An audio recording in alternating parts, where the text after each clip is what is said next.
way, one love, one snatch, one fury, one aim, one match, one action, one chance, one expect, one way, one love, one snatch, one fury. Hey, Lavi, don'tပြန်လာပြီ So one of the main factors on why TLID lost their footing in that game, especially in the early game, mid-game likewise. So ပြန်လာပါပြီရှင် specifically can tone his game down, especially being under. Yeah, I mean, expect TLID can bounce back. Especially him being on an Atan as well, right? Exactly. ဆက်စီကိုရီးပတ်ပေးလိုက်တယ် Ton. Usually we see ကဲခုဆိုရင်တော့ game number 3 drop pick ကြာရောက်လို့လာပါပြီ under 11 minutes usually. And you got the Holy crystallizing above 12. So we're gonna see it now. It actually looks like TLID have chosen to come back on blue side as we get on to the နို့ပြန်လာမဟုတ်ဒိုးပြန်လာတာခဏလေးရှုပေါက်လာအောင် smartphone Samsung Galaxy S24 FE. So far, I think most people are going to be like, yes, he needs to be disciplined. I agree he needs to be disciplined, but I think the mid lane matchups are really important right now because there's a lot of opportunities for TLID to kind of set themselves up for their mid trio to influence the gold side of the map. I mean, they can predetermine what's going to be strong side still. Even so, I think that RRQ has been doing some really interesting scenarios. Like Sutsujin, the way that he's starting on these jungles, he's changing it up. He's not consistent with how he rotates across the map when he's doing his jungle pattern now, compared to like 2 days ago, where he always follows one path. So no templates here for both junglers as well. It's going to be the main key, but for the bans here, right? TLID, similar to game 1 here, right? Banning the Matilda out. Chip's open. Chip is open, so there you go. Witty will rock the chip again like game 1. RRQ, they need to readjust. They need to have a different scenario here from the drafts. Guys, here's the thing. This is so unsettling because RRQ purposely left the chip open. They went in for the Choban, understanding full that the chip will be left open. So what do you think is the game plan now? Do they go for an early counter towards this chip, pick up something early like the Carmilla in the first phase? I think Eve for sure. The Carmilla, I think they might want to hold off on that. Because it's really difficult to play Carmilla when your lanes are already in a lot of trouble. So it's one after the other. You cannot go before and then before. I mean, Gatakacha is also open, but no. They actually deny the Hilda pick from Iran. So maybe that's the way that he wants to invade the jungles with the Hilda, possibly. Even though TLID locked the Alpha and the Even, Hello that's going to be a problem for the Hilda. ရှယ်ပေးခဲ့နော်ကျေးဇူးပါရှယ်ပေးခဲ့အတွက် Quite ကျေး a ဇူး big များတင် issue. ပါတ I ယ် don't know if they're going to throw it into the EXP. ဘာလို့ယူသွားပြီလဲဆိုအော်အေးနင်တို့ကတပွဲတိုင်းတပွဲရှုံးလုံးချင်နေကြအော်ချစ်ပြန်ယူတယ်တဲ့ချစ်ပေးလိုက်ပြီးတော့ဟေးရာပြန်ယူတယ်တဲ့ဟေးရာပြန်ယူတာအဲ့လောက်ထိ impact မကောင်းလို့ပဲဟိုဘက်ကယူမှာဆိုလို့ဒါဒီဘက်ကဘန်လိုက်ရတယ်ဟဲ့လာတော့ပြန်မယူတာပိုကောင်းသလားလို့လေတို့ပြဒီဘက်ချစ်လို့ပြရမည်တဲ့ Okay မူရှူလားမူရှူကလိုနေရလားမူရှူက80လောက်လိုနေရလားeven မပြီးသေးဘူးမလားဟိုကနဲ့ weekly pass နဲ့စုရင်စုပါလားနောက်မှပြီးလေဘာဖြစ်သွားရလဲရှူကျမ်းမာရေးခဏသွားဇူရှင်ဟာပွဲတိုင်းဒီ hero တွေကြီးပါပဲဟဲ့ဟာရေမြင့်ပုံကြီးကခေါ်လိုက်တာရေမြင့်ကောင်းကြီးကခေါ်လိုက်တာဟာမိုက်တယ်ဟာဘာဖြစ်သွားတာလဲဆိုတော့ Terrazala ban နေအမေဒီဘက်မှာ Tigreal နဲ့တွဲသွားရင်ပုံမစိုးနိုင်ဘူးလား Terrazala ရဲ့ Tigreal ရှိမယ် Sushi you may say, "Oh, in boy, you lao ye by you be up, and like Moy saying, a body, Lulu Yara, Valley, Mola. Lao ye, go stein, go more bene, Kuha, Jaro, Blue Yomle. Ah, Joe, me and Gigi Linley, oh, second peso in Elamu,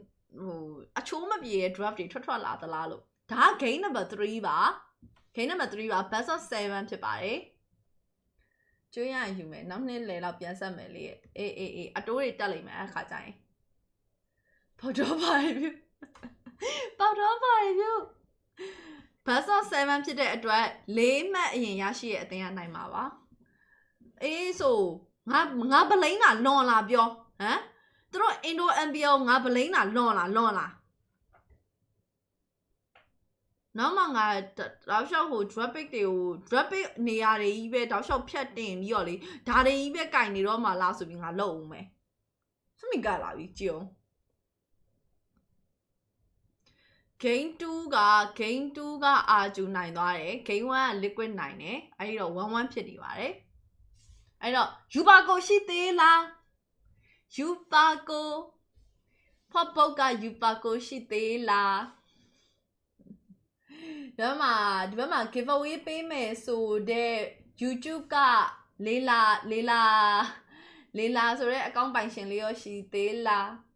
ကမလာကြအသိပန်းတော့ဒါပေါ့ကမလာကကြတော့ကွန်ဘိုတွဲတဲ့ထဲပါသွားရင်အဲ့ဒါပြန်မြတ်တိုင်ပတ်သွားနိုင်တာကိုအဲ့တော့နောက်ဆုံး last banning Kali ဖြစ်ပါတယ်တစ်ဖက်မှာတော့အကိုင်း ban လိုက်တယ်ဟုတ်တယ်သူတို့ကအကိုင်း ESP လဲထွက်တတ်တယ်ဟုတ်တယ်Hi Joseph. Are you really from Philippines? Welcome to my stream. I'm from Myanmar. My name is Amma. Nice to meet you. Shin. လှုပ်ချင်တာလားအတီလှုပ်ချင်တာလားအော် weekly pass က55ရက်လောက်ကျန်သေးအော်လက်ခွမ်း Okay Carry နဲ့ယာဝီနဲ့ TNC နဲ့သတင်းကြမြအေးဟုတ်တယ်ဒီနေ့ live stream ရဲ့အစမှာတော့ကျွန်မပြောသေးတယ် Carry ရဲ့ coach အခုလက်ရှိon ရဲ့ coach လေ coach yap ရဲ့က Philippine TNC ကိုရောက်မှာဆိုပြီးတော့သတင်းတွေထွက်နေရလေသတင်းတွေထွက်နေတယ်အဲ့ဒါတကယ်ပဲလားဆိုရဟာဟိုလားမယ်စိတ်ဝင်စားနေတာတော်တော်များပြောကြတော့ Kyrie က blacklist ပြန်သွားမယ်ဆိုပြီးတော့ဟိုစသရင်းရမှာပြောကြတာပဲလေကဲဆိုတော့ခုနေမှာဆိုတော့ဒါကတော့ game number 3ပါဥဆောင်ခွင့်တက်မှတ်ကိုဘယ်အသင်းကရရှိမလဲဆိုတာကိုကြည့်ရပါမယ်ဆိုတော့ခုနေမှာတော့ဒီ drop တွေကြည်ပါပဲဘာမှသိမကွာပါဘူးဘာကွာသွားလဲဆိုတော့ကတော့ကချာလေးပြန်ထွက်လာတယ်ဒါလောက်ပါပဲတော်သေးရပေါ့ဒီပွဲမှာငါခုနကြည့်နေ high loss ကြီးထပ် high loss ပါသွားလားမပါလားမမှတ်မိတော့နောက်ဆုံး last pick ကိုမမြင်လိုက်မိဘူး high loss မပါဘူးတော်သေးရပေါ့ chip နဲ့ဆိုတော့လေအေး RN ဒါမှာ Dyran ကိုဝင်ပြီးတော့နှိုက်တယ် Dyran ဒါသူ့အနေနဲ့ revitalization ဖွင့်ပြီးတော့ပတ်ပြေးနေတော့မယ် Hera ကိုအဲ့သွေးခွင်းကြီးရယ်ခြုံနေတဲ့ဟိုအဲ့တော့ဒီတစ်ခေါက်ပွဲကတော့ drop pick လေးကနည်းနည်းလေးတော့စိတ်ဝင်စားစရာပို့ပြီးတော့ကောင်းလာတယ်လို့တော့မြင်မိတယ်အဲဆိုတော့ Benedict ပိုင်းပြန်ထုတ်ထားတယ်အဲ့လိုမျိုးလေးပြန်ယူပြီးတော့ပြန်ယူလိုက်အောင်မဟုတ်ရင်အဲ့လိုမှ store လည်းမလုပ်သွားရင်တောက်လျှောက်အဲ့ဒါတွေကြီးပဲထုနေတော့မှာ Dyran backline နဲ့ဝင်ပြီးတော့ဒါ minion ရှင်းတာကိုပဲဥတီထားတယ် hero မလုပ်သေးဘူးဒီတော့မှဆိုရင်တော့ Miss Skylar လိမ့်အောင်တော့ witty တစ်ချက်လာပြီးတော့ဒါနည်းနည်းညော်ပေးထားတဲ့နောက်မှာ adopt ဘေးနာချုံမှာချောင်းနေတယ် Aronshiki လုံးဝချိန်သားကိုက်ကလေးပဲအနောက်ကိုပြန်ပြီးတော့ back သွားခဲ့ပါတယ်အောက်လန်းအနေထားမှာဆိုတော့ဖြင့် Aran ကိုဒါလိမ့် Aran လိမ့်နှစ်ချိန်လိမ့်ချာရဲ့ပတ်ပြီးတော့ရှင်းတာဆရာသမား Rinse ပါပြေးပြီးတော့ကတ်လိုက်သေးတယ်ဆိုပေမဲ့ Fast Blood Direct ညရှိလို့သွားခဲ့ပါတယ်mid lane အနေထားမင်းလေးနေထားတော့မျှတယ်အေးစစ်လေးပဲဘာမှတိတ်ပြောထွေထူးရလို့မရှိသေးဘူးအပေါ်လန်း2ယောက်ကိစ္စမှာလဲဖေဘီယန်ကဘေးနားမှာကတ်တိုးလေးထိုင်ဆောင်နေတယ်ဒါမဲ့ Skylar ရှေ့ကို ခြေတလန်းလေးကျွံသွားခဲ့ရင်ဝင်လာမယ်ဆိုတဲ့အနေထားရှိရဆိုပေမဲ့ Skylar လည်းမကျွံသွားဘူးဒီတစ်ခေါက်တော့နည်းနည်းတော့ဒါ2မိနစ်တိုင်မြင်ပဲရှိနေသေးရဆိုထိုင်းသိန်းလေးတော့ရှိနေတော့မှာပဲဒါရင်ကတော့ဗီဒီယိုမြင်တာနဲ့ပြေးပြီးခေါင်းခောက်တော့ပဲအနောက်မှာဒါ Legend Flare ကြီးကလည်းပါလာသေးတယ် VD တစ်ချက်ကင်ပေါက်ခံရတယ်ဒီနောက်မှာဆိုတော့ Eve manipulation ရိတ်ခတ်ဒါမဲ့လည်း Rinse အနေနဲ့ Flick ကခုံပြီးတော့တစ်ဖက်ဂျားတွေကိုပြန်ဝင်ပြီးတော့ manipulation ပေါ်မှာ तू ကမှပြန်ပြီးတော့ပျော်ပါပြနေလိုက်သေးတယ်ဒါမဲ့ Rinse ကြဖို့အတွက်ရာခိုင်နှုန်းအရင်များသွားပြီး Flick ကနဲ့ဝင်သွားခဲ့တယ်ပြီးတော့ဒီချိန်မှာ Flick ကမရှိဘူး Aroshiki ရောက်လာပြီးတော့ assist တစ်ခေါင်လောက်ရဖို့အတွက်စူးစမ်းခဲ့ရဆိုပေမဲ့လည်းမရခဲ့ပါဘူး liquid အနေနဲ့ first starter မှာတော့အသာစီးရသွားတယ် starter လည်းရလိုက်တယ် Team K ကို2ကောင်လောက်လည်းပြန်ပြီးတော့ကောက်နိုင်ခဲ့တယ်တော်တော်လေးအဆင်ပြေသွားခဲ့ပါတယ်အစ်စ်လေးကြည့်ချင်တာဟုတ်ပါငါတို့လည်းအစ်စ်ကလေးပဲကြည့်ချင်တာပေါ့ဒါပေမဲ့သူတို့ကပစ်လိုက်ပြီးဟေးဆိုရင်ဒီထဲကနေတိတ်မထွက်ကြဘူးဒါတော့ game 3ရဲ့အဖွင့်မှာ liquid အနေနဲ့ Nowak ကတော့1000နီးလောက်အသာစီးရရှိလို့နေခဲ့တယ် Reigns Rahika Milane အနေထားမှာ2ကောင်သားအပြန်လန်ပုတ်ကျင်းနဲ့သွေးရော့တဲ့အားချင်းတော့တိတ်တော့မတိမ်မရင်လေးပဲ Adrock ကတော့ Milane လောက်တစ်ချက်လှမ်းလာကြည့်ပြီးတော့ခြုံထဲလောက်မှာပဲသူကတော့အသာလေးပဲစောင့်ဆိုင်လို့နေပါတယ်ဟိုးနောက်ထဲမှာ Witty သိတယ်ဗျာရော့ဒီမှာခဲတလုံးဆိုတစ်ထုတ်လိုက်တဲ့နောက်မှာ Witty ရဲ့ position ကိုတော့မြင်သွားပြီး Rinse ပါရောက်လာတဲ့ top lane မှာ Skylar အခက်ခဲတွေအရင်အောင်မြင်နေရတယ် Adrock ဘေးနားမှာပြန်ပြီးကူပေးနေ Aroshiki ကတော့သွေးဖင်က Oh my god Dyron လက်ချက်နဲ့ Aroshiki download သွားခဲ့ပါတယ်တဲ့နော် battle တွေကိုဒီအောက်က battle တွေကိုအပေါ်မှာအဆင်မပြေလို့ဆိုပြီးအောက်က battle တွေကိုပြေးဝင်လာ Dyron double K triple K မလား video တော့အနောက်ကနေပြီးလိုက်ပြီးချနေအောင်မဲ့ဒါပေမဲ့ video သိဖို့အတွက်ကအရင်ကနည်းနည်းလေးတော့နဲတယ်ဆိုမဲ့နောက်ထပ်တစ်ချက်ဆို triple K by Dyron အနောက်မှာတော့ RM ပြန်ပြီးရောက်လာပြီးဆိုတဲ့အတွက်ဒါကတော့ shutdown K ပြန်ပြီးပေးရနိုင်ခြေတွေအတော်လေးတော့များတဲ့ Adrock backline တွေကိုပြေးဝင်လာပြီးတော့ Dyron ပြန်ကူပေးတဲ့ RM မှာထပ်ပြီးမေးတယ်ဒါပေမဲ့ RM ကိုတော့အဆုံးထိလိုက်ပြီးတော့တက်ဖို့ mania လိုက်ယူဖို့အတွက်ကတော့အဲ့လောက်ထိတော့အဆင်မပြေနေခဲ့ပါဘူးဆိုတော့ခုနေမှာဆိုရင်နောက်ထပ် second data ထွက်တော့မယ် battle ကတော့ Outlander မှာ Dyron ရဲ့အသာစီးရတဲ့ battle တစ်ခုဖြစ်ပွားသွားခဲ့ပြီးနောက်မှာ Witty Flicker တွေတော့နောက်ကိုပြန်ပြီး fall back ဆူချင်းကတော့အခုနေမှာ data battle မစခင်မှာအဲ့ဒီ ultimate ကို Bane AD ကိုတုံးလိုက်မိတာဖြစ်တဲ့အတွက် data မှာတော့မလာနိုင်အဆင်ပြေပါမလားလို့စိုးရင်ခဲ့ရဆိုပေမဲ့လည်း liquid အနေနဲ့ဒီ data စီကိုမလာတော့တာဖြစ်တဲ့အတွက် RRQ second data ကိုရရှိလို့သွားခဲ့ပါတယ်အဲ့တော့ data တစ်ဖက်ကိုတစ်ချိန်စီ liquid ကလည်းဒီ data ကိုပေးလိုက်ရတဲ့အတွက်သူတို့မှာအလောက်ထိအရင်ထိခိုက်မှုကတော့မရှိဘူးပြဿနာသိရှိတဲ့အထက်မှာပါတယ် Skylar heavy crossbow ခုံထားတယ် heavy crossbow ခုံထားတယ် Aroshiki အနောက်ကိုအမြန်ပြီး fall back လို့နေတော့မယ်ဒီနောက်မှာဆိုရင်တော့နေပေါင်းခုနကတော့ chip ရဲ့ white wall ကြီးနဲ့အောက်လမ်းကိုပြေးဆင်းသွားတာဘာလို့ဟိုအောက်က battery ပြေးဆင်းသွားပြီး Skylar တော့ game မပေးဘူးသိရမလားငါပဲပြေးသေးလိုက်မယ်ဆိုတော့အကွက်ကြီးကိုဖန်သွားတာကြီးကတော့နည်းနည်းလေးကိုစားရတယ်သိလားမလွတ်တော့တာပေါ့နော်ကဲဆိုတော့ခုအချိန်တွေကတော့နှစ်သိန်းလုံးနည်းနည်းလေးပြန်ပြီးငြိမ်သက်နေတယ်အာဂျူဘတ်မှာနောက်1000ပြန်ရောက်သွားပြီအဲ့ဒီ1000ကဟိုဘက်ရောက်လိုက်ဒီဘက်ရောက်လိုက်တော့ဖြစ်နေတော့မယ်ပေါ့နော် Fabian Spear Alpha Reigns အနေနဲ့အကောင်းဆုံးပဲပြန်ပြီးရှောင်ပေးထားတယ် Dyron ပြန်ရောက်လာပြီ Witty ကလည်းခြုံထဲမှာလုံးဝ position ယူထားတာဖြစ်တဲ့အတွက်ဒီတစ်ခေါက်တော့ဒါ goal လိုက်တာတွေအနေနဲ့အဲ့လောက်ထိတော့အရင်မရွာလောက်ဘူးလို့တော့ယူဆတာပဲပေါ့လေအရင်ရောလို့တော့မရဘူးနှစ်သိန်းလုံးမှာအဲ့ goal လိမ့်နာတွေကိုတည်ပြီးအလုံးလုံးမဲ့ကောင်တွေကအရင်များနေတာကိုဆူချင်း bottom lane ရဲ့ first tower ကိုပြန်ပြီးကထားပါတယ်ဒါ play style က liquid ရဲ့ play style တိုင်းပြန်လုပ်ပြပြီးတော့ RRQ ကဒီအားကိုပြန်ပြီးတော့သိရမလားပြန်စောပြနေတဲ့ပုံစံနဲ့ပို့တူတယ်သတိထားမိကြမှာပါအဲ့ဒီ ESP lane ကိုဒီလိုမျိုးအားလေးပိုင်း9မိနစ်လောက်ကလေးက ESP lane ကိုလွတ်ထားလိုက်ပြီးတော့တောက်လျှောက်ကျန်တဲ့တစ်ဖက်ကheader ယူတာပဲဖြစ်ဖြစ်header ယူပြီးတော့တစ်ဖက်က jungle နဲ့ battery ကိုတောက်လျှောက်လိုက်ပေးပြီးတော့နှောက်တဲ့ပုံစံမျိုးစော့ကြရပေါ့နော်အခုကတော့လောလောဆယ် lane 2 lane ဖြတ်ပြီးတော့ရှင်းနေတယ်တစ်ဖက်က RN လည်းအလားတူပဲအရင်ကြီးတော့လွတ်ထားလို့တော့မဖြစ်ဘူးအဲ့ဒီအတွက်ကိုနောက်ထပ်လာမယ့် battery ဘယ်ကိုဥတီမှာလဲနောက်ဆုံး let's start ထွက်တော့မယ်အောက်လမ်းမှာထွက်မှာပါအဲ့တော့အောက်လမ်းချိန်တွေကိုပဲအောက်လမ်းစီကိုပဲခြိတက်ကြတာပေါ့လေ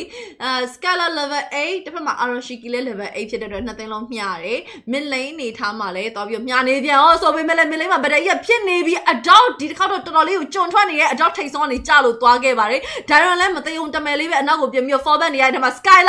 Skylar Eddie King ပြီးပြေးဝင်လာရိုက်ခဲ့နောက်တစ်ချက်ဆိုကြပြီးဒါတွေမဲ့လား Witty ပါထပ်ပြီးကြမယ် game တွေကတော့အများကြီးညင်နေရပြောရင်းဆိုရင်မှ Witty ပြန်ကျသွားပါတယ်ဆိုတော့ team K က2-4 2 trade 3ယောက်ပဲကျန်တယ် Tate was a look yard. Fabian like she is a suggestion like she. I wrote Tate was a biologia. Skylar or Aaron time penny. Skylar Chadon Imala. Chadon I'm not let's say Chade. Chade Aranga. Tower Damican if you look walking up to the 2 near upon my dad. Skylar okay. And tap your line and I do the draw simply and it had Kumashiva. So let's start it. Aju Yashilu Take, top plane, a dog, a Yashila gave your Arango Pambo locate, so me like Boo, Fabian, a Bocatuli, that doare, Gazaba Matru, through a rotation in a lily. Condition more like your Dasha Sony, look and that's a new yard, you know. Decision making my petting my palomes of your plant hard or she is a game a baby and how. Cái đó đi trên này mà chẳng hạn nếu trả lại có chắc chắn sẽ chỉ ảo sẽ trên level 12, Fabian level 11 phải vậy. ESP lấy này nè đó, Tyrant 4K and 4cc yard high, RRQ 313 yard high so deep boy ESP lấy này ấy, shining 片呢，cái điểm nhái shining 片呢，boy 的 boy 路标路下没，ဒီနောက်မှာဆိုတော့ ESP ရော反正ဝင်လာချင်တာအဲ့မှာဘေးအဲ့ဒီနဲ့တိုင်ပတ်သွားတယ်ဝီဒီကတော့တစ်ဖက်ချက်မှာစက်သူချင်းကိုတဲပြီးတော့ပြန်ပြီးတော့ဖြတ်ထားရင်းနဲ့ရိတ်ခဲချင်းကရသွားပြီး Skylar heavy crossbow ပြစ်ချက်တွေကြားမှာနောက်က RN Skylar နောက်ကိုကြီးပဲတောက်လျှောက်လိုက်တာဟေးလိုက်တာဆိုတော့ဒါပေမဲ့ဒီတစ်ခါတော့ပြန်ပြီးတော့သေလောက်လားဆိုတော့မသေခင်မှာခေါ်သွားသေးတယ် shut down game ဒါဒီနောက်မှာဆိုတော့ Tyrant အနေနဲ့ double game မှာထပ်ပြီးတော့ပိုင်ဆိုင်ထားပြီးတော့ 7k and 1 assist နဲ့အဲ့ holder ကြီးခေါ်နေရောပဲဆိုတော့Skylar down သွားတယ် Aroshiki တစ်ခါပဲမှောက်ထားသေးတယ်ဟာမဲ့ကောက်ချက်ကြတော့အရင်ကြီးတော့များမှာတော့မဟုတ်ဘူး Rains အနေနဲ့အော်အေးတခါပဲမှောက်ထားရလို့ပြောလို့အခုနေမှာပြေးပြီးတော့သေသွားပြီဆိုတော့အချိန်နေထားတော့ Team K ကပွဲချိန်10မိနစ်9မိနစ်ဝင်းကျင်လောက်မှာ8 versus 11နှစ်သိန်းပေါင်း Team K တကယ်ကိုများတဲ့ Team K တစ်ခုတော့ဖြစ်နေပြန်ပါပြီထုံးစံအတိုင်းပါပဲပေါ့နော်ဒါပေမဲ့ no ကတော့အခုနေမှာ RRQ ဘက်မှာ 2k ဝင်းကျင်လောက်အသာစီးရရှိထားတယ်6 minute 2k ဒါကတော့အရင်များလာတဲ့ပမာဏတော့မဟုတ်ဘူးပြဿနာကောင်ကစပြီးအဲ့မှာ fast lock ပြဿနာကောင်ကြီးစပြီး RN bottom lane first tower အတင်းဝင်ပြီးတော့ချိုးနေရယ် Darren ပြန်ပြီးတော့ hunter ထားရဆိုရင်အဲ့ tower ချိုးဖို့အတွက်ရခိုင်တော့အတော်လေးများတယ်ပြောရင်းဆိုရင်ကျိုးသွားပြီဆိုတော့ tower ရရှိထားမှုမှာဆိုရင်တော့ဖြင့် liquid ဘက်က tower 2တိုင် RQ အနေနဲ့ဒီပွဲမှာတော့ tower လုံးဝရရှိထားခြင်းတော့မရှိသေးပါဘူးခုချိန်ထိတော့ so liquid အပေါ်မှာ RRQ ကိုကတိုလေး famine ပြန်ပြီးတော့ပေးထားတယ် first lot နာစီကိုတော့ RRQ ပြန်လာမလားဆိုမလာဘဲနဲ့သူ second tower သွားချိုးဖို့များတယ်ဒီအတွက်ကိုတော့စွတ်ချင်း first lot ပိုင်ဆိုင်လို့သွားခဲ့ပြီးဒီနောက်မှာမပြီးသေးဘူး video မှာထပ်ပြီးတော့ခေါ်တယ် Skylar ဂျားထက်ညက်သွားပြန်ပြီး manipulation ကြားမှာတန်းမျိုးရှော့သွားပြီးရဲ့နောက်မှာဆိုရင်တော့ပြီး adopt ကတော့ RRQ လက်ချက်နဲ့ပြန်ပြီးတော့ပေးလိုက်ရတယ် Darren ကိုယ်တိုင်လည်း RRQ နောက်ကတ်ချင်တယ်ဆိုမဲ့လွယ်တော့မလွယ်တော့ဘူး backline ထဲမှာတော့ RN ကတော့ပြန်ပြီးတော့ 4 down 3 2 trade တန်သလားဆိုရင်တော့အရင်ကြီးတော့မတန်ဘူးမတိမ်မင်းလေးပဲသွားထားပါတယ် top lane ရဲ့ second tower လည်းကျိုးလူနီနီဖြစ်သွားခဲ့တဲ့အာသာဂျလေးတကူလို့ legendary buy နော် Tyrant 8k and 4 assists ဟုတ်ပြီအဲ့တော့တကွင်းလုံးရဲ့ the one the only and က hit တာပါတဲ့เนาะ hit တာပါတဲ့ top lane မှာ lot ထွက်လာပါပြီအဲ့တော့ဒီ lot ကို liquid အနေနဲ့ရှင်းဖို့ရခိုင်တော့ကဘယ်လောက်ရှိမလဲဘယ်လောက်ပါသွားနိုင်လဲ tower ချိုးတဲ့နှုံအပိုင်းမှာတော့ first tower တွေရောပါမယ် second tower တတိုင်းလောက်မြန်ကြံမလားပေါ့လေကြည့်ရပါပေါ့မေဂါတွေတော့အေးစိတ်လေးကာလို့ရပါတယ်မေဂါလောက်ထိတော့လုံးဝထိနိုင်ကြတာတိတ်တော့မရှိဘူးlate game သွားနိုင်လားဆိုတော့ late game သွားလဲတိတ်တော့မကွာလောက်တိတ်မကွာဘူးဒါပေမဲ့ RRQ damage ထွက်လာတဲ့အချိန်ကျရင်အဲ့ဒီ late game မှာ Hera ကဒီနတန်ရဲ့ damage ကိုခံနိုင်ပါမလားဆိုတဲ့ဟာတစ်ခုတော့တစ်ချက်စောင့်ကြည့်ရမယ်ထင်မှာတော့ပါတယ်Widi ရဲ့ chip ကဒီပွဲတော့ MVP မရတော့တော့ဦးနဲ့တူတာပဲ Widi အနေနဲ့ကတော့အသေးပြောင်းနည်းနည်းလေးမြဗီဒီယိုမြင်နေဝိုင်းကျုံနေဝိုင်းဝေါ်ဖွင့်လိုက်ရင်လေပြဿနာတက်အောင်ပဲအဲ့အချိန်မှာ RN top lane tower နှစ်တိုင်ကြားဖြတ်ရှင်းပြီး top lane ရဲ့ second tower ကိုပြန်လေရယူဖို့အတွက်ကိုအခွင့်အရေးတစ်ခုဖန်တီးထားပြီးဒီနောက်မှာဆိုတော့အဲ့ lane ကိုဘယ်သူပဲသွားရှင်း तू ကဂျားရဲ့နေဖြတ်ပြီးတော့အဲ့ hero နှိုက်ဖို့အတွက်ထိုင်ဆောင်နေတယ်ထိုင်ဆောင်နေရဆိုမှဘယ်သူမှမလာဘူးဆိုရင်အဲ့မှာ high ground ပေါ်တက်လာပြီနော်တက်လာပြီဒါပေမဲ့ Dyran သွားတယ် Dyran ပြန်သွားတယ်ဆိုတော့top lane okay ရတယ် RN နဲ့ရှင်းလို့ရတယ် Skylar outline battle တခုမှဆိုရင်တော့ပြင်းနည်းနည်းများနေပြီ Aroshiki position ကတော့အတော်လေးတော့တေးပြီလားမတေးသေးဘူးအတော့ကလည်းမတေးဘူး Aroshiki ကိုတက်ပြီးပြန်ပြီးထွက်သွားတယ် mid lane အချိန်ဒီမှာ RN နဲ့ Dyran နဲ့သွားပြီးတွေ့တယ် RN Dyran ကိုလိုက်ထိန်ခိုင်းထားတယ်လိုက်ထိန်ခိုင်းတာ RN သွားသမျှအနောက်ကိုမှာအဲ့နှစ်ကောင်သိမှမဟုတ်ဘူးတေးမှမဟုတ်ဘူးဟဲလာ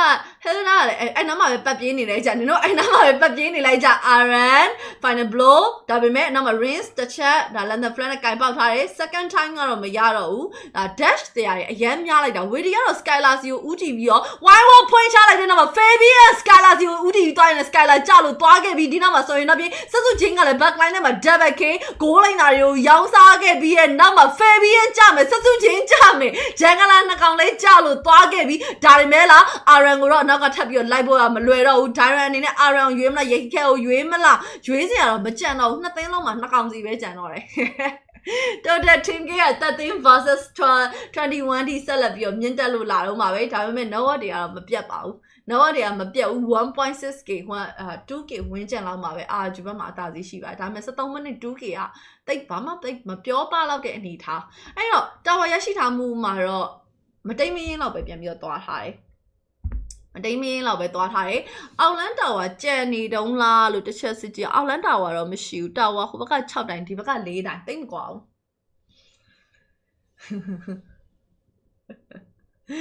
Okay so ဒါက second lot ဖြစ်ပါတယ် second lot ကိုတော့အာဂျူဘက်ကပဲစတင်လို့ထားတယ်တစ်ဖက်မှာ liquid အနေနဲ့ဒီအရာစီနောက်မှာ Skylar စီကိုလာပြန်ပြီး Witty ဝါဖွင့်လိုက်ပြန်ပြီး Skylar ဒီတစ်ခါတော့မညက်နေဘူး Fabian ultimate ကို Skylar ရှောင်သွားအပြီးမှာဆိုတော့ Witty down Fabian မှာထပ်ပြီးတော့ကြာဒီနောက်မှာဆိုတော့ဆက်စုချင်းရိတ်ခဲကိုထပ်ပြီးတော့ရှင်းထုတ်လိုက်ရင်းနဲ့အပေါ်လမ်းမှာတော့ Aroshiki top lane mega တတိုင်းပြန်ပြီးတော့ချိုးသွားခဲ့အာသာချက်လေးတော့ရထားတယ်ဒါပေမဲ့ဒီလောက်နဲ့ M လို့လား M လို့တော့မရလောက်သေးဘူးလို့ယူဆရ Aroshiki ပြန်လဲပြီးတော့ရောက်ရှိလာတယ် Mega Tower ကဖို့အတွက်ဒါပေမဲ့လဲ Aroshiki တစ်ကောင်နဲ့ဒါပေမဲ့ Creek ကနှစ်ကောင်မရဘူးအဲ့လိုမရအောင်နောက်မှာ minion wave ကအဲ့လောက်ထိလုံလောက်မှုမရှိနေသေးဘူး loss ကိုပဲပြန်ပြီးတော့ဦးတည်ပြီးတော့ပြန်ဆင်းလို့သွားခဲ့ပါတယ် Nawal ကတော့အခုနေမှာ 4k လောက်ဖြစ်နေပြီ second lot goes to RRQ ဖြစ်ပါတယ်ဈေးချိုတဲ့ hero တွေဈေးချိုတဲ့ hero တွေ hero တော့ဈေးတက်တာနော်ဟုတ်ပါကဲဆိုတော့ခုနေမှာ lot က mid lane ကနေထွက်လာမှာပါ West choice လို့လည်းပြောလို့ရပါတယ် mid lane ကတခြား lane တွေပေါက်ထားတဲ့ဆိုင် mid lane ပေါက်တာအားနည်းချက်တော်တော်ကြီးရဲ့ထဲမှာပါတယ်အဲ့တော့ mid lane tower mega ကိုပြေးချိုးပြီးတော့ lot ကို mid lane ကနေဝင်လာအောင်လုပ်လိုက်တယ်ဒါ mid lane ကနေဝင်လာအောင်လုပ်လိုက်ရင်ကျန်တဲ့ side lane 2 lane ကိုလည်းချိုးဖို့အရင်အောင်လွယ်ကူသွားမယ်ထဲမှာပါတယ် okay Skylar RN ကိုလိုက်ပြီးတော့RN အရင်ကြီးတော့အနာကက်ခံလို့မမြောက် risk ကြတော့မယ် Fabian Spear Alpha risk ကတန်းပြီးတော့ကျသွားတယ်သူတို့ကလည်းဗတဲဆိုင်မို့တော့ရင်တွေးလေးအောင်မတည့်ကြဘူးသိလား okay ဒီနောက်မှာဆိုရင်တော့ဒါ Fabian မှာထပ်ပြီးတော့ down lock ကိုရှင်းထုတ် lock ကိုကတော့ဒီဘက်မှာ Aroshiki ရှင်းထုတ်လိုက်တာရှင်းထုတ်လို့ပြီးသွားပြီ Witty white wall Skylar စီထပ်ပြီးတော့ဦးတီလို့သွားပြန်ပြီ Skylar ခုနေမှာဆိုရင်တော့ Skylar ရဲ့ပြန်ပြီးတော့နောက်က heavy cross ကိုပြစ်ချက်တွေကြားထဲမှာဆိုရင်တော့ Aroshiki ပဲပြန်ပြီးတော့ကျလို့သွားတယ်မှန်ချက်နဲ့နှမ်းထွက်နေတော့တိတ်တော့မကိုက်လာတဲ့အနေထားပဲဖြစ်ပါတယ် Dyran ကတော့အခုနေမှာခုနကသူ့ရဲ့တဲ့မလား antac ကတော့ပြုတ်သွားပါပြီဆက်စုချင်း tower ပဲ crystal throw မဲ့တည်ပြီးတော့ရိုက်ချိုးရင်းနဲ့ game number 3 RRQ ထပ်မှန်ပြီးတော့အနိုင်ရရှိရင်လည်း 2-1 ဆိုတဲ့ result နဲ့စတင်ပြီးတော့ဦးဆောင်နေပါပြီ RRQ. Absolute cinema. But it's RRQ with the public execution of the usurpers. TLID, they had to try to match the pressure. But it was way too much for them to handle. 2-1 RRQ. They have their foot up front. What was that game, dude? So many moments looked so good for RRQ, and it got overturned by Team Liquid. But just when you expect Team Liquid to finally get some momentum, there was a fight that looked so good for them, and RRQ turned it back around. That base tower take in the mid lane, didn't seem like a massive factor. But right after that fight, they found the window, they recognized the calculations, and go straight for that end. They were looking for a Hail Mary play. That was split push up top. The way really wanted to dive to Skylar, open up the shortcut, get the Crown Prince, steal his throne, steal his crown. But it all didn't work. More soldiers circling him. And let's not forget to mention Dyron, man. We've seen the Hilda in the hands of Iran. It was oppressive.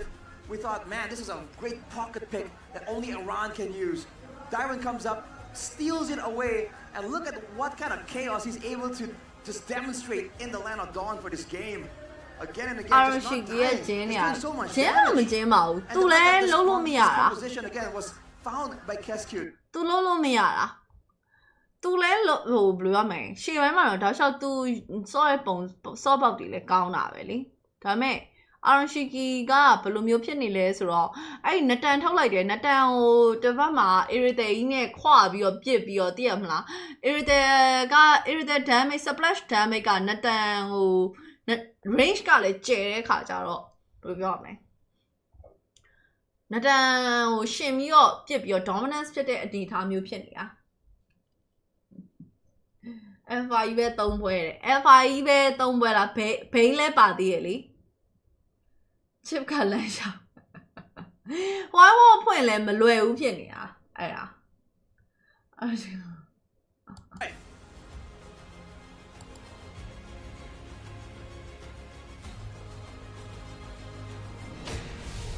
2-1 ပဲရှိပါသေးအေးစေးပေါ့နော် Thank you so much, casters, for game number 3. And I mean, I gotta say, ပြောကြည့်ကြည့်ဘာကြောင့်နိုင်တယ်ဘာကြောင့်ရှုံးတယ်လို့ထင်လဲပြောကြည့် Darren စစ်ပါတယ် Ron ထုတ်ရင်ဇီလောင်း Roman ထုတ်ရင် Ducati တကောင်စား Diamond Game မဖြစ်နိုင်တာကြီးလာပြောနေရယ်မဖြစ်နိုင်တာကြီးလာပြောနေရယ်အဲ့ဒါ new item တွေကြောင့်ပို buff flight တလို့ပဲ range ပိုဝေးအောင်လုပ်ရတော့မခံနိုင်ဘူးတဲ့ new item ဆိုတာဟို Great Dragon Spear ကိုပြောရလားဘာ game မှမသိရဘယ်သိနိုင်နေလဲဆိုတော့အခုလောလောဆယ် 2-1 နဲ့ RQ ကနေပြီးဥဆောင်နေပါတယ် chip ကလမ်းလျှောက် rotation ကန်းကင်းလောက်တာနည်းနည်းလိုနေရနည်းနည်းလိုတယ်လို့လည်းပြောလို့တော့ရှာတယ်ဒါပေမဲ့ liquid ယူဒါပေမဲ့ liquid တောက်လျှောက်သုံးနေတဲ့ combo draft ကလည်းသူ့ဟာနဲ့သူတော့အလုပ်ဖြစ်တယ်သိလားအဲ့ဒီရိတ်ခဲရဲ့ damage ကို skylar မခံနိုင်ဘူးအဖျားခက်ကလေး manipulation ကိုထိသွားရဲဆိုတော့မှတန်းပြတ်တယ်ဒါအပြင်မှာ Benedetta လဲ skylar ကို skylar ခဏခဏကြာထားအဲ့ဒါကြီးကြောင့်လည်းပါတယ် Aroshiki ကြာပြန်တော့လေဘယ်လိုပြောရမလဲသူတို့ for တဲ့ဆေးကိုသူတို့ပြန်တောက်လိုက်ရတဲ့အနေအထားမျိုးဖြစ်သွားတာ Aroshiki ကအဲ့မှာဟိုဟာ Hera နဲ့ပြန်ပြီးတော့တိုင်ပတ်သွားပြန်အောင်လေအဲ့ဒါဘယ်သင်းချန်ပီယံဖြစ်မယ်ထင်လဲတဲ့မပြောတော့ပါဘူးဟေးတာနဲ့ Gadok က chip draw ကို counter လောက်လိုက်တာဟုတ်တယ်ဒါ game 1တော့ Hilda ကို chip ကိုပေးလိုက်ပြီးတော့တကယ်ကိုတိုင်ပတ်သွားခဲ့တာမြင်ရတယ်ပေါ့နော်အခုဒီတစ်ခေါက်တော့ပြန်ပြီးတော့အဆင်ပြေသွားတယ်ပေါ့ကဲအဲ့တော့ဒီပွဲ MVP က Dyron ပဲဖြစ်ပါတယ် Dyron ဒါ 2 times MVP เนาะဟုတ်တော့ခုန game 2 မှာလဲ game 2 မှာလည်းသူရဲ့ 4 vs နဲ့ MVP ရခဲ့တယ်အခုဒီပွဲမှာလည်း MVP ထပ်ပြီးရထားပါတယ်ခဏလေးအနောက်က team K ပြမလို့တော့မှာ 8K တဲ့ 1 dead တဲ့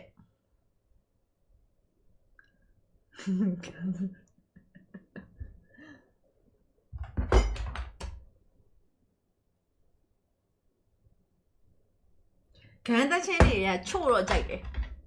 ချို့တော့ကြိုက်တယ်Malefic gun မှာMalefic gun ကိုပြောရလား Okay သိပြီ Malefic gun က range လဲပူကျဲသွားတယ်ဟုတ်တယ်ဒါပေမဲ့ဒီပွဲမှာ Skylar item build ကိုတေချာမကြည့်လိုက်မိဘူး Dyron မကွေးသားနဲ့တူတယ်ပြောပါဦးမကွေးသားတွေက Dyron လိုမျိုးမျက်နှာပေါက်မျိုးလားအလူတကာတွေပဲပြောင်းနေကြပြီလေတဲ့အလူတကာတွေပဲရောက်နေကြပြီလေ follow ပြီးအားပေးလာ 5 year anniversary ရှိနေတဲ့ကျေးဇူးအများကြီးတင်ပါတယ် The Hilda addition into this game, there was a reason why it was first pick prio, especially for RRQ on red side, right? The fact that the Hilda had so much aggression into the enemy jungle disallowed Weedy to have that information into the opposite jungle, and therefore it was very difficult for Weedy to utilize the chip to its utmost value. And we see him getting punished because of that, right? Yeah. When the bot side gank or initiation, or with the help of maybe a split push from Iran to try and pull attention away, they just eliminated the possibilities, right? As long as you're standing on top of 2 of those portals. ကျမအခုလောလောဆယ်အရန်မျောလင်းနေတဲ့အရာတစ်ခုရှိရဲ့သိလားပြောပြမယ်နော်နောက်လာမယ့် game 4 မှာ Alpha ရဲ့ Eve ရဲ့ Bane ရဲ့ ban မှုအတွက်ကိုကျမအရန်မျောလင်းနေတယ် So Jin, and as well as Skylar, got the efficiency that they need, got the optimal farm that they need as well. All right, looking at perhaps the post game here, it's 15 minutes. It's not bad.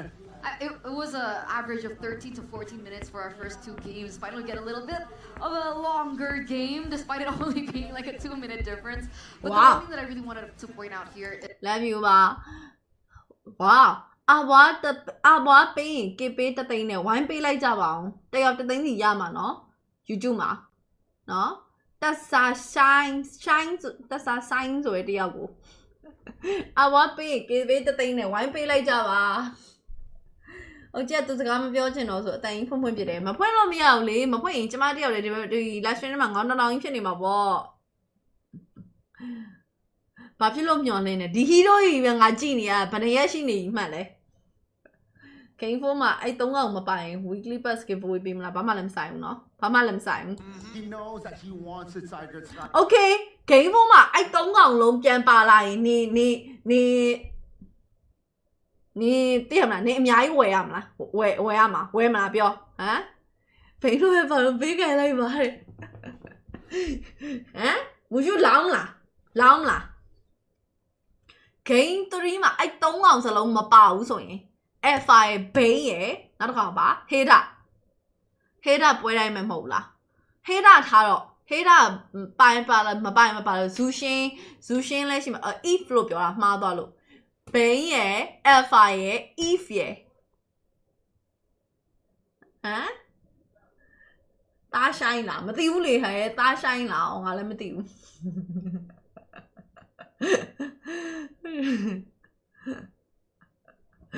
အားကင်ဒီဘက်မှာမဟုတ်ဘူး YouTube မှာတားဆိုင်မြင်လိုက်ငါရီးနေပါပြီ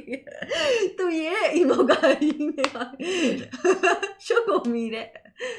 liquid ရတော့ね Skylar တက်ရှင်တော်များနေတော့ chart objective တွေလုပ်ပြီးရှုံးကုန်တာအဲ့ဒါလည်းပါတယ်ပေါ့အော်ကျ TikTok မှာတော်တော်ကြိုက်တယ် edit တွေရတဲ့TikTok အဲ့ဒါ day align လောက်တာသူ့ channel မှာကြုတ်ကြီးပဲငင်းကပြင်းစရာကြီးပြောနေတဲ့သူကြောင့်သာမပြင်းတော့ဘိုးဘောင်းနဲ့ဘိုးမင်းကောင်တို့ဘာဖြစ်ပေးစုယိုကသူတို့ပေးမှာမဟုတ်ဘန်းတယ်တောက်လျှောက်ဘန်းတာ challenge ခေါ်ခြင်းတဲ့လူရှိရင်ပြောလို့ရရနော်မူချူ challenge ကို accept ဖြစ်လားပြော accept ဖြစ်လား weekly pass တစ်ခုချင်းဒဲကြီးလောလောဆယ်တော့ဒီမှာယူပါအောင်ငါနဲ့ challenge ခေါ်ထားတာသူရှုံးသွားပြီဒါပေမဲ့လည်းမလုပ်ပါနဲ့ရပါတယ်ကိစ္စမရှိပါဘူးအပျော်ပဲဟုတ်ကြည့်လိုက်အခုလာမဲ့ game 4 မှာအဲ့3កောင်လုံးပါမပါဘူး challenge ခေါ်ကြလားစပင်လေးဖယ်ပေးပါတယ်ဖြုတ်ပေးရမလားပြောတက်လာမိုက်တယ်ဟဲ့tournament လုပ်ဖို့ရှိလား mini tournament လေးရှိရလေဒီတနင်္လာအင်္ဂါဗုဒ္ဓဦးကြာသပတေး3ရက်ပါ Skylar အပိုင်စစ်သူကျန်ရှမ်းတရုတ်ဒါရန်ကမကွေးသား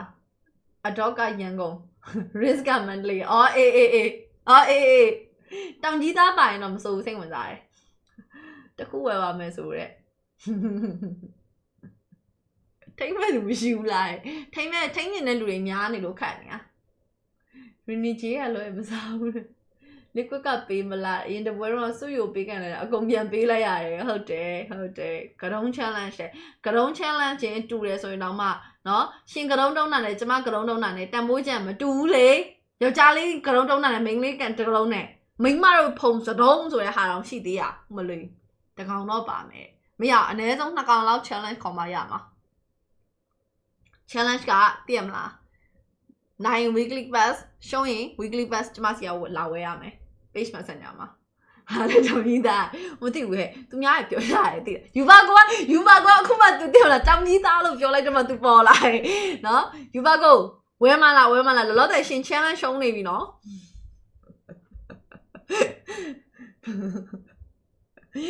ရှင်ပြောခဲ့တာ game 1 game 2 liquid နိုင်မယ်345ကိုအာဂျူနိုင်မယ်လို့ပြောတာပြီးတော့မှ67ကျမှ liquid ပြန်နိုင်ပြီးတော့ champion ဖြစ်မယ်ဆိုပြီးရှင်ကကျုပ်ကို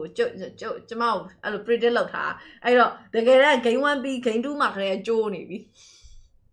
တမကြီးသားရချောရလို့ပြောကြလို့ဟုတ်မဟုတ်တော့ငါလည်းမသိဘူးငါတို့ကတမကြီးသားလို့ပြောလိုက်ရင်ဟိုထင်းထင်းရှားသိရဆိုလို့ဘာဆိုင်မဲရှိอ่ะAdult method win rate 100% တော့တယ် Oh really ဘေးကတငယ်ချင်းကမေးနေရအဲ့ဒါဘာတူလဲတဲ့အမေပါရှင်အမေပါတောင်ကြီးပြောင်းတော့မယ်တောင်ကြီးမဟုတ်မော်လမြိုင်သားကတော့တိတ်မကြိုက်မော်လမြိုင်သားရနည်းနည်းညိုတယ်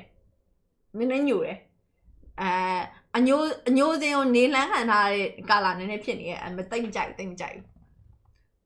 ငါနဲ့ဟဲဂျိုးကားတစ်ကောင်လုံးကမော်လမြိုင်သားဖြစ်နေမှာတော့ငါမကြိုက်ဘူး3ကောင်လုံးပိုင်မူရှူလာဝယ်မယ်တဲ့2ကောင်မပိုင်အုပ်ကြီးကပေးတဲ့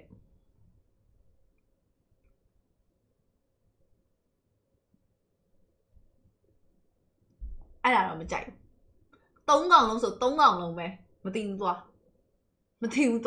challenge ကိုဟိုလိုဒီလိုလာပြီးဈေးဆက်နေရမူရှူကအုပ်ကြီးနဲ့အမရက်ကွက်အုပ်ချုပ်ရေးမူလာပြတဲ့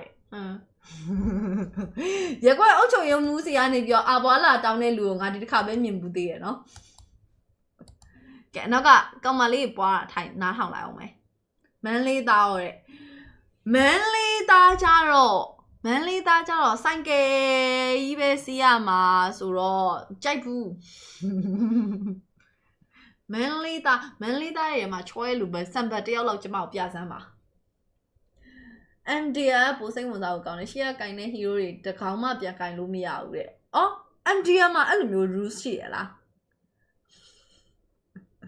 ဟိုပြောမလုံးနဲ့တော့ဟင်းဝင်ရနဲ့နန္ဒာလိုင်းပဲနားထားဟင်းဝင်ရကကြောင့်ကျမကြည့်လို့မရတာနန္ဒာလိုင်းတော့ကြိုက်တယ်ဟိုသူ့ကိုကြိုက်တယ်ဆိုတာသူငယ်တော့ရုပ်ကိုသဘောကျတယ်လို့ပြောချောတယ်လှတယ်ဒါပေမဲ့ဟို fan တော့မဟုတ်ဘူးကျမအစဲခံကြီးမုံရသားနဲ့တွဲတဲ့ပိုးကြီးရောက်တယ်မန်းလေးသား2ကောင်တော့ပေါင်းမယ်2ကောင်ကတော့ကိုရီးယားတော့အဲ့3ကောင်လုံးပြန်ပါမယ်လို့ပဲထင်တယ်အခုကြည့်လိုက်လေ game 3 ထိကိုဇူမင်းလိန်ကိုကြည့်လိုက်ရင်ဇူရှင်းနဲ့ eve နဲ့တပွဲလား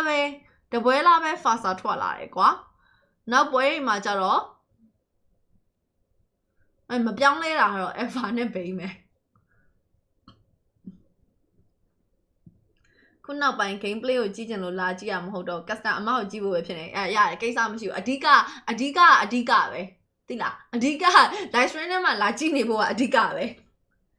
အမကဘာသားကြိုက်တာလဲပြတယ်အမကိုရီးယားတော့ကြိုက်တာစတာကိုရီးယားမကြိုက်ဘူးကျမကြိုက်တဲ့ type ကသိရမလား Tom Hardy တို့ပြီးရင်ဟိုဟာရှိသေးရဲ့လေJason Statham တို့ Johnny Depp တို့အဲ့မျိုးရမှာကျမကြိုက်အော်ပြီးရှိသေးရဲ့ Henry Cavill Witcher ပြန်ကြည့်နေရကြိုက်လို့ဟုတ်ကတနေ့တစ်မျိုးကြည့်မရဘူးတဲ့တကယ်လား draft တွေတိကုန်မှာဆိုလို့နှစ်ဖက်ညှိတာတော်လိုက်တာကလေးမျိုးသားမကြိုက်ဘူးလားဟဲ့ကလမကလေးမျိုးကနေထွက်ရသူ့ကိုကြည့်ကြရငါအဲ့မှာတခါရဲပယ်မဲတဲ့ရောက်သွားပြီ MPR ကကြိုကင်ထားလိုက်တော့မယ်နော်ဘလို့ကင်ထားရလဲမြင့်မြတ်ကိုကြိုက်လားမကြိုက်ဘူးတဲ့ပြောရရင်မြန်မာမင်းသားကြီးကြိုက်ဘူးမကြိုက်ဘူးရှင်စဉ်းစားကြည့်လေတော်တော်များများကြည့်လိုက်ရင် ကိုရီအဲ့ဒါငါဝေနည်းနည်းဝေဖန်လေးကောင်မဲ့တိလားနည်းနည်းဝေဖန်လေးကောင်မဲ့မင်းကလေးအလားပါယူဆိုင်တာမှန်တယ်ပေါ့နော်ဒါပေမဲ့မြန်မာမင်းသားတွေကြီးလိုက်ရင်ဘာဖြစ်လို့မြန်သူတို့တွေမှာအစာရည်စာပြက်လက်နေရမျိုးလည်းမရှိဘူးကွာနိုင်ဥမာ Hollywood တို့အနည်းဆုံး Bollywood မင်းသားတွေပဲကြီးအကုန်လုံးက master တွေနဲ့ဗလားတောင်းနဲ့သိရမလားဟိုခန့်ခန့်ညာပုံစံနဲ့ဘာဖြစ်လို့မြန်မာမင်းသားတွေကြတော့အနည်းဆုံး bike ကလေးကဟို4လက်မ6လက်မလောက်ကပူနေတာနဲ့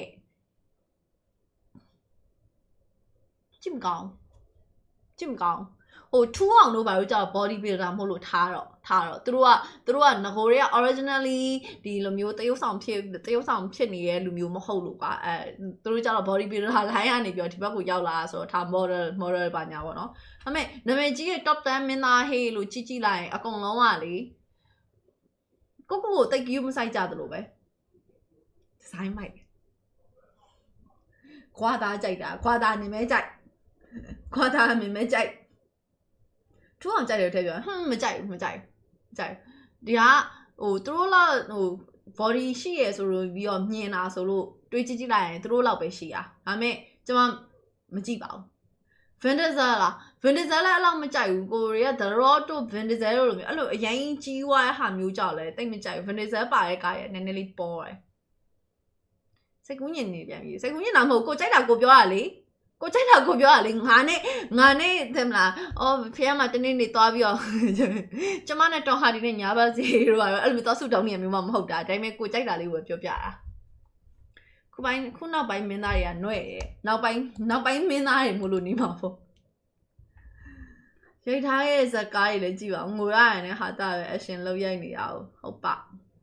ဝါဟိုပြီးရင်ဘာကြိုက်လဲဆိုတော့အောင်ရမ်းလည်းမကြိုက်ဘူးသွားမော်လမြိုင်ထောက်ကောင်ကနနာလိုင်းမေပကြီးကြော်အီချောပူမိစန်တီဟေးအေးအလားမိန်းကလေးတွေကိုမပြောဘူးမိန်းကလေးတွေကိုမဝေဖန်ဘာလဲဥပိဘာလို့အဲ့လိုဖြစ်လဲပြောရင်တောက်ပြင်းကြည့်လို့တဲ့ဟုတ်တယ်တဲ့ပြောရရင်ကွာငါတို့မှာဟို fan dam ကဒီအားပေးကြသိရမလားအိုကြီးဝမတွေကဒါပဲကြိုက်ကြတာဒါပဲရှိကြတာဆိုတော့နေရီပါဆိုရင်လဲကွာသူတို့မှာဒီနေ fan ကပုံများလိမ့်မယ်မျိုးကြီးတွေက fan အဲ့လိုမျိုး fan dam ကအဲ့လောက်ထိအရင်မတောင်းတိတ်မကြိုက်ကြကိုယ်လိုမျိုးတိတ်မကြိုက်ကြများမယ်ထင်တာပဲKim Jong-kook ကောတဲ့ Kim Jong-kook ဆိုတာဘာတူလဲဟို BTS လား BTS ကိုပြောလားကျမအဲ့ဒီလူအကုန်အစုံပြည့်အောင်တော့မသိဘူးမကြိုက်ဘူးထောင်းကြတော့လေကိုရီကြိုက်တဲ့ညနေပေါက်မျိုးမဟုတ်ပြန်ဘူးမြန်မာမင်းသားတွေမကြိုက်ပါဘူးဆိုတဲစုငိန်တဲဖန်ပါလို့လေတဲဖန်ဆိုရင်တော့ကိုပဲတဲဖန်လိုက်ပါရှင်ကျမတော့ Miss Fan မဟုတ်လို့ပါရှင်ကိုရီ Miss Fan ဖြစ်ခဲ့တယ်ဆိုတော့အချိန်က2ချိန်ပဲရှိခဲ့ဘူးလေဟိုးရင်ပါလေ Miss စပြီးတော့တည်တာကနန်းခင်စရာပြီးတော့မိုးဆက်ဝိုင်းသူတို့တော့ကပဲအဲ့ဒါမှ free vote เนาะ free voting အဲ့ဒါလေးပဲ vote ပေးဘူးတာရှိတယ်ကျွန်တော်ဟာတကယ်စိတ်ဝင်စားဘူးဟုတ်ပါနောက်ထပ်ဘာကြိုက်လဲဆိုရင်တော့ဟုတ်လေရိုက်တဲ့ကားတွေကအဲ့လို action ကားတွေဟိုလိုမျိုး effect တွေအများကြီးသုံးရမှာဟေ့ဆိုရင်ကျမအရင် all time favorite ကြိုက်တဲ့မင်းသားကြီးတယောက်ကညီနေလိမ့်မယ် Tom Hanks ကိုအရင်ကြိုက်တာနော်သူတရုပ်ဆောင်ချက်တွေဖိုင်အရင်ကြိုက်တာဒါပေမဲ့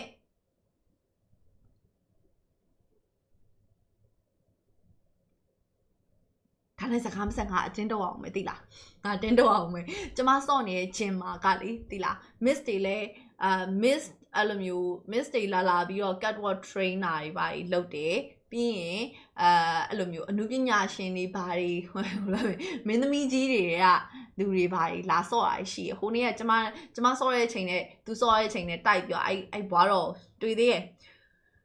သူပြောရနော်လူတွေကပေါ်ကားသာပြောနေကြတာတဲ့တကယ်ကြီးတပင်းနဲ့မြန်နေစီလိုပဲအဲ့လိုကားမျိုးတွေကြားရင်လဲတဲ့ဟိုအကောင်လောက်ဝိုင်းလော်လို့ဒါနာမည်ကြီးွားတာအဲ့လောက်လဲတဲ့မဟုတ်ဘူးတဲ့အဲ့နဲ့ဟိုယုံတင်လိုက်ရင်လဲပေါ်ကားကြောင့်မှပဲလူကကြည်တာတဲ့အဲ့ဒါကြောင့်အဲ့ပေါ်ကားတွေပဲရိုက်နေရတာပေါ်ကားရိုက်မှလဲသူတို့ပတ်စံရရတယ်အဲ့လိုမျိုးပြောသွားတယ်အဲ့လိုမျိုးပြောသွားတယ်ကျမတို့ဘာမှပြန်ပြောလိုက်ပါဘူး ကျမတို့ဘာပြန်ပြောလိုက်ပါဦးကျမရှင်တို့ပြန်ပြောဖောက်တဲ့ချရတင်းတုတ်တာတတူကပြလို့မရဘူးလေပေါင်ပါလေ99အောင်ကြောအိုး99တော့သဘောကျတယ်99တော့သဘောကျတယ်99ခစ်တော့99ရဲ့ body structure ဘာညာသူ့မျက်နှာပေါက်ကြိုက်တယ်ဟုတ်တယ်ငါရှာပပမြန်မာမင်းသားထဲမှာငါသဘောကျရဲဆိုရဲဟာတခုတယောက်ကိုတော့ငါမှတ်မိပါပြီ69မကြိုက်69ကြိုက်တယ်99ကြိုက်တယ်တကယ်ပြောတာအဲ့ဆို99ဆိုရင်ကျမ university life တုန်းကကျမရဲ့ best friend က99လုံးဝ crazy လေအဲ့မှာသဘောကျတာဒီထဲမှာ game 900ဆော်ရလို့ရှိလားမရှိတော့ပါဘူးခဲရှိရင်9စုမှာလေးတန်းပြီးတော့ရှိအဲ့လိုမျိုးရှိတယ်မလေးငါတို့ငါ live stream မိုက်တယ်နော် grand final လဲပြတယ်ပွဲမလာခင်မှာထိုင်ပြီး down shot topic ဘောင်းစုံနဲ့အတင်းတွေတုတ်တာဆိုတာ storyline တွေအစားတတ်လွဲတို့ my sexy girl တို့ချာပါနီးပညာမတော့ဟုတ်တယ်လေတောင်ဟမ်းတော့ပါလို့ဆိုရင် तू ရိုက်သွားအဲ့ drama တွေပဲလေဟုတ်တော့စောင်းရင်ရင်နဲ့ထိတာကွာ forest camp တို့terminal တို့ဟိုတေးဥဆောင်ချက်တွေ dialogue တွေအရန်မှရင်နဲ့တအားဆွဲအဲ့မကြိုက်ဒီမှာအဲ့လိုဒါပေမဲ့ဟိုကတော့ကြည့်လိုက်ပါသေးရဲ့key couple တော့ဟာလေးတော့ကြည့်လိုက်ပါသေးရဲ့ရုံမှာသွားကြည့်ရဆိုတော့အဲ့ဒါတော့ရှိခဲ့တယ်ဒိုးငယ်တော့ဆိုရင်ဗာလေကျမအနေစီပါမောင်တို့ကတော့အရန် hit hop ဖြစ်နေပြီးတော့ uni ကျောင်းတက်နေတော့တငယ်ချင်းတွေကကြည့်မယ်ဆိုတော့တငယ်ချင်းတွေအတူသွားကြည့်ငါတို့ကယုံထဲမှာထိုင်ကြီးပြန်လာနေထူးနိုင်တော့နေမဲကြိုက်တစ်ဆယ်ဟိုဆိုOkay, drop it လာပြီ hey drop it လာပြီကဲအတင်းတုတ်တဲ့ထားကိုဒီနားမှာခဏတစ်ဖြတ်ရကြအောင်တစ်ဖြတ်ရကြအောင်ငါရေလေးတောက်လိုက်အောင်မယ် The discipline was a lot better The for discipline, TLID. yes, the discipline was very, very high. I think the biggest overextension probably was around that very first lore that we saw glimpses of it, and then even when we got on over to like the fight, the overextension of the fight afterwards, which inevitably led to like their mid inhibitor breaking of that and things like that. I think that was as close as you can get to the overcommitment that people are worried about. But I agree with Eterna. I think that so far, coming into game number 4, TLID in terms of discipline is looking a lot better. But they need to find a clear solution in the draft. If not, show us something else. Because if not, I feel like Hescube, he's just going to keep replicating this draft again and again and again. Take the chip. I don't care. I agree. So we're going to get straight into it, ladies and gentlemen.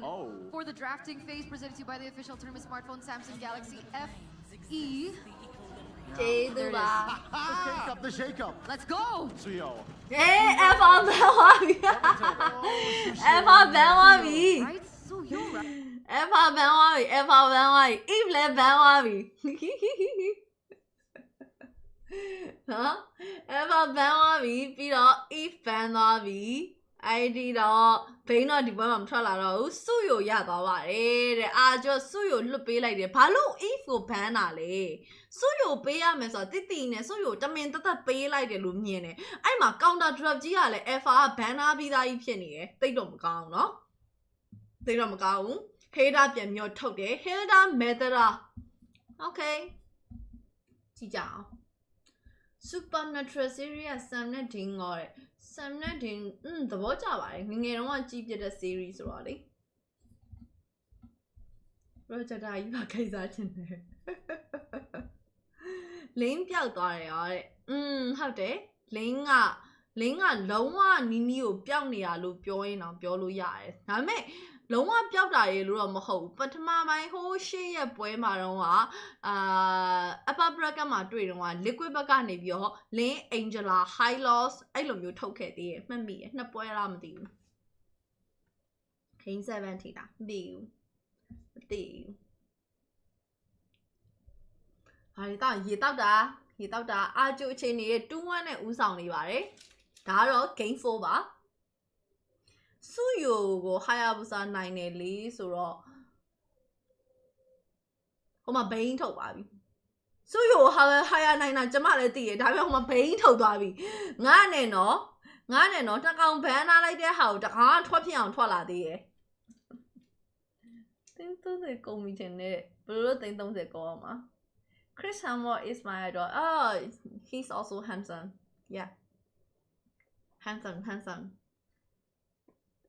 နောက်ကျသွားပြီလားတဝက်လောက်တော့ရှိ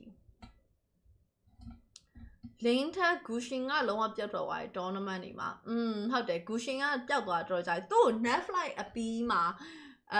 Assassin Matter ကလည်းအဲ့မှာလုံးဝပျောက်ကွယ်သွားတဲ့အချိန်တခုအခု Assassin Matter ပြန်မြော့ထွက်လာပြီဆိုပေမဲ့လေမဘတ်သေးရအကြောင်းလည်းဖြစ်ရင်ဖြစ်မှာပေါ့လေမပြောတတ်ဘူးကိုကြီးရပါတယ်ကျေးဇူးတင်ပါတယ်ကိုကြီးလို့ပြောရတဲ့အတွက်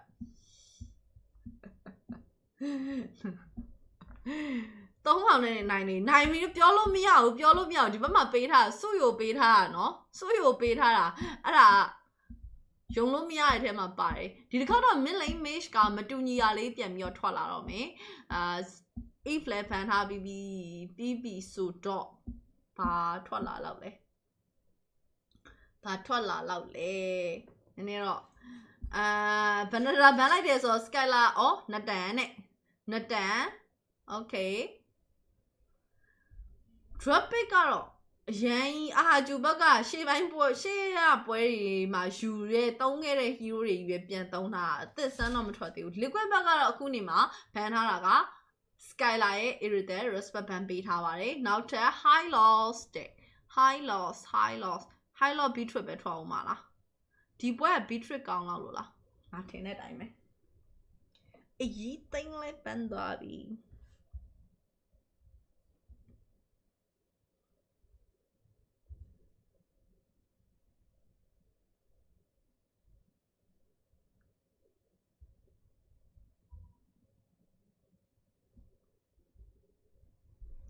နာပြေဝင်ပါ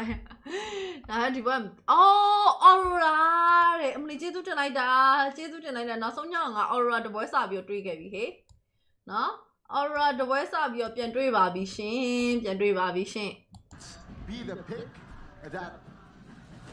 makes RRQ to the championship point. I think it will as well. I mean, you glorious pathway. You don't want to get hit by that fridge of bread. YouTube မှာမန်အကြောင်း100လောက်မှန်တာတစ်ကြောင်းပဲဖတ်ထားတယ်နောက်ဆိုတရားမမှန်တရားမတော့ဟာဒုက္ခပဲဘာမြင်းကြီးလိုက်လို့တော့မတွေ့ဘူးလေစီလာရတယ်နော်အသက်ပုံငယ်လာတဲ့ကျေးဇူးတင်ပါတယ်ချီကျူပေးရတဲ့အတွက် Okay ခုဆိုရင်တော့ best of 7ရဲ့ game number 4ရောက်ရှိလို့လာပါပြီအဲဒီတော့ liquid အနေနဲ့မျှခြေတစ်ခုကိုပြန်လဲရယူနိုင်မလားဒါမှမဟုတ်ရင်အာကျူကပဲဥဆောင်ရမှတ်တစ်ခုကိုပဲထည့်ရသွားမလားကြည့်အောင်ပေါ့နော် Witty Kali roaming ဖြစ်ပါတယ် Kali roaming နဲ့တစ်ဖက်မှာအမှန်တိုင်းပြောရရင် jungle မျှတော့မမျှဘူးဒီဘက်ကစုယူကကြတော့လုံးဝ damage type အသားပေးရဲ့နောက်မှာဆိုတော့ risk က short တော့မှာပဲအဲ့မှာpassive ပွင့်သွားပါပြီ passive ပွင့်ပြီးသွားရင်ထပ်အမြောက်ခံရင် short မှာနော် Darren ကတော့ fast blood ဟုတ်ကဲ့ပါ game 2ရဲ့အဖွင့်ကတော့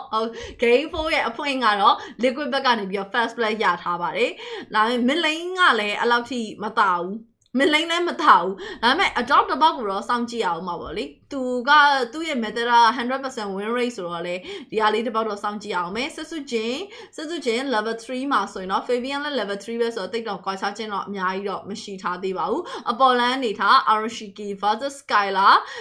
အဲ့ဒီ Beatrice နဲ့ထိန်းရတဲ့အနေထားမှာSkylar တော့ lane ရှင်းတာပို့ပြီးတော့မြန်တာလေးတစ်ခုတော့တွေ့ရမယ်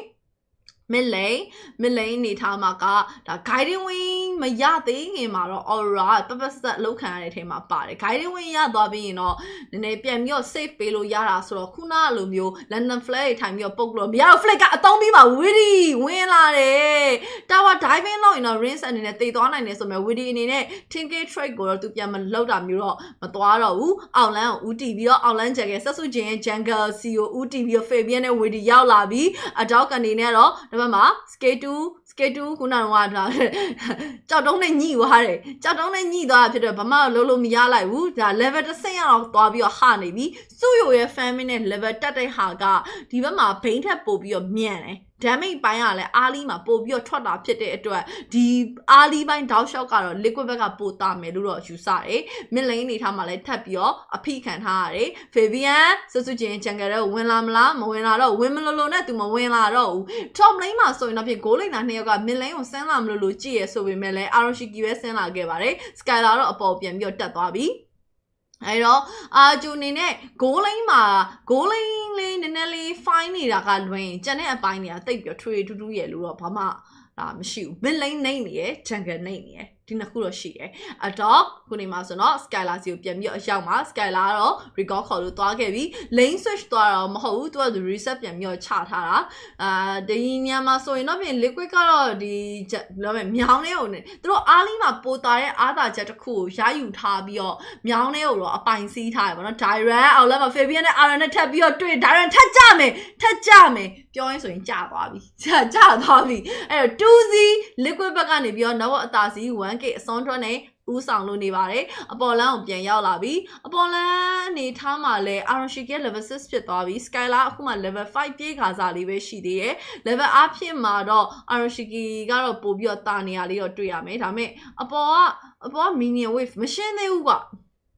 liquid ကဒီနာခြုံနေသိမလားဟိုဘက်လုံးဝအပိုင်သိမ်းထားတာအဲ့တော့ဒီပွဲကဘာပြဿနာပြန်တက်သွားလဲဆိုတော့ Dyran လောက်ကွက်ပြန်ပြောက်သွားရောDyran အခုလိုအားလီမိုင်းမှာလည်းနှစ်ခါမှောက်ထားရဆိုလောက်ကွက်ကပြောက်နေရောအတော့ cycling eager Witty ပြန်ပြီးဖြတ်အတိုက် Witty oh my god flicker ပေးသွားတာတော်တော်လက်မြန်သွားခဲ့ပြီးတော့ Witty ပြန်ပြီး 10k လုံးဝမပေးရသေးဘူးအာဂျူနေနဲ့ခုနေမှာဆို 10k လုံးဝပြန်ပြီးရရှိထားခြင်းတော့မရှိသေးဘူး 2Z နဲ့ liquid ဦးဆောင်တာကိုခံနေရတယ် family space ကိုပဲဦးတည်ပြီးရှာနေရလေးတော့မြင်တွေ့ရပါတယ် so ခုနေမှာmid lane အချိန်တွေကိုပြန်ပြီးကြည့်ကြည့်အောင် Risk ကတာဝါတွေကနေမထွက်ဘဲနဲ့ပဲနေရမှာ Dyran ဒီနားမှာတေးရဖက်နှစ်ခေါက်ရှိပြီနော်ဒီနားမှာတေးရနှစ်ခေါက်ရှိပြီတတိယမြောက်ထပ်မှောက်ရင်တော့အဲ့ဒါကြည့်မကောင်းတော့ဘူးအမှန်တိုင်းပြောတော့ Dyran ရဲ့ Hilda ကစုယိုကိုတော့လိုက်ဖျဲလို့မရအောင်ကြောင်ပြောက်သွားပြီ3ခေါက်မြောက်ပါတဲ့အဲ့နားမှာတေးရတာအရန်ပျော်လို့နေမှာအဲ့တော့ Tata CEO တော့ Fabian တို့ပြန်ပြီးချိန်တက်လာတဲ့နေထားမှာဆိုရင်တော့ဖြင့်ဒါစစုချင်းကိုဝိုင်းပြီးဖြတ်နေကြတယ်ပြတ်သွားပြန်ပြီဗျာ Risk ကလည်းဒါပတ်စစ်အကုန်မှာဆိုရင်တော့ Risk မှာထပ်ပြီးအကြား liquid အနေနဲ့ game 4မှာမျှချေပြန်ပြီးရယူဖို့အတွက်တော့အရန်ကိုအခြေအနေကောင်းနေခဲ့ပြီဆိုတော့ 4 man down လို့ပြောလို့ရတယ်တကယ်က Dyran ထိတ်ဆုံးကနေတည်သွားတာဆိုတော့အပြိုင်ဆိုင်တည်လိုက်ကြရမြန် 6-0 ရဲ့ရှင်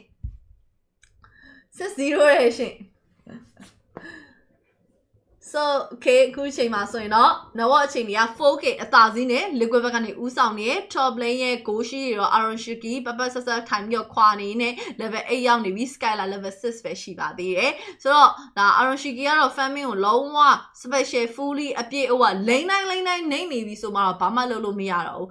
အရင်ဆုံးစပြီးတော့မှောက်တာ ESP ကစပြီးတော့မှောက်တယ် mid lane ကလည်းမတာဘူး jungle ကလည်းနေနေတယ် goal lane မှာပါထပ်ပြီးတော့အဖိခံရပြီအဲ့တော့နောက်ထပ်3-5မိနစ်လောက်10မိနစ်စွန်းလောက်ဆိုရင် high ground ကိုစပြီးတော့ကာရတော့မယ်ပေါ့နော်ကဲဒီနေရာမှာဆိုရင်တော့စစုချင်း ultimate ဒါမဲ့မလောက်ဘူး RRQ sniper တစ်ချက်မှာစစုချင်းပြန်လဲပြီးတော့ပျောက်သွားရင်းနဲ့ mid lane နေထားမှာဆိုရင်တော့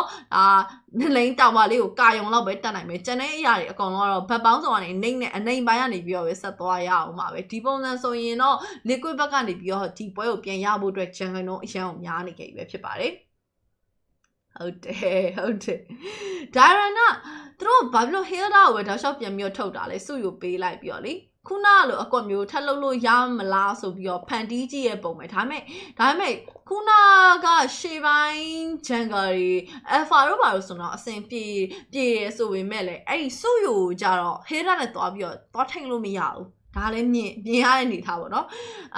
နတ်တန်လိတ်ခိန်းကိုသွားမယ်ဟေးဆိုရင်တော့မှဒီဘက်မှာ beatrice ကကြဒီတိုင်းထိုင်ဆောင်ပါမလားမလွယ်ဘူး level 10နဲ့ level 8နာဆက်စုချင်းထပ်ပြီးဖြတ်ခံရတဲ့ 7Z 8Z Skylar ခေါင်းကြားရဲ့ကိုတိုးပြီးဝင်သွားတယ်ဝီဒီတကောင်ပြန်ရနိုင်မလားဆိုတော့ရဖို့မလွယ်လှပါဘူးရိုက်ခဲရလဲ tower 2တိုင်ကြားရဲ့အထိပါဝင်ပြီးတော့တောင်းညံ့နေပြီး mid lane fast tower RRQ ပြန်ပြီးချိုးထားတယ်စနိုက်ပါတွေနဲ့ဒီဘက်တောက်ရှောက်ပစ်တာဟေး so နောက်ဆုံး let's start တယ်လေ liquid ပါပဲ first lot ကိုလည်း liquid ပဲထပ်ပြီးရအောင်ပါ second lot ကို liquid ပဲရပါမှာအဲ့ဒါဒီအနေထား 8k Hey, quando me ne mapi de eke a domia no, Paloma pian pielo meow, pian solo meow, Paloma sora, the second law, first law. Defend be a tiu, pian pillow meow, Tamega alatima bow. I'll Fabian Town Navy, Ara and Ineshi to the Tyrant, speak to be of an Alpian so met a tower, the Pivian, Kuma first law on the second tower, a Congo marome, a Congo marome, deep well liquid and then 10 years or through a chinky and base, my bit Arushigisio, Pia type of Josa, Arushigi flicker, Pedro, Pite, 10 gate account, your trimo, the Paloma, Sema Piene, Devu, Dina Maso in up. Jangle over tap your Udi, your win like iron in the contract, called Suji, Bath Goro, Yao not be your start how the Milay Male, Demi Harrow, Doubling Male, Jatanari, Outland Male, Taming Manine Bumbo, Manine Chili, race, Ultimate, 1, 2, LT, Arushiki, Piaba, did color Ugueda, we can use on a Teloya Bishi. Go use on it, I'm a day, they don't, I'm a day, yeah, okay, I don't know, Piero Meow, Skylar, maybe on Tiny shut down gay. May you jame yarole, Gole and Change, Piamio Yalaidas, Chini Nita, Arju, Piamio, taking on 9 bien yo. Kunaro, no cap, 8K Laugani Biro. Akunima 4.80 piamio sen la bare 5K အောက်ထိပြန်ပြီးဆင်းလာပါတယ် shutdown key တွေကလည်း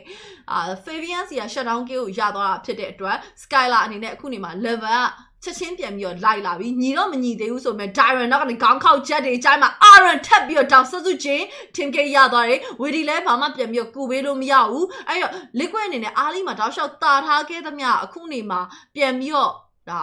Tim la, Tower Jollow, Pian Beta, I know first law, do Yamale, first law, Yamu, 5 gentle, sign more to where they are Yamatola, they need had Kuba, Butivio, Arjun in a 4 over the 5, logo, Tapu, Josani, Tyran, Agunima, no, Aroshiki like Chowny, Tyran, Aroshiki like Chowny, Logaro, Aroshiki, Yashiro, Bima, so you not be, remember, Woody win, Tyran, not download, Doggy, Skylar, video, Lowa, Tayos in my piazza on it, a thing with your Danny, Yene, a John account, Piamio, Jenny Gayabare, so Loga, Liquid Yadwa, Peter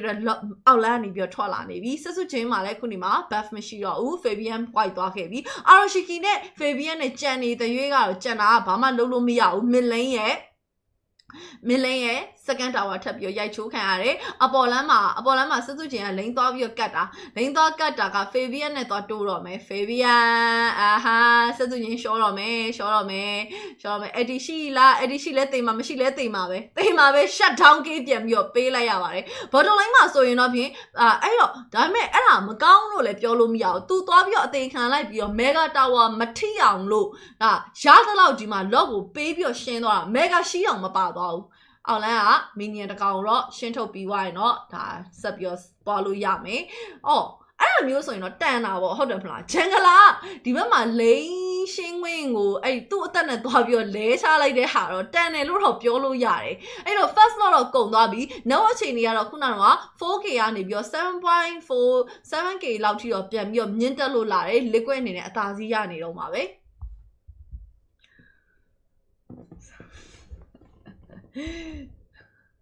Okay, so Kunima ga Skylar ga item 3 ခုထွက်သွားပြီ Beatrick က Aroshiki က Hepta C BOD Maleferro နောက်ထပ်မှာ item တစ်ခုထပ်ပြီးသွားနေတယ် on the way နည်းနည်းလေးပဲလူတော့ကိုလိန်နာ2ယောက်ချိုင်းမှာ1000ပဲกว่าတယ်ဂျန်ကန်2ကောင်ချိုင်းမှာအများကြီးกว่าနေတာကျန်တဲ့ကောင်တွေကသိရမလားရ1000အောက်လေးပဲกว่าတယ်ဆူယိုက3800ပါတဲ့เนาะ Fabian ဆူယိုက3800ထိကိုအသာစီးရနေခဲ့တာပါ 7K 1 dot 1 assist အနေထားရှိပါတယ်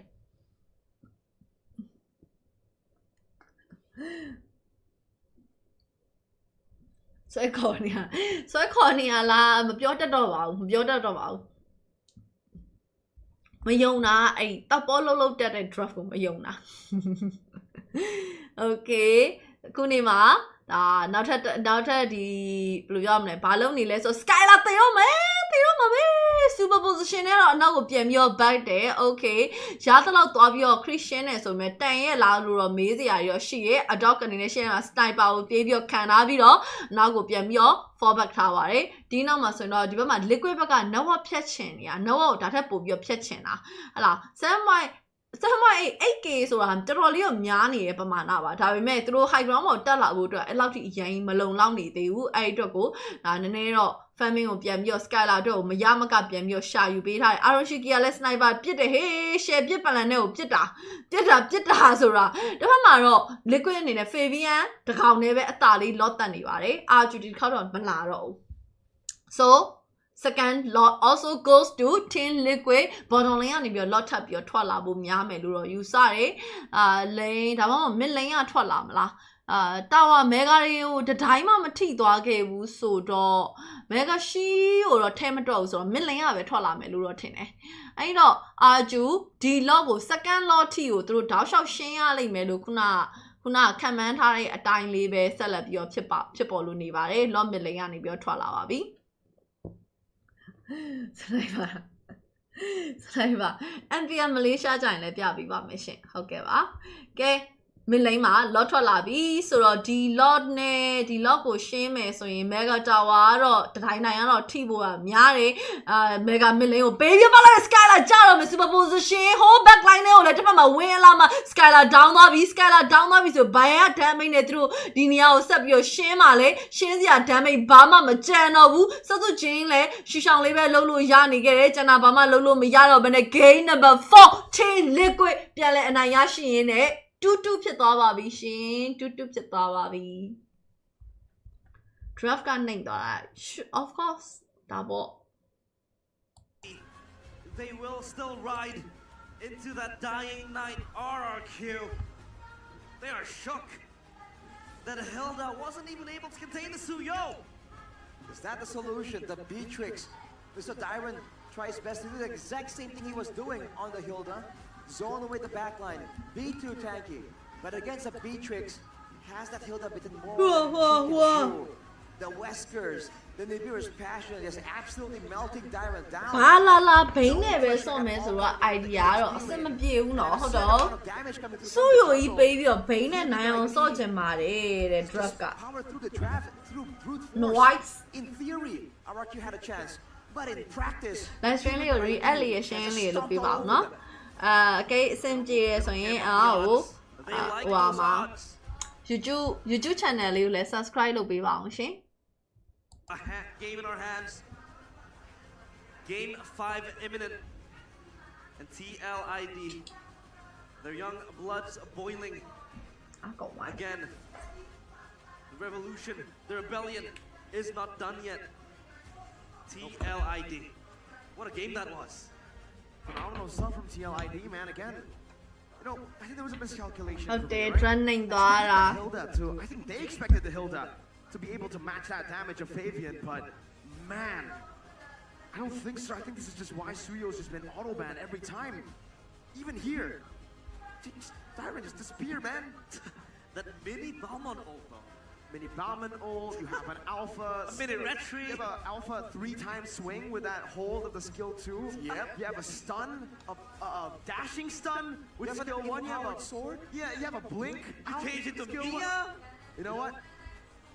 Nerf 1-1. Nerf. Hey. yeah, probably, man. But give some respect to my ဒီတော့မြောင်းဆွဲဆိုနေဟုတ်မယ်မှန်နေအဲ့လည်းမှန်မယ် I mean, he doesn't know to purify. Is that too greedy? Answer our questions, panelists. What do you think about the non-purify Natan in that game? Take it away. The Suyo. The Suyo! Thank you, casters. I mean, I personally am not complaining about the Suyo, being given over to TLID because, man, yeah. TLID. Super balanced, by the way, in the early game. Very much so. Perfect hero with no flaws whatsoever. It was evident in that game. နိုင်တယ်လို့နေမှာပေါ့ Natan Flicker. ကိုင်နိုင်ရှုံ hero ကြီးဟုတ်ပါဟဲ့ I think that like Skylar, as good as he is, has costed his team games for one reason or another. Sometimes it's like too many recalls. Sometimes, most of the time, it's battle spell choice. And finally, we get to see him punished hard for this one. Because previously, didn't want to go for Purify, takes a flicker. Irithel, we've been through a whole meta of Irithel.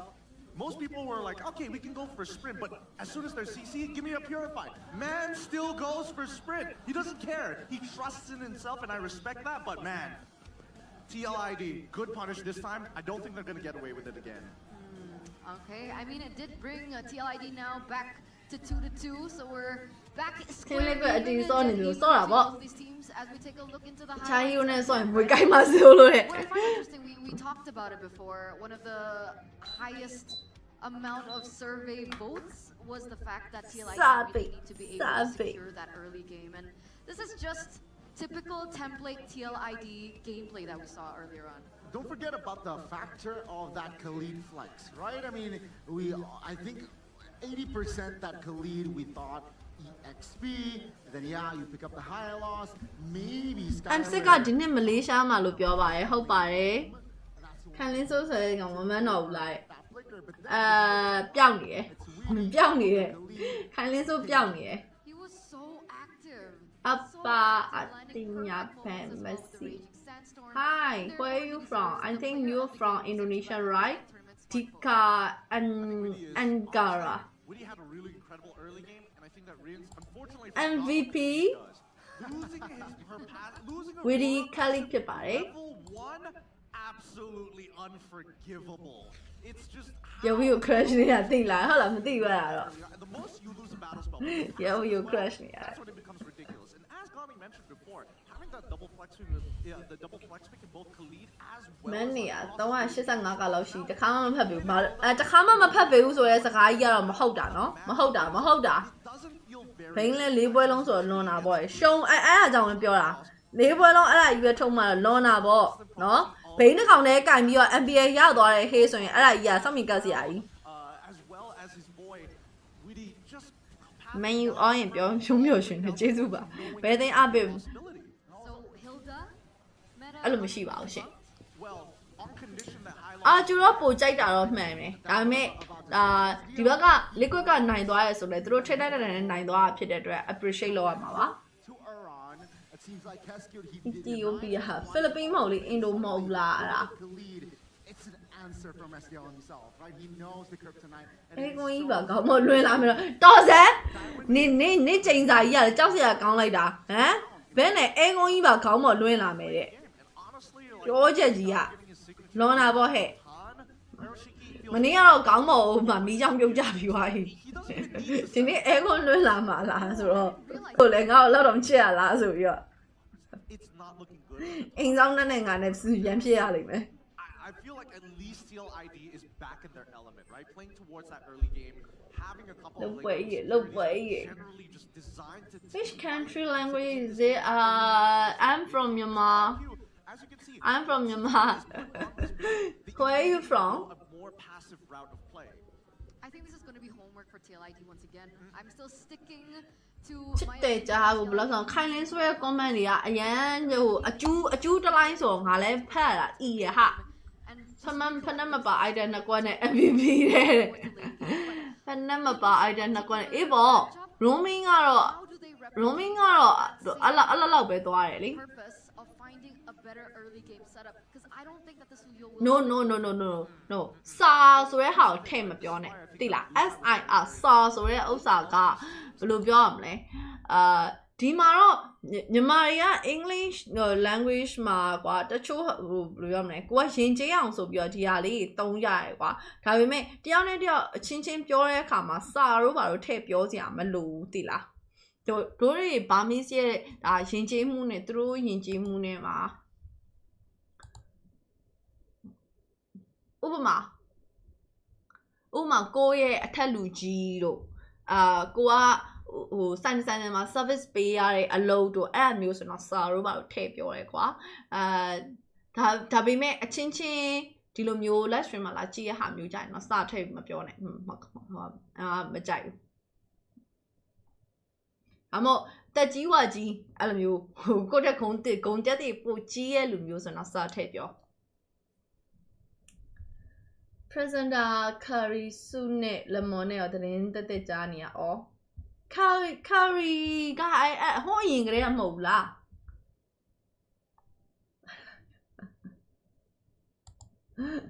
မဒါဆူတာမဟုတ်ဘူးနော်မရှူတင်ပေးတာအမတင်ပေးတာ I'm from your heart okay နောက်ဘွားတီကူးနေလိုက်ပါဗျပိုးရင်းချမ်းမယ်တင်တယ်တဲ့ကျွန်တော်ထိုးမပြပါဘူးဘာလို့ကျွန်ထိုးပြရမှာရတော့အေးငါထိုးတက်သွားတဲ့တနေ့နေတို့မျက်စိနောက်ရယူနိုင်မယ်အဲ့လိုမျိုးပဲသွားသူကဒီအထာလေးရှိတယ်သိရမလားအထာလေးရှိအဲ့ဒါ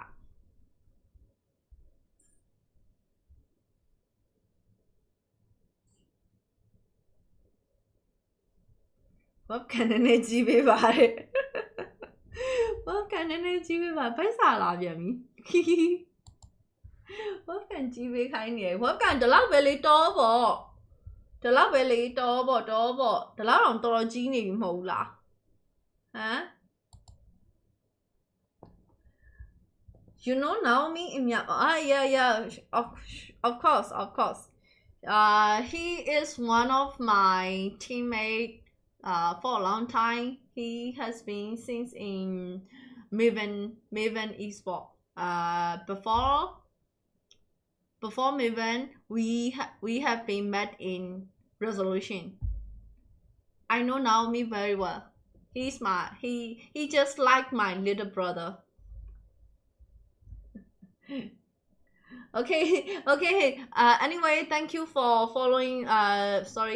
Thank you for subscribe my channel and welcome to my stream. IG posted to Lemuria TV. I think you're from Indonesia, right? Most of the people Malay had the most of the comment when I'm in the idea of my face on my icon li chong yi ja bao. Hero the count ne pay guy ne count show ma di in a little bit down ne. Hey, Chisi Ali Lani Hakananio. Ngomong-ngomong kita bakal kilas balik nih karena ini kan pencapaian terbaik dari tim Liquid sepanjang sejarah MPL Indonesia. Dulu pada saat dulu biasanya kita ketemu Dark Era kita pulang sambil ente kadang-kadang ente. Kita paling bestnya tuh masuk 3 besar guys. Jadi ini sebuah kebanggaan sih buat kita. Kemarin aku capek-capek ngecas HP aku tapi yang full malah perasaan bangga aku ke Liquid. Anjay. Oh, asik. Gokil. Keren. Eca. Tapi Eca, ini kan perjalanan yang cukup panjang apalagi Eca bersama Liquid tuh benar-benar dari Dark Era. Cisia lehe. Apa ya? Liquid fan ni le cisia lehe. Eranya baru era kuda nih sepertinya ya. Iya. Era kentang. Kentang. Nggak tahu Bude. Nggak tahu. Pokoknya GG aja, era GG. Era yang GG. Ya. Ngelihat sekarang mereka bertarung sekuat tenaga sebagai brand ambassador dari tim Liquid ID. Apa yang Eca lakukan dari tadi?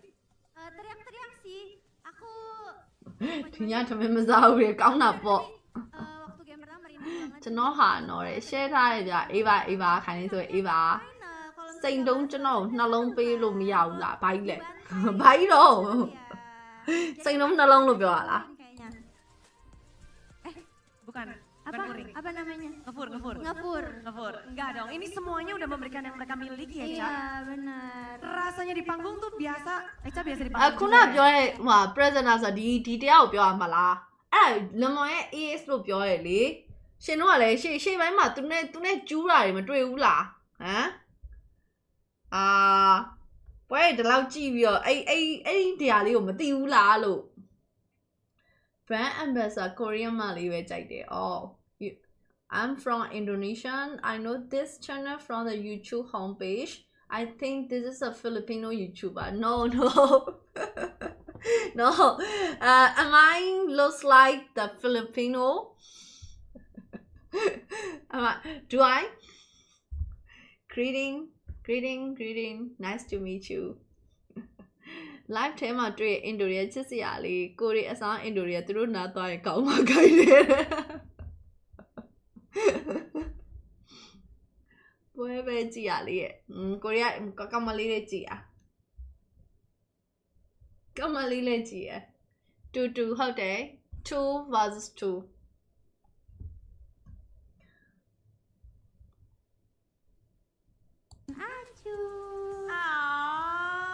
Tapi sekarang Fabian akan melanjutkan permainan. Coba semangat terakhirnya nih. Ayo. Semangat Fabian dan tim Liquid, semoga kalian menang menjadi juara. Kata-kata buat barudak Bandung. Wow.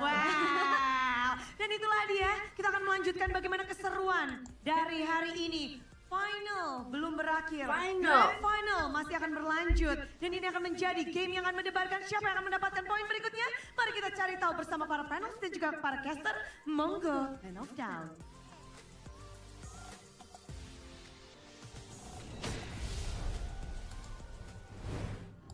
Thank you so much, Bude. Thank you so much. Welcome back. အေးပါလို့သူအေးဆိုကြည့်ရမှာမဟုတ်တာမဟုတ်ဘူးလေဒီဘက်မှာပြောလို့အဲ့တယောက်ရဲ့ post တွေဆိုရင်လမွန်ရဲ့ react တွေအမြဲတမ်းတွေ့ရတယ်ဆိုပြီးပြောလို့အဲ့အကြောင်းပြန်ပြောပြတာအခုလာမှာက game number 5 no ပောက်ကရည်တော့တင်ပေးနေရယ်ပောက်ကရည်တော့တင်ပေးနေရယ်ဘလို့ဖြစ်လို့ good night တော့9နာရီခွဲပဲရှိသေးတာ9နာရီခွဲပဲရှိသေးတာခုမှအားရဲအဲ့ဆိုအော်လည်းမကြိုက်ဘူးတဲ့အော်အေး fan match တပွဲတစ်ခါမှမစောရသေးဘူးတဲ့အဲ့ဒါအကြောင်းနည်းနည်းလက်နှေးရဖြစ်သွားပြီလက်နှေးရဲ့ကိစ္စတွေပါလာပြီလက်နှေးကလေတလားဘရူ NBA Indo က cameraman ကိုပြောကိုရီးယားမှလေးပြောငါဘလို့ပြောတော့ပြောရမှာသူတို့စကားပြောတာလေးရတော့ချစ်စရာလေးအတန်ဆွဲပြောတာလေးရဟုတ်ပါကက်စတာကြည့်ပွဲကြီးကြီးတက်လာတော့တဲ့အိုးဝမ်းတာပါရဲ့ရှင့်ဝမ်းတာပါရဲ့ရှင့်ဘာပြောလေဟလာတခုခုတော့ရသွားတယ်ဆိုလို့ပွဲကြီးတက်သွားတယ်ဆိုလို့ဘာပြောရပါတယ်ရှင့်9နိုင်ထိုးနေပြီလားဘယ်မှာလဲfan match မှာ Tiger နဲ့ဆေးထိုးလိုက်ရပါတယ်အဲ့လိုနော်ဟမ်စိတ်ထိုးရချင်းထဲ Facebook ကိုပြောတာတဲ့ဩတီဗီ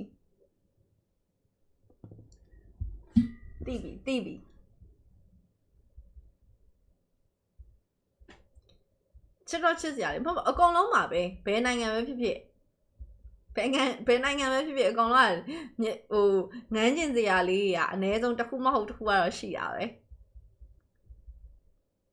ငါတို့ကတော့အငန်းတက်လိုက်ပြီးတက်နေပေါ့ဟဲ့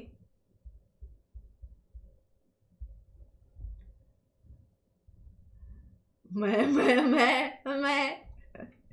ကာလာရွေးထားတာလေကောင်းလို့တိလာဟန်စင်ရဲ့ဒီကာလာကကြာလူကိုပို့ပြီးလင်းသွားရတယ်ပါမယ်ပြီးရင်နောက်တစ်ခုကမနေ့ကလေးကကျမဒီ webcam ကနေသွားတဲ့ကာလာကိုပြင်ထားတယ်လို့ကျမပြောရလေဒီ lighting နည်းနည်းပြန်တင်ထားတယ် saturation ဘာညာအတက်မလားနည်းနည်းလက်ကလိပြီးတော့ကလိထားတာအဲ့တော့ကာလာအမှန်ထွက်အဲ့လိုဖြစ်နေတာဂျပန်မှာ10နာရီကျော်နေပြီခုနာရီကျမကြီး queue စိုက်ပါလာတောင်းလို့ရလားဘာတောင်းညင်လို့လဲဘာတောင်းညင်လို့လဲပတ်စံလွယ်ပတ်စံတောင်းလို့လားဘာလိုမျိုးလဲပြတယ်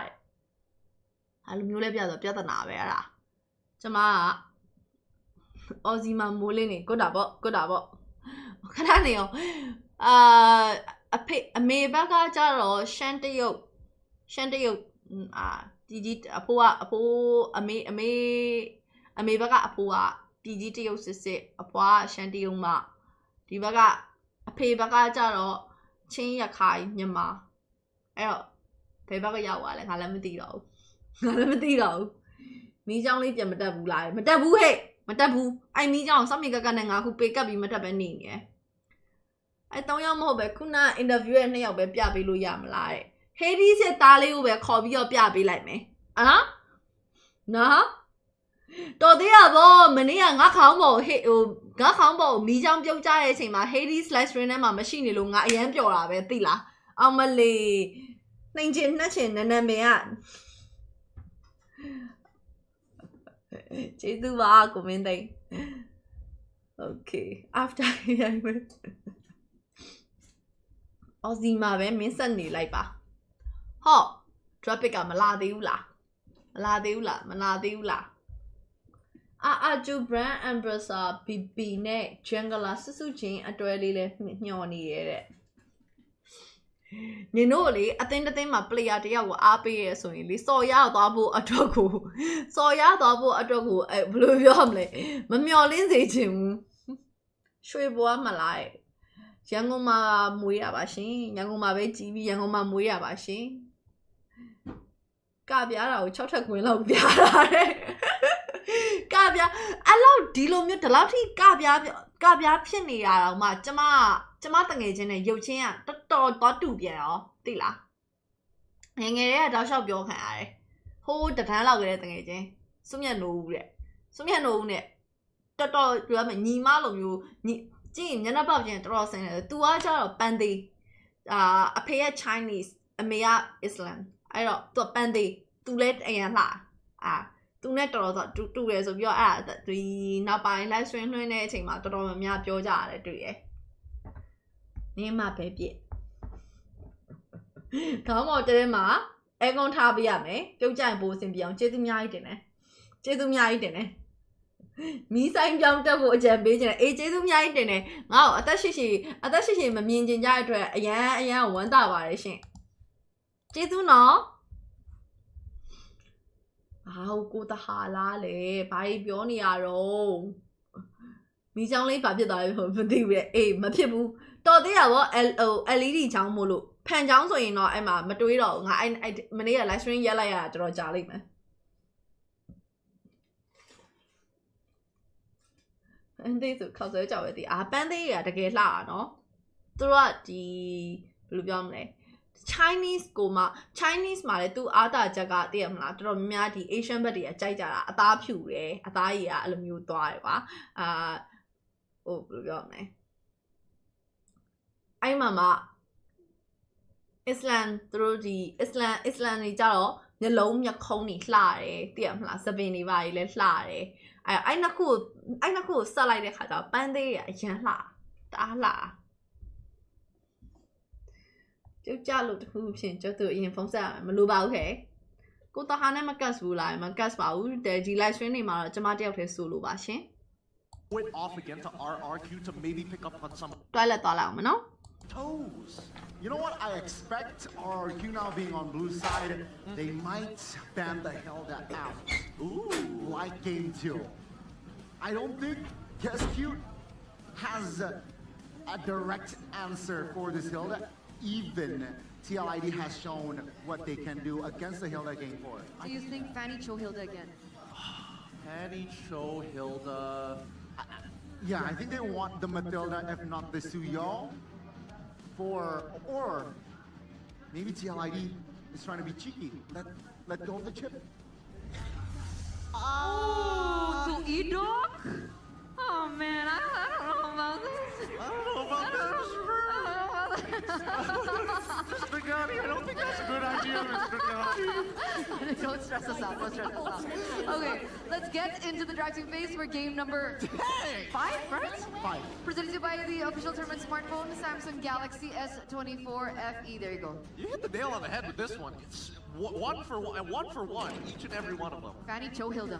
Fanny Cho Hilda. Game 2. So what did RQ go for? They went Matilda in game number 2. They did go for Matilda in game number 2, but at least St. Lucas has already put a big clamp on that, right? They can get rid of Matilda, they get rid of Suya as well as the chip. Now Phobius is going to get first pick before the side of Cascute. Come back, St. Lucas. Let's see how he's going to manage this. Because again, I feel like Phobius for certain teams are a hit or a miss. Yes. And based on game 3, I believe. Yeah, Dyron rocked the Phobius like crazy. TLID, they should have the scenario, right? They should have the radar. But it seems like they're taking their time here. Wait, do they go? Do you want Bane or do you want? Do they? ဘိန်းထက်ယူရင်တော့ငါတို့ဆက်ရမှာနော်နင်တို့ပြုတ်တာနေအောင်နေသေးရဲ့ဆိုပြီးတော့ဘိန်းထက်ယူရင်တော့ဆက်ရမှာလောလောဆယ်မှာဘာယူရ F5 တဲ့ဟမ် F5 တဲ့ဒါထက်နဲ့ရုပ်ချင်းစင်နဲ့ဒါထက်ဆိုတော့ဘာတူလဲငါလည်းမသိဘူး ဘေးတွေကရှမ်းတရုတ်မြန်မာတွေကမိဘတွေကစကိုင်းကိုရီးယားညီမလေးရဲ့အညံကုန်အငယ်ဆုံးကနေပြောဟင်း Okay so ခုနေမှာဆိုရင်တော့အော်ည8 နာရီလောက်ဆိုရင်သိရမလားမှုံချင်းဝါချင်းနန်းနန်းပင်တွေကစလာပြီ so ခုနေမှာဘိန်းမဲ့ထက်ယူလာတဲ့ဟာနင်တို့အသိစောက်ကြောတင်းနင်တို့အသိစောက်ကြောတင်းဆိုတာအဲ့ဒါအစ်စ်ပဲဘိန်းမဲ့ထက်ယူရတဲ့လုံလုံးအကြီးရယ်နော်စမီကလာပြီဘာကောင်နေလဲကွာဘိန်းစားတွေပြောချင်တော့ဘူးစိတ်ပြက်စရာကြီး traffic ကကြည့်အောင်အုတ်ကြီးကဘာဖန်ဘာမှမဖန်ဘူးအုတ်ကြီးကဘာဖန်လဲဆို Queen fan နဲ့ Queen fan နဲ့ရှင်တကယ်ပါပဲ traffic ကြီးကမမိုက်လိုက်တာကွာကိုရီးယားတော့အားခဲတာပေါ့အော် final ဆိုတော့ပညာပေါင်းစုံထုတ်သုံးပြတော့မယ်ဆိုပြီးတော့တွေးပြီးတော့အားရပါရကြည့်နေရပဲတစ်ခါလာလဲဓာကြီးပဲနှစ်ခါလာလဲဒီ3កောင်ပဲပြန်ပါလာတယ်ဘိန်း e-sport ဒီဘက်ကဘိန်း e-sport ဟိုဘက်က alpha e-sport ဘိန်း e-sport နဲ့ alpha e-sport နဲ့ဟုတ်နေတော့ပဲရန်ကုန်မှာဘိုင်းလာပြီးတော့မုံရွာမှာမွေးရအောင်မန်းဖတ်ပေးရမယ်မင်းကလည်းအရင်ဇူရှင်းရတဲ့အတင်းနိုင်နေရလားဆိုတော့အဲ့လိုလဲတေချာပေါက်တော့မဟုတ်ပြန်ဘူး game 1တော့ဇူရှင်းကင်ခဲ့တာပဲရှုံးတယ်လေ game 2ဘာညာokay high loss ban နဲ့ hater ban နဲ့ chow ban နဲ့ဒီဘက်မှာလဲ franco ban နဲ့ irritate ban နဲ့ okay ban ကျန်တာ ban ကိုပါချမ်းပဲဒီပွဲတော့ skylar cloud ထွက်လာမလားဆိုပြီးတော့တွေးနေရဟိုဘက်မှာကနတန်ယူသွားတယ်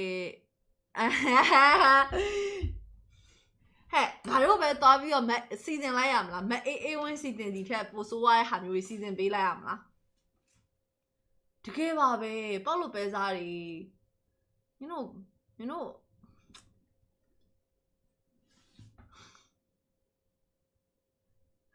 ဒါလေးရှုံးနေရအောင်မဘန်းကြောင်ဘန်းတာဘန်းတယ်လေဒါပေမဲ့ဘန်းလဲဒီတဲကနေပြီးတော့ပဲမွဲပြပစိုးထွက်နေရဒီ grand final အတွက်ကိုသူတို့ဒီ hero 10 ကောင်လောက်ပဲဟိုတယောက်ကို2 ကောင်ပဲ train ထားကြလား beat trade တဲ့အော်အေးဂျောဟတ် okay fighter ချန်ကဲ2 ကောင်နည်းနည်းလေးဘယ်လိုပြောမလဲစိတ်ဝင်စားစရာအပြောင်းလဲဆိုလို့ဂျောဟတ်1 ကောင်ပဲရှိပါတယ်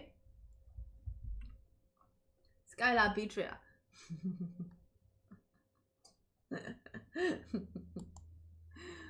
ဘာရီမန်းကိုမသိတော့ပါဘူးဟဲ့တကယ်ကိုဘာရီမန်းမသိတော့ဘူးနောက်ဆုံး last bit team liquid ဘာယူမှာလဲဒီဘက်မှာတော့ 4BS ရထားတယ် 4BS နဲ့ဆိုတော့ if နဲ့ alpha နဲ့ကိုလိုက်ထူလို့ရတယ် kali နဲ့ထိန်ရမယ်ဆိုရင်kali ကတော့ဒီပွဲမှာဝီဒီ roaming မဲ့ဆော့မှာဆိုတော့တိတ်ပြီးတော့ battery လောက်မှပဲတွေးမှာပေါ့နော်နောက်ဆုံး last bit Tigreal ပါတဲ့ Tigreal if ကိုသူတို့က combo ထုတ်သုံးချင်တာဒါဆိုရင်တော့ Skylar ရဲ့ safe အတွက်ကိုသူတို့ကိုယ်တိုင်ပဲဖန်တီးရပါတော့မယ် Skylar ဒီပွဲမှာတိတ်ပြီးတော့ရှေ့ပိုင်းပွဲတွေလိုအရင်ကြွားလို့မရတော့ဘူးနေစီစဉ်တဲ့ draw ချန်ထားတာကျေးဇူးအများကြီးတင်တာပဲเนาะ final လို့ပွဲတစ်ပွဲမှာတော့မှဒီမွဲပြပစိုးတွေကမထွက်နိုင်တဲ့2 သိန်းကိုငါဘလို့မှ respect ပေးလို့မရတော့ဘူးရှာကြံပြီးပေးတာတော့မရဘူး Let's not forget Natan Yves late game though for TLID. Huh? Let's not. So there you go, ladies and gentlemen. That's it from the panel. We're gonna throw it over to the casters for. ဒီ thread တွေပဲတော့ရှောက်ထုတ်သွားပြီးတော့နောက်ဆုံးပွဲထိဒီမွဲပြပစိုးတွေကမထွက်နိုင်ဘူးဆိုဒီ2 သိန်းနဲ့ကဘယ်သိန်းရငါတို့တွေစိတ်မဝင်စားတော့ဘူးကဲအခုဆိုရင်တော့ဒါက game number 5ဖြစ်ပါတယ်ခုနေမှာဆိုတော့2 သိန်းလုံးရဲ့ result က2 versus 22 မှတ်စီရရှိထားတယ်4 မှတ်အရင်ရရှိတဲ့အသင်းကအနိုင်ရရှိမှာဖြစ်ပါတယ်ဆိုတော့ခုနေမှာဆိုရင်စစုချင်းဂျန်ကန်လေးပြန်ပြီးတော့တိုးနေပြီ Fabian ခုနေမှာတော့ဒါအလားတူပဲအတူတူပဲဘာမှတိတ်ပြီးတော့ကွာခြားချက်တွေတော့မရှိနေခဲ့ပါဘူးလိုင်းကဒီချိန်ဆိုရင်ဒုံကျင်တယ် တုံးကျင်တယ်နည်းနည်းတုံးကျင်တယ်အခုမှပြန်ကြည့်သွားတယ်ခါလေးစိတ်စင်းနေညို့တယ်ဟုတ်ပါဟိုဘက်မှာကြတော့လေဖိလစ်ပင်းမှာကကြတော့သူတို့ကျန်တဲ့နေရာတွေမှာချိန်သေးတယ်ဥပမာဖိလစ်ပင်းမှာလည်းစုယိုနဲ့ alpha ပဲတောက်လျှောက်ပတ်ပြီးတော့ကင်သွားစုယို alpha နောက်နိုလန်ဘာပြော assassin တွေတွေ့ရသေးတယ်assassin တွေဟိုဘက်ဒီဘက်တွေထွက်လာသေးတယ် brand ပွဲတော့ဆိုရင်လည်း assassin တွေအများကြီးပဲတောက်လျှောက်တွေခဏခဏထွက်လာကွာတပွဲနဲ့တပွဲမအီရဘူးတိလားဒါပေမဲ့ဒီအင်ဒိုပွဲတွေကတော့အရန်ကိုအီတယ်ဒါအီတာမှလေကြည့်ရတာဘလို့မှ fee အဆောင်ရင်ကျဲတယ်လို့ပြောလို့ရတယ်ခု grand final ဆိုပို့ဆိုတခါလာလဲ alpha bane alpha ဒါတွေကြီးပဲလဲနေစုယိုတပွဲတော့လှုပ်ပေးလိုက်လို့ဒါပြောင်းသွားတာညာဘက်တော့မှာဘာကြီးပိတ်နေရတော့ညာဘက်တော့မှာကွယ်ထားတာ copyright ထိနိုင်တဲ့နေရာတွေကွယ်ထားတာဟုတ်ပါခါနဲ့ဒီ hero တွေကြီးပဲ9ပွဲလောက်ကတ်ရမယ်ကျမဘွားယူတွေးကြည့်လိုက်အတော်စိတ်ဆင်းရဲစရာကောင်းမယ်နော်အတော့ခုနေမှာတော့အဲ့လောက်ထိတော့အရင်လုံးနိုင်ကျွန်တော်မရှိသေးဘူးဦးဆောင်ခွင့်တက်မှတ်ကိုရယူရမယ်ပွဲပဲဖြစ်ပါတယ်အဲ့တော့အခုနေမှာဆိုရင်အတော့ကတော့နည်းနည်းလေးပတ်ပြီးပြေးနေအောင်မယ် rinse လည်းအလားတူပဲခုချိန်မှာဆိုတော့ first starter ထွက်နေပြီဒီ first starter ကိုဘယ်အသင်းရမှာလဲဝေဒီကတော့တစ်ဖက်မှာစသူချင်းကိုဟိုဘက် channel ကိုတုံးပြီးထုတ်လိုက်တယ် cyclone နေမျိုးပြန်ပြီးထွက်လာ alphaတာတဲ့အတော့ကရသွားပါတယ်တဲ့ Fabian ကြလို့သွားပြီး first black RRQ ရရှိသွားပြီးရဲ့နောက်မှာဆိုရင်တော့first starter မှာတော့RRQ ဘက်ကနေပြီးတော့စတင်ပြီးတော့ဦးဆောင်လို့နေပါတယ်။နောက်ကလည်း 1k ရသွားတယ်။အပေါ်လမ်းမှာတော့ Skylar နဲ့ Aronshiki နဲ့ဂျားထဲမှာ Skylar ကတော့ mid lane တစ်ချက်လာပြီးတော့ fan မြင်သူကတော့အပေါ်ပြန်ပြီးတော့တက်မယ်။အဲ့လိုမျိုးဒါမှမဟုတ်လည်းသူ fan လို့မရလိုက်ဘူး။နေုံနဲ့စောသေးတယ်တဲ့ Aron ကတော့ရှောင်ရှားနေုံပဲ Dyran level 4ရောက်သွားပြီး Aron ultimate နဲ့ပြန်ခုံပြီးတော့ပြေးသွားလို့ရတယ်။ဒါပေမဲ့လည်းအိမ်ကို recall ခေါ်ဖို့အတွက်ကိုနည်းနည်း pressure သွားပြီးတော့ပေးနေခဲ့တာ။အောင်လန်း goal ရှိတော့ခွာခွင့်တော့မရဘူး။ top lane မှာလည်းနည်းနည်းတော့လို့ရှာလေးတော့မြင်တွေ့နေရပါတယ်တိတ်တော့ထူးရဲလို့တော့မဟုတ်ထားသေးပါဘူးနောက်ထပ်တက်လောက်လာမှပဲသူတို့ဘက်သွားပြီးတော့ဆိုင်မယ်လို့တော့ယူဆရပါတော့အခုရှေ့ပိုင်း game 1 2နဲ့တိတ်မတူတာကတော့ 10k အခုနေမှာအဲ့လောက်ထိအများကြီးပြုံပြီးတော့တက်လာမျိုးတော့မဖြစ်သေးဘူးGame 1 2တော့Game 1 2 3 ထိကို 10k အရန်များလုံးကကြည့်ရယ်4လောက်ကြာမှနည်းနည်းညင်သွားအခု5ကြတော့ပိုနည်းနည်းပြန်ပြီးထိန်းသိမ်းလေးတော့ဖြစ်သွားပြီပေါ့နော်ဆက်စုချင်းခဲတစ်လုံးပေါက်ပြီးတော့ပဲဒါအောက်လန်းက ESP crab ကိုကြိတ်လို့သွားခဲ့တယ် level အားဖြင့်ကတော့7 Fabian level 6ပဲရှိပါသေးတယ်ဒါသူတစ်ခါကြထားတဲ့အခြေအနေကြောင့်လည်းပါတယ် adopt ကနေနဲ့ Fabian စီပြေးပြီးတော့အကတ်မှာယာယီခံ ultimate manipulation ဒီအရာတွေကြားထဲမှာဆိုရင်တော့ပြီးတစ်ဖက်မှာ Dyran လိုက်ပြီးတော့ထုနေတော့မဲ့ Fabian တော့ down လို့သွားခဲ့ပြီး Aron မှာထက်ချိတ်ဖို့စူးစမ်း Aron တော့တက်ဖို့မလွယ်လာဘူး Dyran တောက်ဝါရီဝင်ပြီးတော့ယာယီခဲကိုထပ်ပြီးတော့ဖြုတ်ချထားရင်းနဲ့ခုနေမှာဆိုရင်တော့ပြီး liquid ဘက်က team composition ပြန်ပြီးတော့ပြည့်ရွင်းသလိုမျိုးဖြစ်နေခဲ့ပါတယ်ဒါပေမဲ့သူတို့မှာပြန်တည်ဖို့အတွက်က chance ကလည်းရှိတော့မယ်ဟာလားအထူးသဖြင့် VD ရဲ့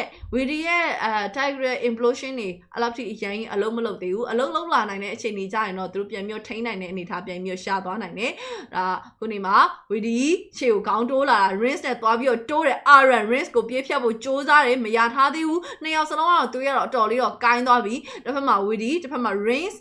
Aron ခြေကိုတိုးလာပြန်ပြီခါလီကြီးSkylar ပြစ်ချက်မှာကြမ်းမြို့ကြ second target ကတော့ Fabian ရရှိလို့သွားခဲ့ပါတယ် stolen တော်တော်လေးမိုက်ပါတယ်တို့ပေမဲ့လည်းနောက်အခြေအနေကတော့ 2k ထိကို4မိနစ်ခွဲမှာဆက်လက်ပြီးမြင့်တက်လာနေတော့မယ် total 10k ကတော့ 4 versus 1လောက်ပဲသွားထားတယ် top lane ရဲ့ goal ရှိခွာဘလို့ရလောက်လားဆိုတော့မလွယ်ဘူး Aroshiki လည်းရှိရဲ့အနောက်က Widi လည်းရှိရဲ့ goal lane မှာနည်းနည်းလေးလူများနေတာဖြစ်တဲ့အတွက် goal lane ကိုသွားပြီးထိလို့တော့မရထားသေးဘူး Dyran ကတော့အတော့ကကန်ပေးလိုက်တာနဲ့ကို तू ကပြေးပြီးတော့ထုတော့တာပဲအဆုံးထိတော့မသွားထားသေးပါဘူးပေါ့နော်နောက်ဆုံး last starter ထွက်ဖို့တော့ second 80စောင့်အောင်မှာဖြစ်တဲ့အတွက်ဒီအချိန်မှာတော့ငြိမ်သက်ကလေးနဲ့ပဲ fan space ပြန်ရှာပြီးတော့ fan လိုက်မယ်လို့တော့ယူဆတယ်။ဘာဖြစ်လို့ဆို Fabian ကစောစီးစီးမှာနှစ်ခါ down လာတာဖြစ်တဲ့အတွက် Fabian Alpha အခုနေမှာဆိုရင်တော့ level အပြင်က level 8စစုချင်း level 9ဖြစ်ပါတယ်နောက်အခြေအနေကဒီနှစ်ကောင်ကြားမှာသွားပြီးတော့ကွာရင်လဲကွာလောက်တယ်စစုချင်းက undead ဆိုတော့ဒါပေမဲ့သူကိုယ်တိုင် 10k ကိုရထားမှာမဟုတ်ဘဲနဲ့ assist တွေနဲ့ပဲရထားတာဆိုတော့လေပြောလို့တော့မရသေးဘူးဆက်စုချင်း daily cash ပြစ်ထုတ်ထားတယ်တာဝါအောက်ထဲမှာ Fabian နဲ့ Aron လက်ချက်နဲ့ပြန်ပြီးတော့ down သွားရဆိုမဲ့ jungle နှစ်ကောင်1 for 1 trade တိတ်တော့မထူးလာပါဘူး တိတ်တော့မထူလာပါဘူး Fabian အနေနဲ့ကတော့အခုနေမှာ okay အပေါ်လမ်းမှာလည်း Skylar နဲ့တပွဲသွားပြီးတော့ဆင်နွဲမှာ Widi ရဲ့ဖန်တီးပေးမှုတွေနဲ့ Skylar down လို့သွားခဲ့ပြီး top lane first tower Aronshiki မြန်ဆန်မဲ့ပြစ်ချိုးထားရင်းနဲ့ဒါ tower တစ်တိုင်း liquid ဘက်ကနေပြီးတော့စတင်ပြီးရထားပါတယ်RRQ ကတော့ tower ရရှာခြင်းတော့မရှိသေးဘူးဆိုပေမဲ့လည်း Darren bottom lane ရဲ့ first tower ကိုပြန်လဲရိုက်ချိုးရင်းနဲ့ tower 1 for 1 trade ညီမျှနေတော့မယ် no ကတော့ခုနကတော့ 2k အစွန်းတော့ကနေပြီးတော့ 1k စွန်းလောက်ကိုပြန်ပြီးတော့ကျဆင်းလို့လာတယ် liquid အတွက်ကလည်း chance က 50% လောက်ထိပြန်ပြီးတော့ရှိနေတော့မှာပဲနောက်ဆုံး last start ထွက်ဖို့အတွက်နည်းနည်းပဲလူတော့တယ်နည်းနည်းလေးပဲလူတော့တယ်okay ခုနေမှာဆိုရင်တော့ Fabian Spear Alpha ဆိုတော့စီပေးလိုက်ရပြီဆိုတော့ button နားမှာထပ်ပြီးတော့စိုင်ဖို့အတွက်ကတော့စောင့်ကြိုရအောင်မယ် Fabian ကို target နားပေးမကပ်ဘူးဆက်စုချင်း target တက်နေတဲ့အချိန်မှာတစ်ဖက်မှာ Darren က video လိုက်ပြီးတော့ထုနေခဲ့တယ်ဒီနောက်မှာဆိုရင်တော့ဒီ evaluation ကြားရနေကပ်ပြီးရှောင်ထားရင်းနဲ့ Darren down တော့မလားနောက်တော့ one less hit မှာသူ့အနေနဲ့မသိခင်မှာ Aronshiki ကိုထုပြီးတော့တေသွားခဲ့တယ် shut down ခဲ့ရောယေဟီခဲကိုပြန်ပြီးတော့ပေးခဲ့ရတယ်ဆိုမဲ့ Fabian ကလည်းဒီတစ်ခါသူ့ရဲ့ Alpha က ultimate တွေကပြေးဖို့အတွက်တောက်လျှောက်သုံးနေရတာမျိုးတွေကြုံတွေ့နေရပါတယ် so ခုနက number 1.3 ကနေပြီး 2.4 ထိဆက်လက်ပြီးတော့မြင့်တက်လို့လာတယ် mid lane first tower ကျိုးပြီနော်ကျိုးပြီအဲ့ဒါ Fabian ရဲ့လောက်ကွက်လည်းအတော်လေးပျောက်သွားတော့မြင်တွေ့နေရတယ် 131 ဆိုတော့တော်တော်ပျောက်ထွက်သွားတာ Beatrix ကြီးကSkylar Beatrix ကို show လိုက်အောင် first item က handle strike နဲ့ Sky ပြရစားပါတဲ့ဆရာသမားက Sky ပြရစားပြီးတော့အခု BOD ဆက်ပြီးတော့သွားနေတယ်တစ်ဖက်မှာ Aronshiki အနေနဲ့ကတော့ Stallion side နဲ့နောက်Feather of Heaven ပေါ့နော်ပြီးတော့နောက် Holy Crystal ထပ်ပြီးတော့သွားမယ်ဒါကတော့အဲ့ goal လိုက်နာ magic goal လိုက်နာတွေကသွားထားရှိရဲ့အဲ့ basic item အတိုင်းပါပဲ top lane second tower Skylar ချိုးနေရဲ့ adopt ဘေးနားမှာခြုံဆောင်ပေးနေရဲ့ Aron ချက်ချင်းဝင်မလာရဲဘူး top lane ကိုတော့ချိုးလို့တော့အပီးတော့မရလိုက်ဘူးဒါပေမဲ့သွေးတစ်ဝက်လောက်ပဲချနိုင်ခဲ့တယ် mid lane ကိုတော့ပြန်ပြီးတော့ဆင်းလာပြီ Skylar ရဲ့ level အပြင်ကတော့ Aronshiki နဲ့သွားပြီးတော့ညီနေအောင်မယ် Noah ချင်းကလည်းသွားပြီးတော့ညီနေတော့မှာပဲ total team Noah ကတော့ 3.4 ထိပြန်ပြီးတော့ 3k အကျော်ထိတက်လာတဲ့ but ထပ်ပြီးတော့ဖြစ်ပြန်ပြီး video ကန်ထည့်ထားတယ် video ဒီနောက်မှာဆိုတော့ပြင်သူမှာ implosion လုပ်ဖို့အတွက်ကိုဘလို့မှအခွင့်အရေးမပေးနိုင်ဘူးတယောက်ပြီးတယောက်ကန်ထုတ်ခံနေရပြီနောက်မှာဆိုတော့ပြင် race ရဲ့လက်ချက်ကလည်း backline နဲ့ကိုဝင်နေရှေ့ front liner Fabian ထပ်ပြီးတော့၄ကမြောက်ထက်ကြပြန်နေဆက်စုချင်း double k so RRQ ဘက်မှာတယောက်မှအထိခိုက်မရှိဘဲနဲ့တစ်ဖက်မှာ liquid 2ယောက် 2 man down ထပ်ပြီးတော့အထိနာထားရင်းနဲ့ network ကတော့ 4k ဆက်ပြီးတော့ကြော်သွားပြန်ပြီ first lot ထွက်တော့မယ် first lot ထွက်မဲ့အချိန်မှာ Fabian မရှိဘူးအဲ့ဒီအတွက်ကိုဒီတစ်ခါ liquid အနေနဲ့lock ကိုလာယူဖို့အတွက်ဘလို့မှအဆင်မပြေတော့ဘူး network ကအရင်ကြီးမကွာဘူးဆိုပေမဲ့ 4k လောက်ကကွာနေပြီလို့တော့ပြောလို့ရတယ်ဒါပေမဲ့ခေါင်းတိုးလာဖို့အတွက် chance down liquid မှာမရှိတော့ပါဘူးဒီ first lot ပေါ့လေ so ခုနေမှာ Skylar Sky ပြရစားထည့်ထားရဲဆိုပေမဲ့ဆရာသမားကအခုနေမှာ team kit တစ်ကောင်ပဲရထားတယ်သူရဲ့ယုံကြည်ချက်ကတော့သိရမလားနောက်ထပ် battery မှာသူ team kit ရဲ့အများကြီးနဲ့အရန်ခေါ်မယ်ပေါ့ဒါပေမဲ့ Sky ပြရစားလည်းရီရတာတခုက team kit မရဘူးဆိုရင်အဲ့ဒါ item တကွာပုတ်တယ်လို့တော့ခံစားရတဲ့ထဲမှာတော့ပါတယ်ဒီတကွာကိုလည်းသွားပြီးမေ့ထားလို့တော့မရဘူး bottom lane minion wave ထပ်ပြီးတော့ထွက်လာပြီ Skylar အနေနဲ့ကတော့ဟိုအနောက်ထဲမှာပဲအသာလေး safe ပုံစံမျိုးလေးနေထားတယ် lock ကတော့ top lane ကနေထွက်လာပြီဖြစ်ပါတယ် Hunter strike မိုးစိုးရိုက်ချက်ဘာလိုက်လို့မုတ်ဆိုးရိုက်ချက်တယ်စားတယ် mid lane second tower Skylar ထပ်ပြီးတော့ရိုက်ချိုးထားတယ် bottom lane second ကိုလည်းသူထပ်ပြီးတော့သွားယူမယ် lock ကအခုမှ top lane ကနေထွက်လာတော့မယ် top lane ရဲ့ second tower အရောက်မှာတော့ lock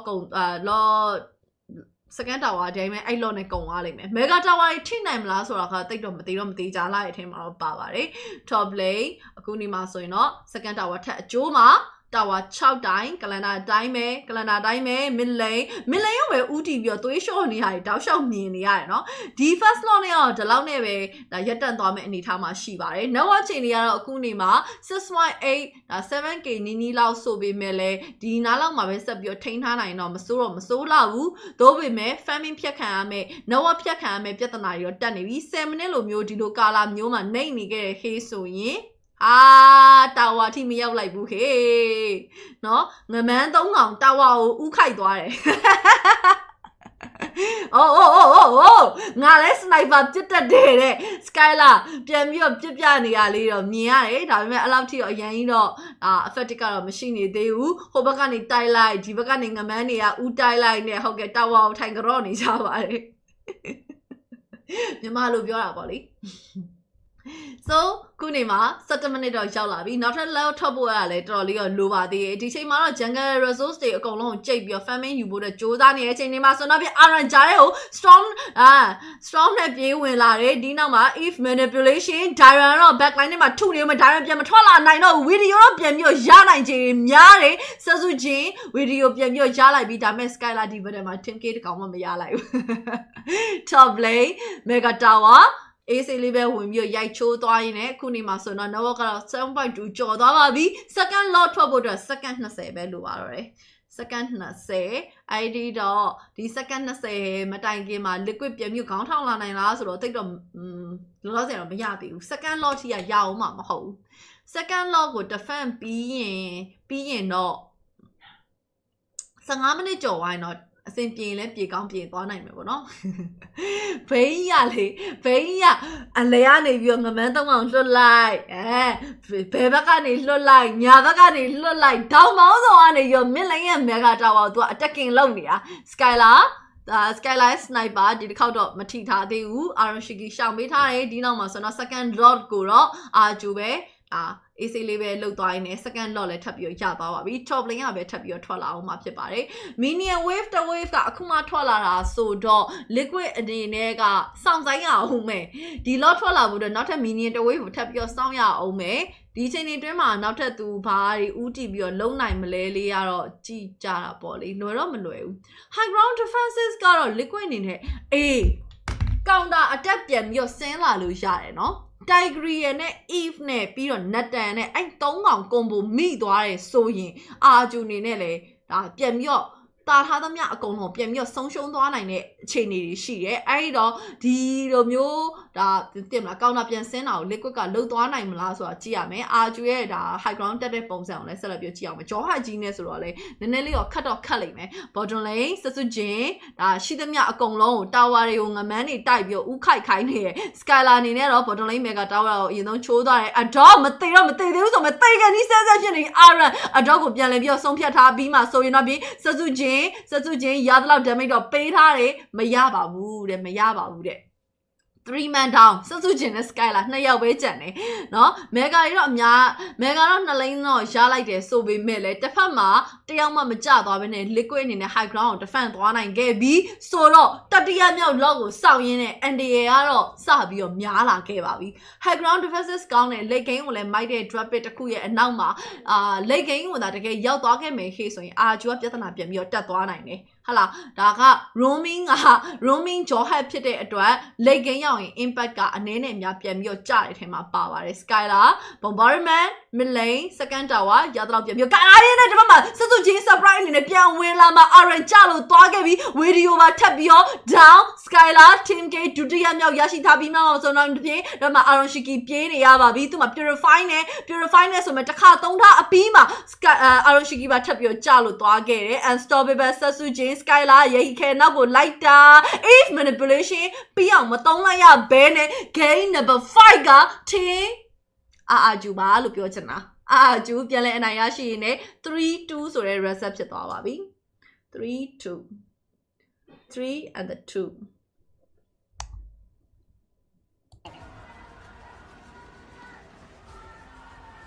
The fashion,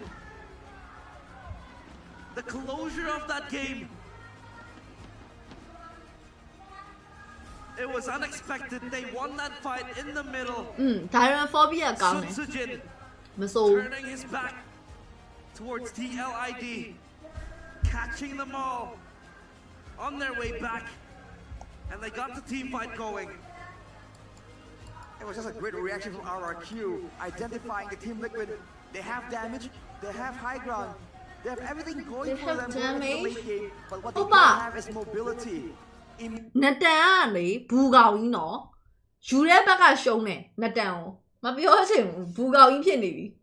With the spam ability, with the movement speed boost, with 2 gap closers, was able to just get the slightest bit of crowd control onto Aaron Shaky, and just like that, we talked about this. You're the kings of the base defense, but dare you venture out into the wilderness? It feels like it's a deja ကျေးဇူး vu ပါ of the games they've played with the Natan and the Eve. They want to defend their base. They want to hold on to dear life. They want to hold on till Kingdom Come, but it just didn't happen. Why are they pushing outside? At this point, it's just no discipline. Why did they push in like that, right? They have a Eve, they have a ton. They're great at wave clearing. They got a win in the team fights, but they didn't. There's no way they didn't pay attention to the respawn timers. There's no way. They definitely knew it was coming. They decided to stay because they thought they could win the team fight, despite using all their resources for the skirmish already. That was just a bad call. It seemed like they thought that RRQ were going to come in one by one, because we've seen it happen. ခြေတလန်းပဲလို့တော့တယ် RRQ ခြေတလန်းပဲလို့တော့တယ်ခြေတလန်းပဲလို့တော့တယ်ဟာလီကွင်းကိုစီးပြီးတော့ဟာလီကွင်းကိုဘယ်လိုစီးအောင်မစီးပါဘူးမလုပ်ပါဘူးမလေးကျမအဆင်ပြေလို့ထင်တဲ့ဟာလေးနဲ့ပဲသွားမယ်နင်တလဲငါတလဲဆို draft တွေမချပြနိုင်ဘူးတဲ့အမှန်ပဲ draft တွေကဒါနဲ့တွေပဲဒါပေမဲ့နင်တလဲငါတလဲတော့မဟုတ် game 1က liquid နိုင်တယ်2 3က RQ နိုင်တယ်4က liquid ပြန်နိုင်တယ်5က RQ နိုင်တယ်အေးပေါ့နောက်ဆုံးပွဲတော့မဟုတ်သေးဘူးဒါပေမဲ့RQ က champion ဖြစ်ဖို့အတွက်တပွဲပဲလိုတော့တယ် liquid ကဒါကိုပြန်ပြီးတော့ live ဖို့အတွက်ဆိုရင်နောက်ထပ်2ပွဲလိုမယ် liquid အတွက်ဒါ one last chance ဖြစ်ပါတယ် one last chance အဲ့ပေါ့ last chance ပေါ့နော်ကလေးမလေးကအဘွားပေးသွားတာကိုRQကကောင်ကြီးအားတက်သွားခုနအားပေးသွားတာကောက်ဟို liquid ဘက်ကကောင်မလေးလေအားပေးသွားတာ by the way ဒီလို mental strong လောက်ဘယ်လိုလုပ်ယူခဲ့ရလဲအဲ့လိုပဲအထိခိုက်တွေများတာပေါ့ထိခိုက်တာတွေကိုခံရလေဟုတ်တ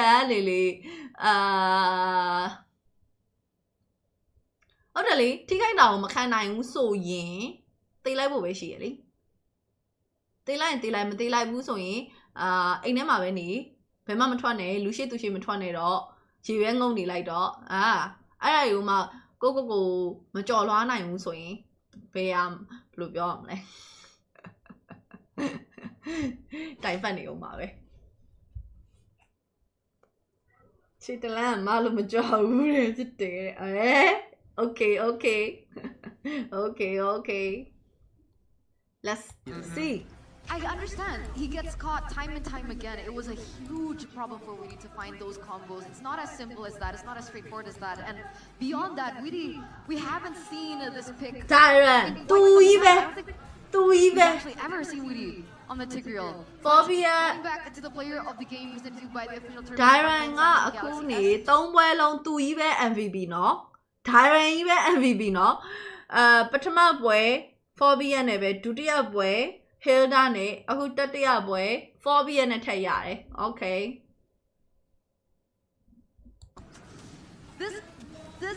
This guy, man. I mean, even in the lane, Aran was suffering so incredibly that he couldn't go anywhere. He really couldn't. I mean, TLID found success in the previous match only because they had potential answers in their flex pick. Unfortunately, Phobius does really well into both Khalid as well as Hylos, so it really didn't matter for him. Tyron had the time of his life. You can see that Aran is significantly under-farmed the entirety of the game. By the time the game ended, he had like what? T2 boots, a Thunderbelt, Blade Armor, and then one more component. He was getting shredded by everybody at max build. Sutsujin, to me, is a very big standout in this match. He hits level 15, he's 4 levels ahead of Fabian pretty much the entirety of the game, and he can kill anybody who builds armor when he purchases Malefic Roar. Oh, it's so disgusting. It really shows as well how Keskut is always one step ahead on the draft. And of course, execution, there is no doubt. RRQ is definitely up there. Dyren, take a look also this last sequence here. Yeah, I think Dyren ဖြစ်သွားတယ် Able in this last sequence which cost him the game. Aaron Shiki really nowhere to go. And And they know when Shiki's down, it's just over. Damn it, yeah, that damn it. From RRQ, but very bad call on the other hand from the side of TLID to overstay. I know that they want the inner, but it's really not worth it. I think that, like, even so, at a certain point, you need to just throw your abilities out, right? I feel, unfortunately, it's starting to look like everybody is looking for maximum value at all times. Now, some boy ma, Susuji and Haya Twala name malade. Corridor Matin, through a decombo 9 years of your decombo, where lowa. Chile Tonia Suro. Now, the combo alone of Chito Suroma, second plan la menedure. Yolo me out, Wally. Now, the boy, not the boy with General Suro. Dinner thing saw that, yeah, she, why a colon in even no? Late game me out, making long my even and I go on. Draft you, I'm still Dutch and I'm it. Oh. I dress sure as well a loga. Push it, Jiva, hey. Push it, Jiva. You're living in a bay member, eh? Bay you in FI, bay and FI. And I bet I shall try to be a 20 on my way. The boy lave chain no? So you the boy lave papa. Jenny ha a gong bay FIA, even so that leave boy, nah boys that I. Nane, easing bling going, maybe. That all E20. Sẽ là phí mấy cái bé cài mấy bộ mẹ ý hậu để mà bé nó cài mấy bộ mẹ. Early, they will surely control the mid fairly and of course control more, snowball more, which RRQ evidently showed in that game. But if RRQ slips, let's say, yeah, it's going to be tough for a Jawhead to be that game changer if Team Liquid got the lead early. So RRQ taking a risk, but very well calculated risk because they have Dyrant on the power pick, right? That Phobius was the center of that early and mid, and RRQ Oshi, they banked on the XP, that first pick value very, very well. So again, right, the general theme still reigns true, I mean. Still reigns true, early game. Early game, early game. Yeah, no comebacks. No, not just yet. I think so far RRQ was much better throughout every phase of the game in comparison to TLID. I think TLID, their early game looks good. Their mid game is solely dependent on their early game. Yeah. And their late game, sometimes they've been making some weird calls. So at this point, really this marathon is starting to kick in, the exhaustion as well as the overthinking to certain scenarios as well. Right now, we need the TLID that is responsive, very quick on its feet, because that's what RRQ is looking like. Every opportunity presented to them, they clamp on it so fast. Yeah, I agree. RRQ, they're so solid. No, Rashi! There's a reason why they keep Trophyတွေမလာဘူးရှင်းနေချင်မပြောချင်သေးဘူးခဏလေးကြာတာမူကြည့်Achoo! Point, guys. Hey choo hey The choo job's not done that yet though. If they snooze this game, momentum will show. But like essentially, we can't even consider this momentum based anymore. No. At this point. Yeah. Okay. Fair enough. It's been the back and forth for a long time. Exactly. So we're gonna throw it over to the host first before we get into the next and potentially the final game of the. Funny game of the ဟုတ်ပါဘူးအင်္ဂလိပ်လိုရေးလာတဲ့ဟာမျိုးကြီးကြလဲအားပေးစေချင်တယ်။အဲလိုဆိုတော့လည်းတက်နိုင်တဲ့လောက် practice လုပ်တယ်ရှင်တို့လည်းအဲ့ဒါကိုဒါဘာပြောလိုက်ကြည့်ပေးလို့ရတာပေါ့ဟုတ်ဘူးလား။ဒါ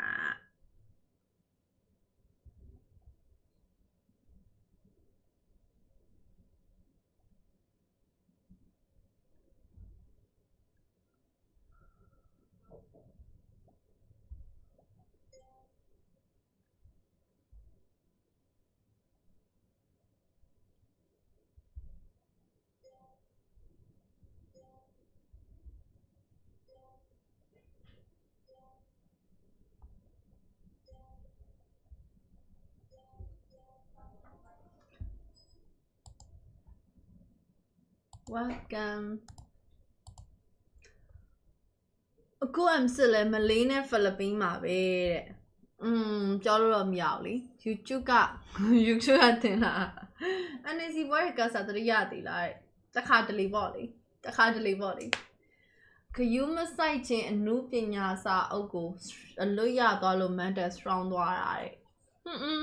အဲ့လိုစာအုပ်တွေမဖတ်ဘူးဆိုတာဘယ်လိုပြောမလဲကိုလေတိလားအကြံပေးရနော်စိတ်တက်ကြနေတဲ့လူတွေပါရှိရခေးဆိုရင်နော်ကိုစိတ်တက်ကြစေတဲ့လူတွေနဲ့မပေါင်းပါနဲ့ကို strong ဖြစ်စေတဲ့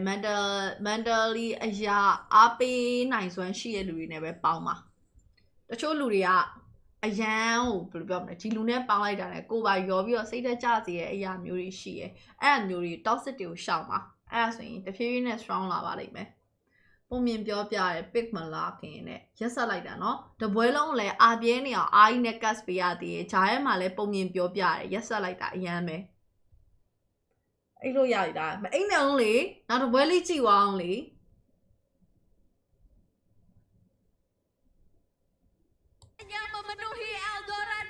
ဂျူးလည်းမဟုတ်ဂျူးလည်းအဲ့လောက်မဖတ်ဘူးဖတ်တော့တော်တော်များများတော့ဖတ်ဘူးတယ်ဒါပေမဲ့ကိုရီးယားအိမ်မှာလည်းစာအုပ်တွေရောအများကြီးရှိတယ်အဲ့ဒါကြီးအဲ့လောက်မဖတ်ဘူးဘဝမှာလေထက်ခါနဲ့လေစောစောမြဲဖတ်နေရဆိုလို့ JK Rowling အဲ့ Harry Potter series 1 to 7ကိုအပြန်အလှန်ညာတိုင်းအိတ်ခန့်ဒီမှာဖတ်တာပဲရှိရဲ့အမှန်တမ်းပြောတော့အိတ်ပျော်အောင်လို့မျိုးလုံးစာအုပ်ဖတ်ရင်လည်းမျိုးလုံးစင်းလာအောင်လို့ဖတ်တာ Di sini semuanya ramai untuk Semuanya ramai. Akankah tim RRQ bisa mengambil kembali tahtanya? Ataukah tahta tersebut akan jatuh ke tim Liquid Indonesia? Bisa ada juara baru, kita nggak akan tahu bagaimana pertempuran best of 7. Para player sedang berjuang, mereka harus menguji semua yang mereka miliki dari segi mental, gameplay, dan juga tentu saja bagaimana mereka bisa mengalahkan diri mereka dari hasil-hasil sebelumnya. Betul sekali Bude, jadi kita akan lihat sama-sama ya di game selanjutnya apakah tim Liquid Indonesia bisa kembali mendapatkan skor dan kembali imbang. Jadi game of 7 ini akan menjadi full series. Langsung saja kita akan lihat analisa dari panelis, silakan take over.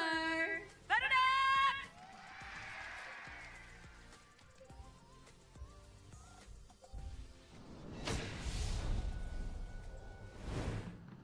Thank you so much to our wonderful hosts, Clara as well as Alyssa. And we're back on the English panel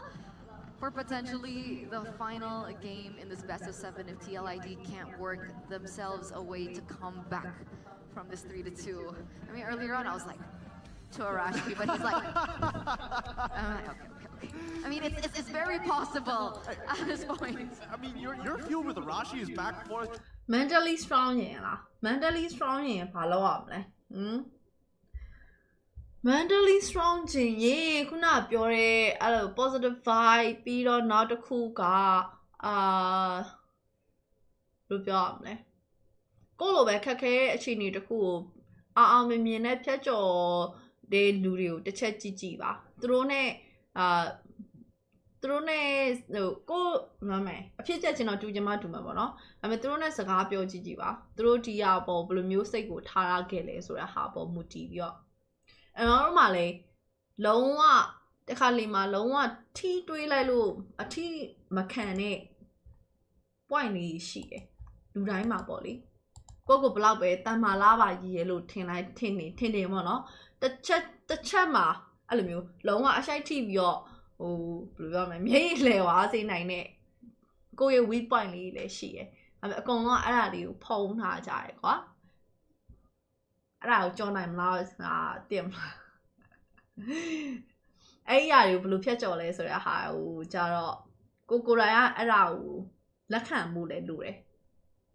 ဆရာတိုက်ဖန်မှာတေးလိုက်တော့ sorry ဆရာတိုက်ဖန်မှာလို့ပြောကြရအတူ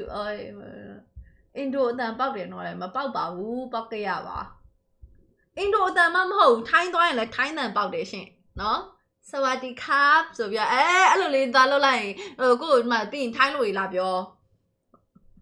အေးရှမ်းတွေအကောင်လုံးကတော့ဒီလိုမတိမ်မယိန်းလေးတွေကြီးပါပဲတစ်ဖက်က language ကိုနည်းနည်းထန်ကြိုင်းကြကြပြောနိုင်တယ်ဆိုရင်ဟောဒီလူမျိုးလားဆိုပြီးထင်သွားတယ်အများကြီးပဲကိုရီဆိုရင်ချင်းအရင်စပြီးတော့ sorry ချင်းမှာတော့ဆိုရင်ဘာနဲ့ဟိုအမတယောက်နဲ့ခင်တယ်ကွာသူအဲ့မှာယောဂအရန်စော်တယ်နောက်မှသိလာအဲ့မှာအင်ဒိုနီးရှားသူဒီမြန်မာကသူယောက်ျားနဲ့အကြောင်းပါပြီးတော့မြန်မာကိုရောက်နေပြီးတော့နှစ်ပေါင်း20လောက်ဒီမှာပဲတောက်လျှောက်နေပြီးတော့မြန်မာလိုပြောတာမြန်တော့မလေးလုံးဝသူသာအင်ဒိုနီးရှားသူပါလို့မပြောဆိုရင်တိုင်းရင်းသားတစ်ခုခုဆက်လို့လေးတန်လေးနည်းနည်းဝဲနေရလို့ပဲထင်ပါထင်လိုက်ပြီလေ Okay နည်းနည်းကြောင်မလားမကြောင်တော့မကြောင်တော့ဘူးထင်ပါတယ် Me and my bromas Oh, I'm not saying like consistent like Rins is being consistent. I'm saying somebody that has always remained consistent in a matchup that maybe isn't favorable to them. What I'm hinting at is more to Skylar, honestly. Oh, I mean, Skylar. I feel like he's too easy of an answer. Because to be fair, he's got a long history in professional play, and there's a good reason why that RRQ keeps on trusting him with not only leadership, but and to guide the next generation, but to also hard carry the team if necessary. Yeah, so I think if it were to be Skylar, it will have a better story, right, in that sense. But let's see here, right? I mean, I think, sorry to cut you, but when we saw the earlier poster, it wasn't even Skylar getting the finals MVP for RRQ season 8, right? It was Clay. It was Clay. it was Clay. So technically, he has never gotten a finals MVP. To be fair, season 8 Clay getting the MVP, it was pretty neck and neck between the two. Oh, season 9, it was pretty neck and neck between the two, honestly. Season 9, yeah. Oh, feels bad. The But reminiscence. guys, it won't feel bad if you have a Samsung Galaxy because you guys can sit over at the team Galaxy Zone, you know, with all the brand ambassadors, the talents, just everyone. And not just that, you guys actually get front row seats to one of the most intense BRB. best of sevens that we've had in quite some time. Like, I hope it goes all the way so you guys also still have time to head on over. အောင်မြင်ခြင်းနဲ့စိတ်မရှိရဘူးအမလို့ဖြစ်ချင်တော့ဘယ်လိုလုပ်ရမလဲအမကတော့ဘယ်ဟာဖြစ်ချင်တာ streamer ဖြစ်ချင်တာလားဒါမှမဟုတ်ရင်caster ဖြစ်ချင်တာလားဘယ်လိုဖြစ်ချင်လဲဆိုတာဘာလို့ဖြစ်ချင်တာလဲရှင်ကိုစစ်ပြောပါရေထဲမှာပါရှိလဲရေထဲမှာရေရှိတယ်စောက်ဖတ်တော့စဉ်းစားရပြီးမှပြန်ကျေသွားတာဘာကြီးလဲ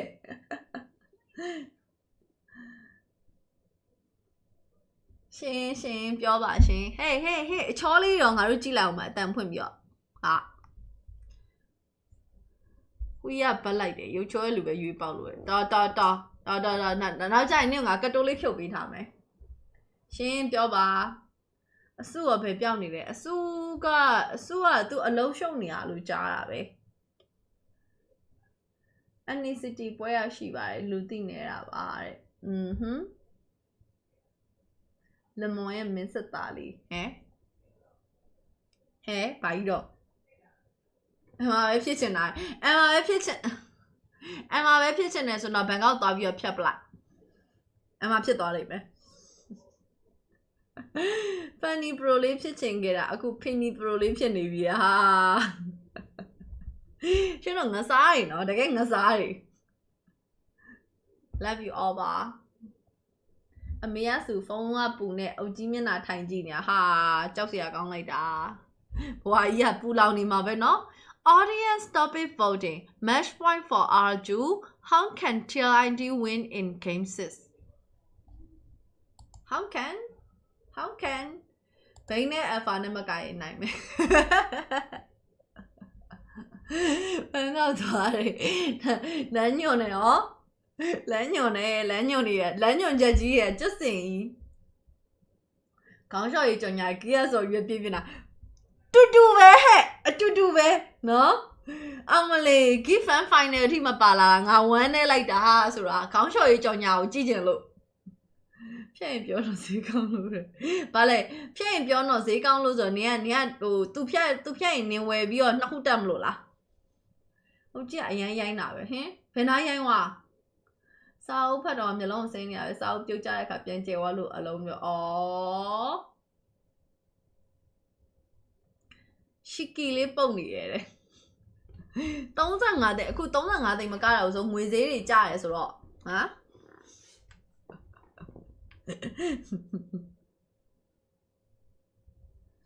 နောက်စီစဉ်ကြရင် coach လုပ်တော့မယ်ဆိုတဲ့မပြောမိပါဘူးကျမ analysis လောက်ပဲစိတ်ဝင်စားတာ coach တွေပါကြီးတော့မလုပ်ချင်ဘူးဘာလို့ဆိုကိုရီးယားကိုတွန်းလို့ကိုရွေးတဲ့ကိစ္စကိုပဲစိတ်ဝင်စားတာကိုတွန်းပြီးတော့သူများရွေးမှအလုပ်ဖြစ်တဲ့ကိစ္စတွေစိတ်ဝင်စားဘူးဓာတ်ပူကကြည့်တာ I can hear you that picking dick in your mouth ဘာပြောရလဲမသိလို့အဲ့မှာမြန်မာဘာသာပြန်ကြည့်လေ Netflix ကမကြည့်ဘဲနဲ့မြန်မာဘာသာပြန်ကြည့်လေအဲ့ဆိုပိုစင်ပြေသွားမှာပေါ့ကဲအချောင်းနေစရာအချိန်မဟုတ်တော့ဘူးဗါတဲ့ game number 6ရောက်ရှိလို့လာပါပြီ traffic လေးလာပါပြီရှင် Assassin battle in the jungle for the first liquid ကလုတ်ပြီ ever ban နဲ့သူတို့စွယိုလိုချင်နေပြီဆိုတော့စွယိုတော့မပေးကောင်းငါ game 7 ထိမကတ်ချင်ဘူး right Yeah, okay. RQ what do you want to do here Suyo is still open but remember Matilda is as well but remember for TLID there's the link ဖွင့်လိုက်အဲ့မေဘေးတွေကိုငါပြောချင်တယ်ဖွင့်လိုက်ဆိုယိုတော့ပိတ်လိုက်ကျန်တဲ့ဟာမက်တရာပြန်ပြီးရမယ်ဆိုပေမဲ့သူတို့အဲ့ဒါကိုဟိုဟာလိုမျိုးတော့မလုပ်သင့်ဘူးနော်ပေးဦးမလားမသိဘူးပြောလို့မရမှာမဟုတ်ဘူးအဲ့ coach ကပြောလို့မရဘူးနော်အစုံလိုက်ဆို65ရဟဲ့ကြောက်စီမန်နေဂျာခန့်မှာနော်ရှောင်းမို့မစင်စားနဲ့ဟဲ့ဘာတော့ okay စုယိုပန်းလိုက်တယ်အဲ့တော့ Phobias ယူသွားတယ်မက်တရာရမယ်ပြီးရင်ဘာရမလဲအော်ဘိန်းပန်းသွားတယ်ငါဝမ်းသာလိုက်တာဒီပွဲတော့ liquid ကိုငါတို့ကျေးဇူးအများကြီးမနီတင်ရမယ်အချိန်ရောက်သွားပြီဟာလားဘာဖြစ်လို့လဲဆိုတော့ဟိုမှာဘိန်းရော alpha ရောဘန်ပေးသွားလို့ကျေးဇူးအများကြီးတင်ပါတယ်ရှင်ဘိန်းပွဲလာတော့မှမလို့တဲ့So you stay open နဲ့ So you လို့သူတို့မခေါ်ဘူးသူတို့ခေါ်တာ So you လို့ခေါ်တယ် So you သူတို့အတန်ထွက်တယ်ဟာအဲ့တော့ငါလည်းလိုက်ပြီး So you လိုက်တယ်ဘာရနဲ့ metara ဘာရနဲ့ metara နဲ့ Okay jungle တွေကတော့မထွက်သေးဘူး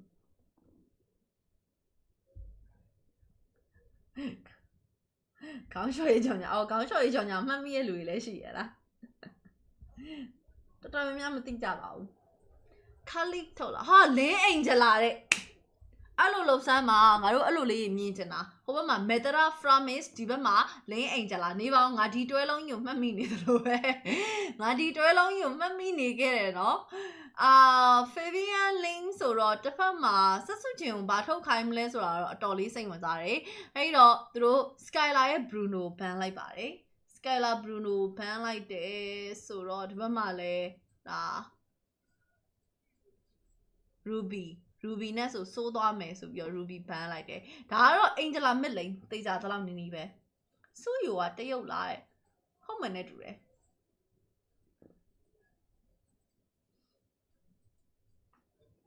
အဲ့ကြောင်ညာလေးအောင်ငါမှမရှိတော့ဘူး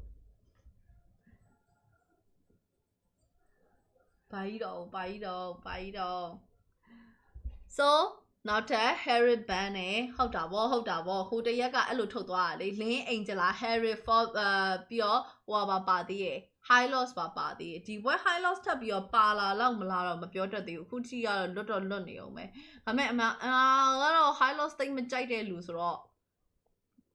it's okay ပေါ့နော် it's okay လောက်ပါပဲသွားပါတယ်နောက်ထပ် let's banning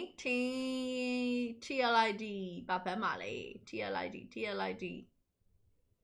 မပြင်းပါဆိုလို့ကျေးဇူးတင်တာပေါ့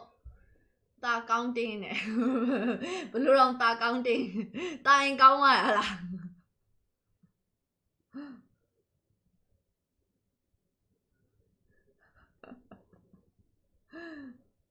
Game 4 လား Game 3လားမသိကိုင်းသွားတဲ့ကောင်လေဟုတ်တယ်အဲ့ဒါမှတ်မိရယ်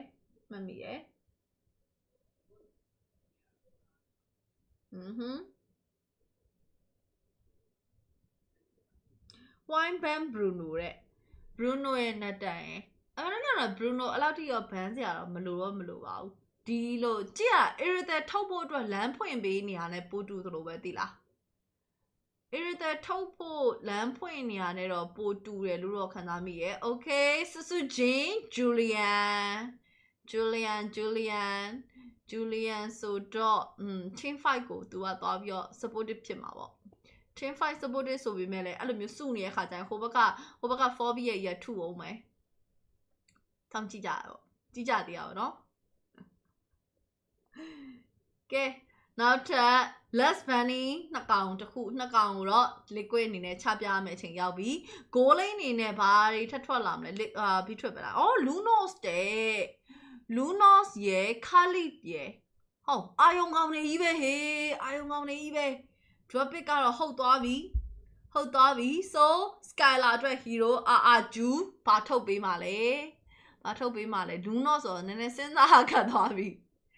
ဒါပေမဲ့အဲ့လောက်ထိတော့အရင်ကြီးတော့ခက်ခဲတော့မဟုတ်ပါဘူး Lunos ကလည်းဖြည့်ရှင်းလို့ကောင်းတယ် irritate ပဲနဲ့ထွက်လာမယ်နဲ့တူပါတယ် irritate ဒီတစ်ခါတော့မဘန်းတော့အကုန်ဖွင့်ထားတယ် Bruno နဲ့ Nathan ပဲဘန်းသွားတာဆိုတော့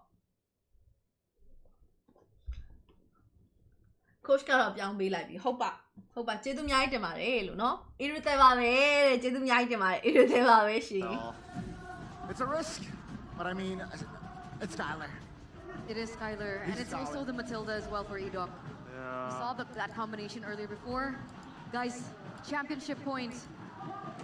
Tell us what you think. I think that right now Skylar needs to absolutely smurf on TLID. Take sprint. You have to win your lane. You have to skill as fast as possible because generally RRQ, their team fighting is nasty, but they're going to lack damage. I think Lunox will be the hero that will take us to Game 7. Game 7. We'll see, ladies and gentlemen, championship point. We're gonna throw it over to our casters. Take it away.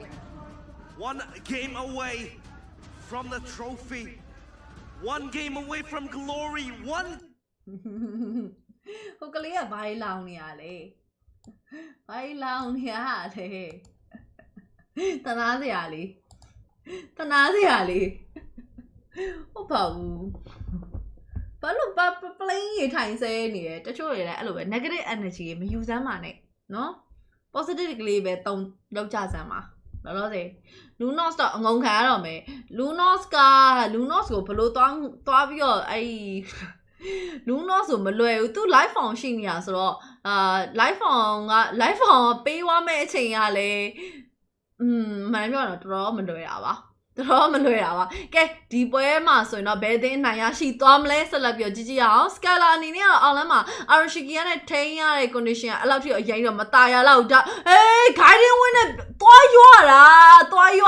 တော့ fast black ဒီတော့မှာဆိုတော့ adopt ဝေဒီတကောင်တော့ပြန်ပြီးရခဲ့တယ်သို့ပေမဲ့လည်း goal line နာ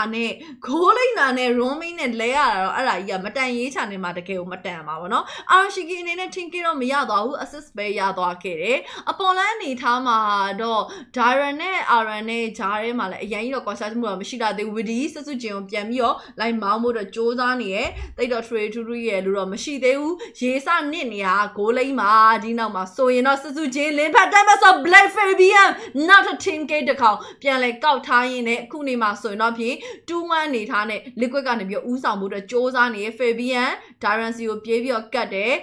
tower တွေကိုတော့ Dairan ပြန်ပြီးတော့ရောက်သွားပြီဒါပေမဲ့လည်းတိမ်ဖို့ရခိုင်တော့အတော်ကြီးကိုများနေခဲ့ပါတယ်တိမ်ဖို့ရခိုင်တော့များနေရလို့ပြောနေရှော့သွားပြီအဲ့ဒါလည်းကြာတာပဲเนาะခက်တယ်များလို့ Facebook တော့မတော့ဟုတ်ပါ social media တော့ကျိုးကအစမ်းပြားကြီးထုတ်လာလားဆိုဟင်းအစမ်းပြားမဟုတ်ဘူးအစမ်းပြားလုံးဝမဟုတ်ဘူးဒီ draft ကသူတို့ရှေ့ရက်ဒီမှာတောက်လျှောက်သုံးနေကြ draft ပဲ Arashiki flicker တော့ပေးလိုက်ပြီး tower diving ဝင်သေးတယ်เนาะ diving နောက်ဆုံး wireless hit Skylar team K ပြန်ပြီးတော့ကောက်ထားနိုင်ခဲ့ပါတယ်ဆိုတော့အခုနေမှာဆိုတော့ 3-2 တော့ဖြစ်သွားပြီ goal line နာ2ယောက်ကြားထဲမှာတယောက်တစ်ခါစီမှောက်ထားတာဆိုတော့ balancing ကတော့ပြန်ပြီးတော့ဖြစ်နေအောင်ပဲ video တော့ Skylar heavy cross ကိုခုံပြီးတော့ပဲပြန်ဖြဲနေပါတယ်ဒီချိန်မှာတော့တစ်ဖက်မှာ Tata ရထွက်နေပြီစက်စုချင်းလာမဲ့ပုံတော့တိတ်တော့မပေါ်ဘူးသူ buff စားနေတော့ဖြစ်တယ်ဒါပေမဲ့လည်းဒီမှာ adog ဝါရဝင်သွားပြီး direct ငုံတော့ငုံထားရဆိုမှကြားရပြန်ပြီးတော့မထွက်လာနိုင်ခဲ့ဘူးယဟီခန်ဒီ team ကိုအဆုံးသတ်ပေးလိုက်နေ 4-2 ဖြစ်သွားခဲ့ပြီးတော့ first starter goes to team liquid Indonesia ဒီနောက်မှာဆိုတော့ no 1.1k နဲ့ဦးဆောင်လို့သွားပါတယ်ဦးဆောင်လို့နေပါတယ်ကဲအဲ့ဒီတော့ဟာ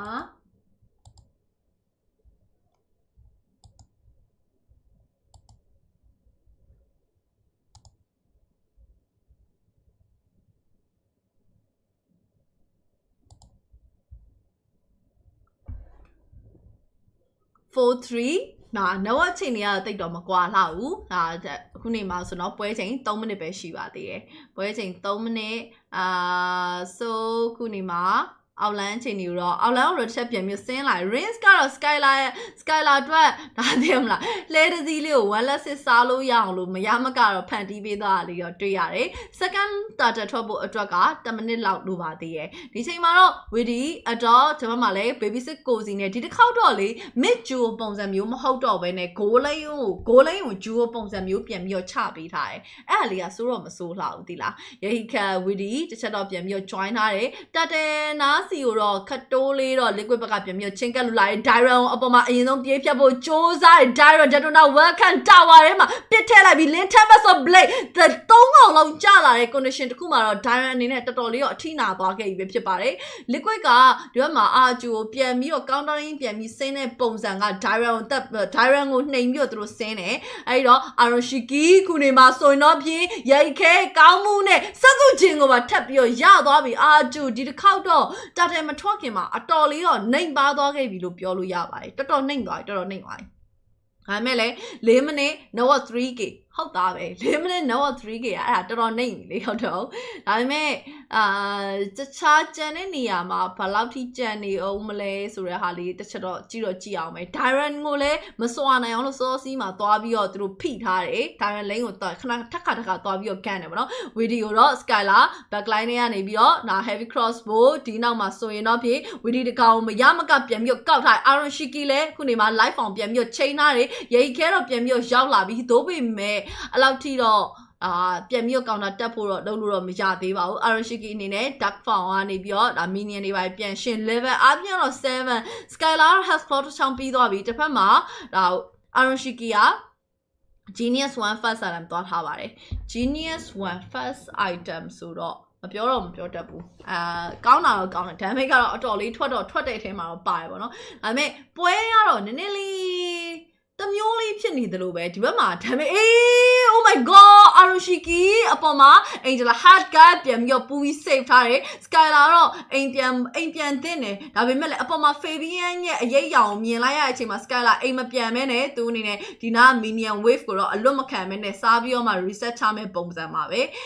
ဒါပေမဲ့ 5 for the 5 but ဖြည့်ပြီးတော့စိုင်တဲ့အခါကျရင်တော့တမျိုးတစ်ပုံပြန်ပြီးတော့ပြောင်းလဲသွားလိမ့်မယ်လို့တော့ထင်တယ်ဘာဖြစ်လို့အခုလောလောဆယ် Netherland ကိုကောင်းကောင်းမမြင်ရသေးဘူး Shadow Star Aroshiki ပါလာတယ် live on ပေးလိုက်ပြီးနောက်ကနေ live ပြီးတော့ပြစ်တော့မယ်ဒီနောက်မှာဆိုတော့ Aroshiki တစ်ချက်အခုံနောက်မှာ Skylar damage ကတစ်ချက်ပါလာသေးတယ်သို့ပေမဲ့လည်းပြဿနာတော့တိတ်တော့မရှိလာဘူးလွတ်သွားတယ်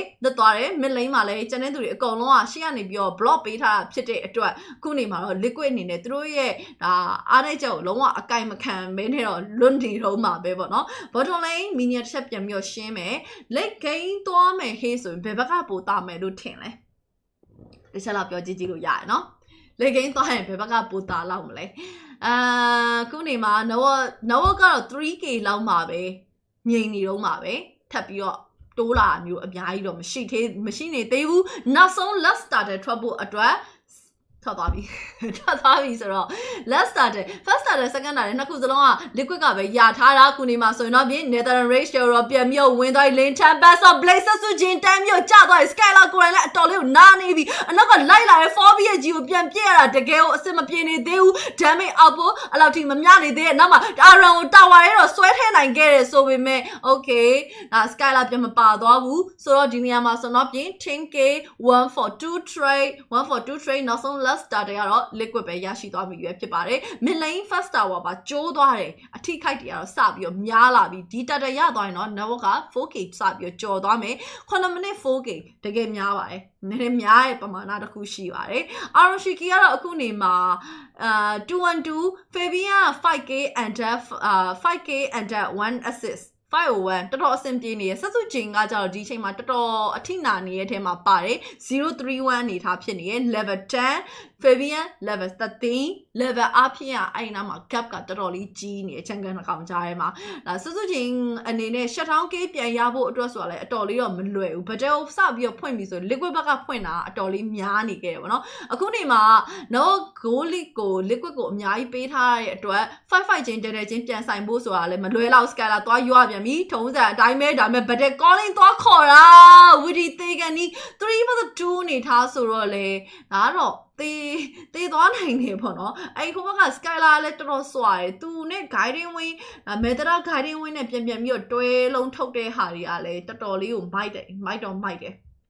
မဲ့ဘယ်အချိန်မှာမှားသွားမလဲဆိုပြီးတော့စိုးရိမ်စိတ်ကြီးနဲ့ကြည့်ရတဲ့ feeling မျိုးလေးလည်းပေးတယ် level အဖြစ်မှာတော့အခုနေမှာစွတ်ချင်း level 11 Fabian level 14ရောက်သွားပါပြီ11 versus 14 3ဆင့်กว่าနေ3ဆင့်กว่าဒီဂျိုင်းမှာกว่าနေ goal lead တွေအကုန်လုံးဟိုဘက်ကိုရောက်နေတာများလားလို့ကြည့်နေချင်ပါ witty ထပ်ပြီးတော့ကြတယ် skylar ကတော့အခုနေမှာ 10k ရဖို့အတွက်ကိုတော့သူအသေးအံတော့ဒါထပ်ပြီးတော့စူးစမ်းထားရဲဆိုပေမဲ့4កောင်နဲ့ပဲကျင်းနေထားတယ် top lane second tower Fabian လာပြီးတော့ချိုးသွားရင်းနဲ့အခုနေမှာဆိုရင်တော့ tower 3တိုင်း liquid ဘက်ကရထားပြီးတော့ RRQ နေနဲ့ tower 0 data 0ခုနောက်ထပ်လာမဲ့ lot ကိုရောသူတို့ယူနိုင်မလားလွယ်တော့မလွယ်ဘူးခုနေ့ဒီမှာတောက်လျှောက်ဗတ်တဲ့ဆိုင်တိုင်းမှာအရန်အဆင်ပြေနေရမျိုးတော့တိတ်တော့မမြင်ရသေးဘူးဒီဘက်မှာ RRQ ရဲ့ damage ကိုလည်းတော့ short တော့လို့တော့မဖြစ်တဲ့ထဲမှာတော့ပါတယ် RRQ နဲ့ skylar ကြားထဲမှာလည်း level တစ်ဆင့်သွားပြီးတော့ဟာနေရ mid laner မှာလည်းအလားတူပဲ ESP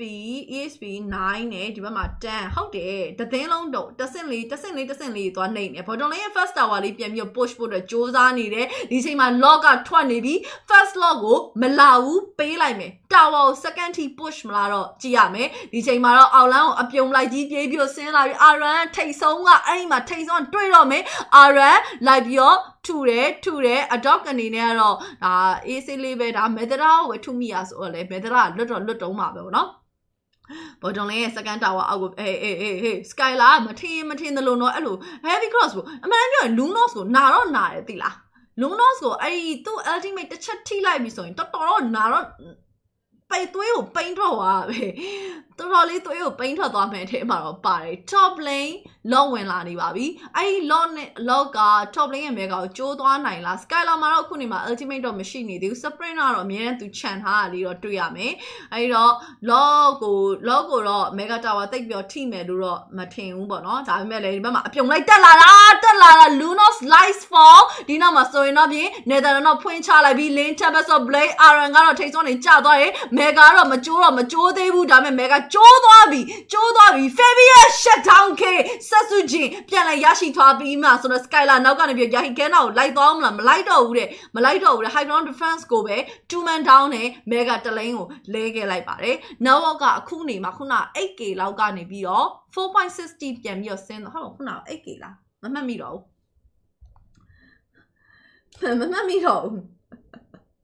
8k လောက်ဒီဆင်းသွားလားတကယ်မမှတ်မိတော့လားထားပါတော့ 4k 17 minute 4k အမှန်တမ်းပြောရင်တော့ပြန်လိုက်လို့ရတဲ့ chance တစ်ခုတော့ပြန်ရောက်သွားပြီနောက်ထပ်အဲ့လိုမျိုး counter တစ်ခုပြန်ဆင်းတာပေါ့အထူးသဖြင့်တော့ shutdown k ပေးလိုက်ရတဲ့အရာကစွစုချင်းကို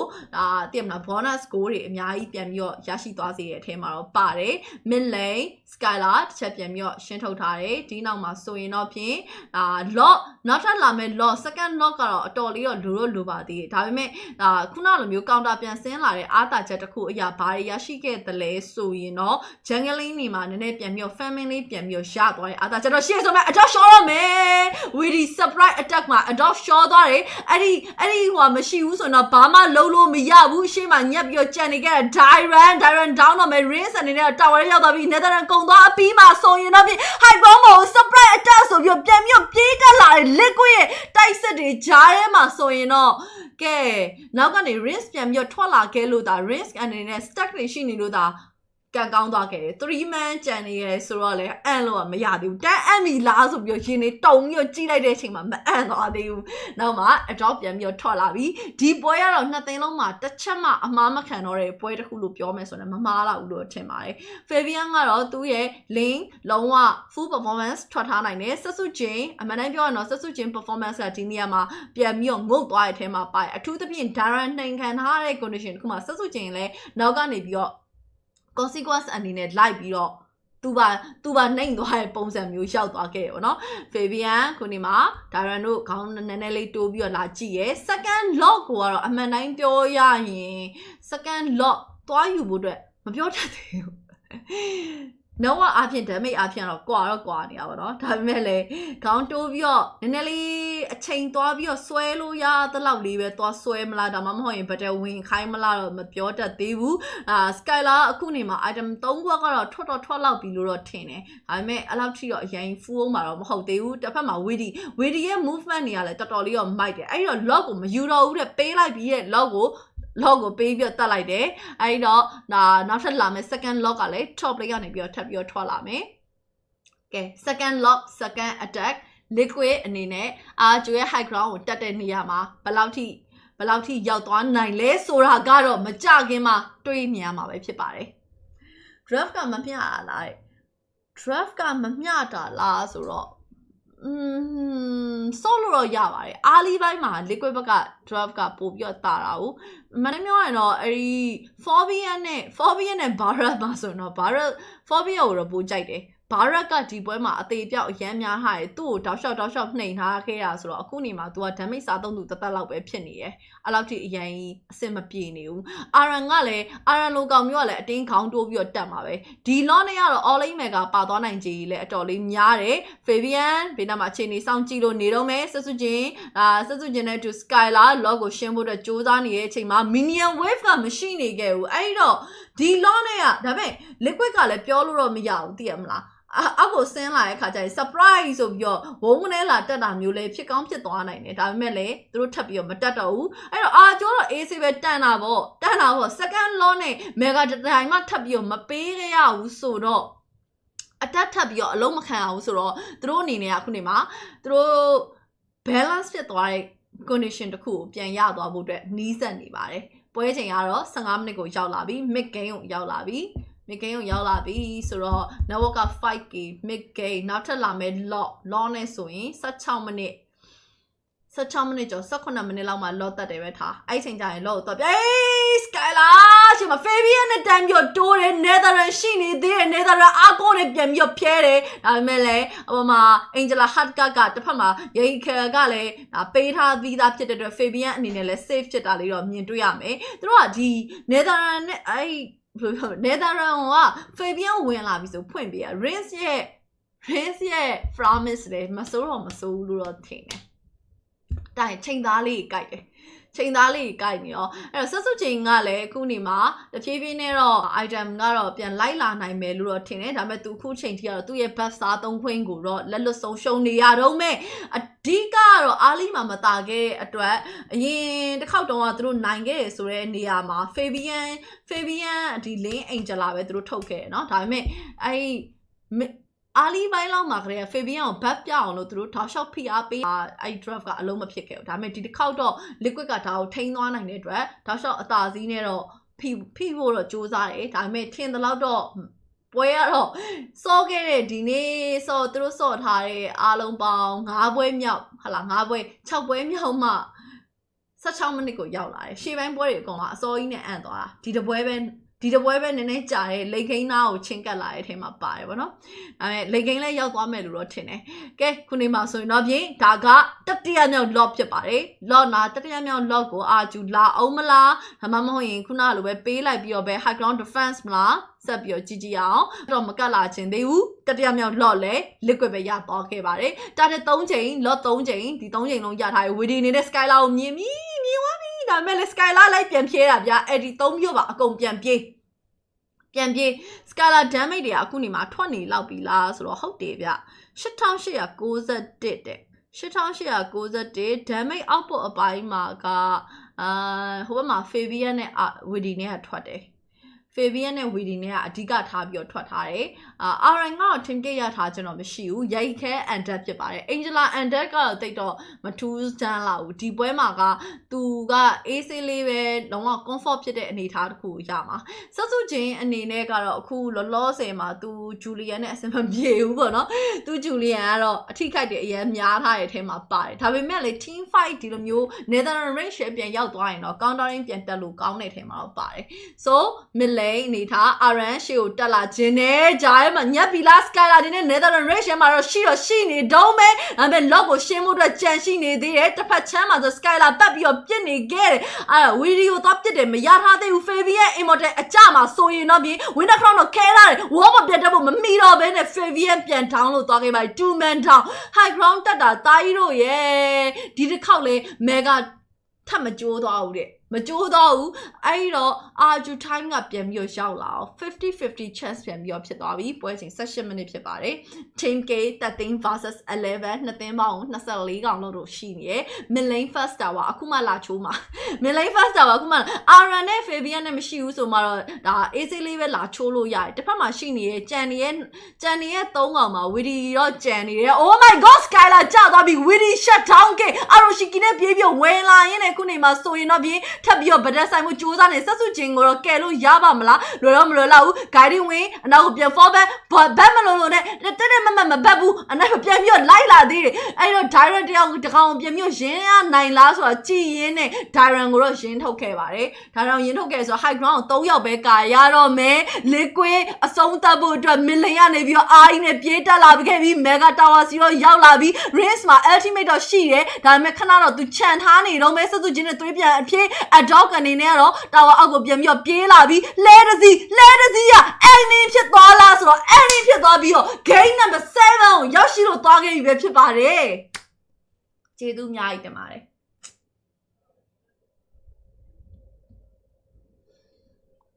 မော်ဒါ A game of interest, the cavalry, steadfast, still galloping, still in the dreams of the revolution. One hole in the castle walls. We take it to game number 7. Game number 7 and the final game of this match. It is a close grand finals. Team Liquid ID, after a series of moments that had us doubting the possibility of a full series, they have done it. One moment is all it took. This is exactly why we're watching high-tier Mobile Legends. My oh my, there was a chance. There was a scenario where RRQ was able to turn it around. They got the assassination towards Fabian, towards the usurper. They execute him, but still TLID with a Hail Mary play coming in from Yeheskiel and Chaos Shiki. It all turned around, and game 7 it is.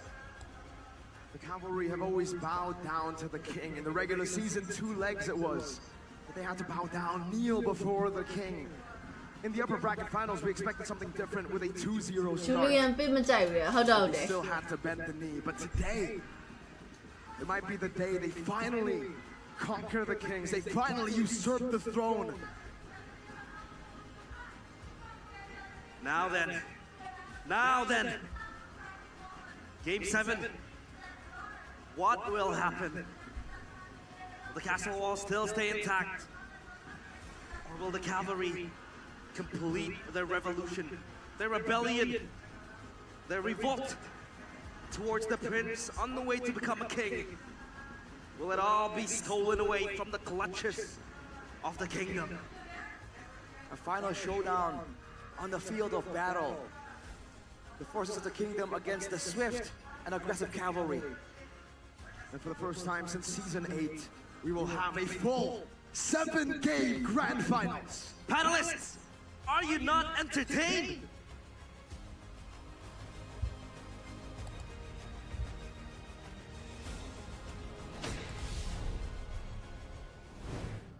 This is one of those rare moments that I'm pretty sure everyone around the globe Final MVP လည်းမပြောတတ်တော့မောတယ်မောတယ်အတော်မောကျမအလွန်မောခဏလေးမတက်လေးရလာအောင်မယ် This is going to be the battle of the ages, and we truly are seeing it. Both of these teams are adapting on the fly with one another, and it's not just the players, but also the coaches as they go and try to play that chess match into like its utmost moment. And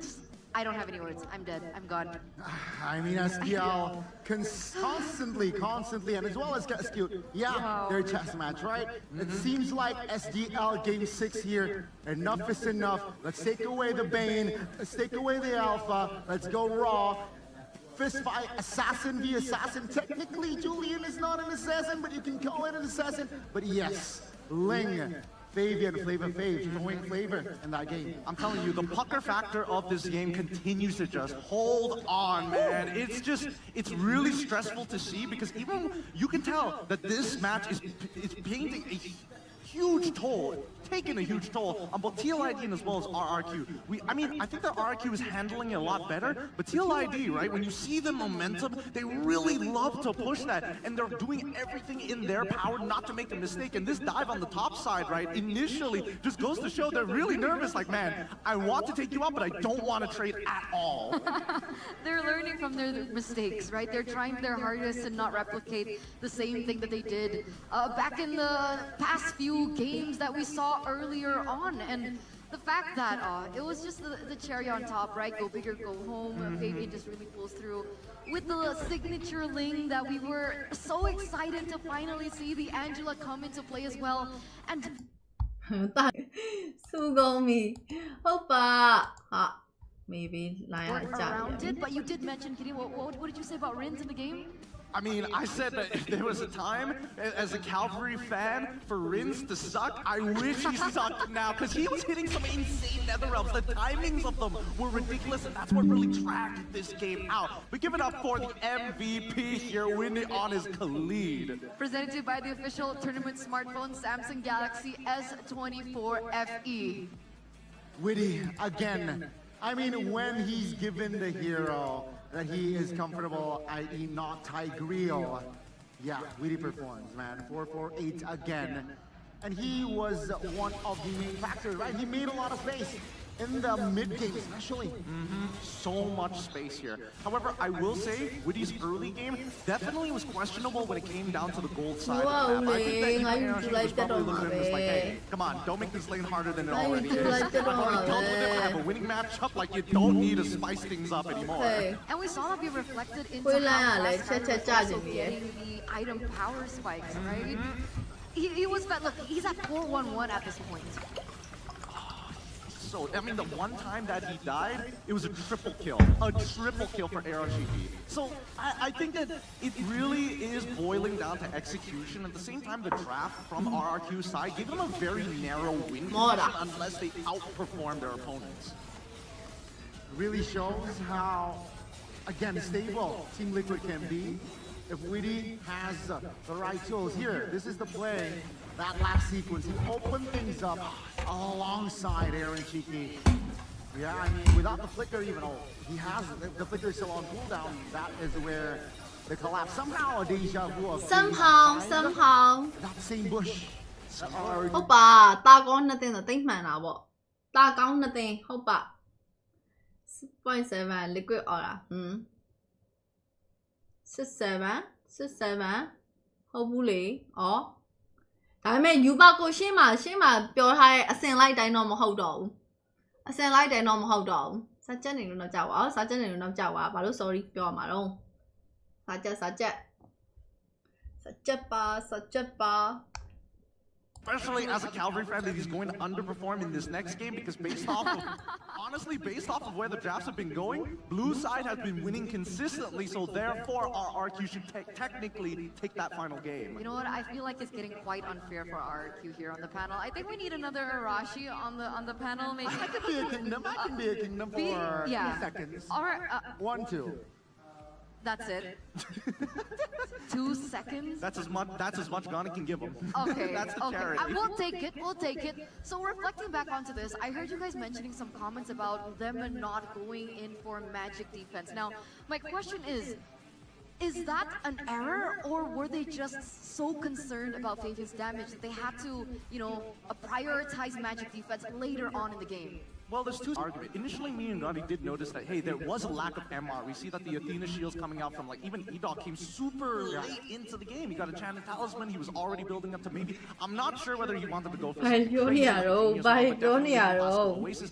finally he got the Athena shield.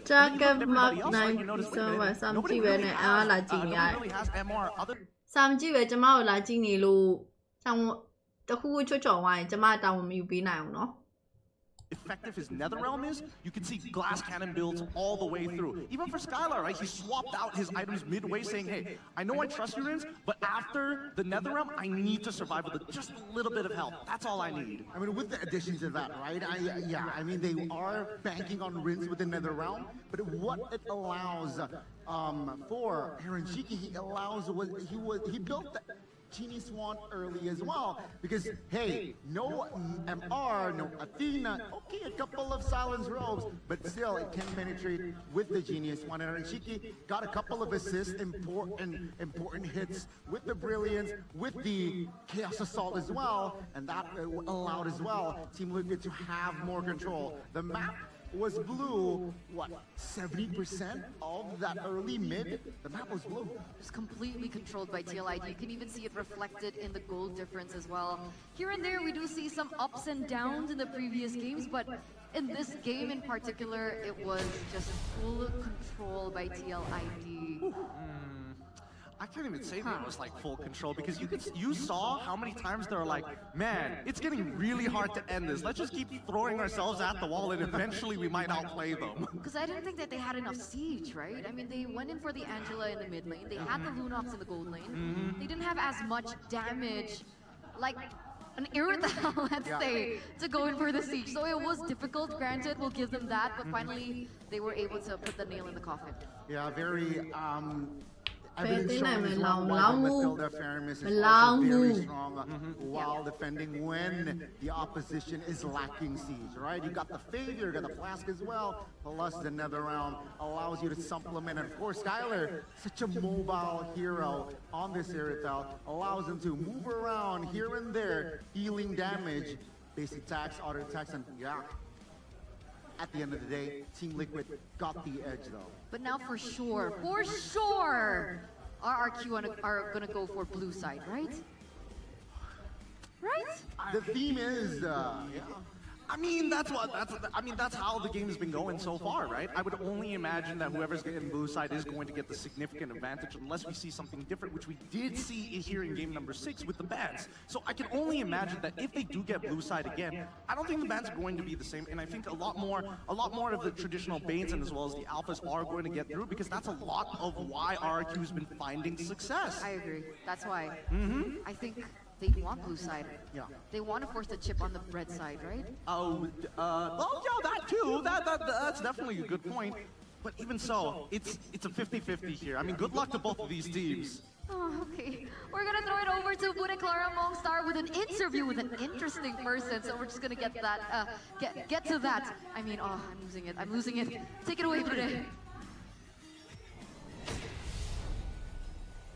Spesial. Apa yang spesial ya? Apa ya? Tadi sih udah bisik-bisik ya. Mau dikasih sekarang nggak sih? Pantun. Boleh. Ke Bandung mahal ongkos. Cakep. Liquid mahal nih bos. Waduh. Idea nama betul, kenal ni mewai. Kamu adalah salah satu orang. Idea nama? Jarah di season lalu memiliki title Rookie of the Season. Tapi Gugun, gimana sih kamu ngelihat rookie-rookie sekarang yang banyak banget bertebaran di Grand Final, tapi mereka bisa berperform sangat kuat gini nih?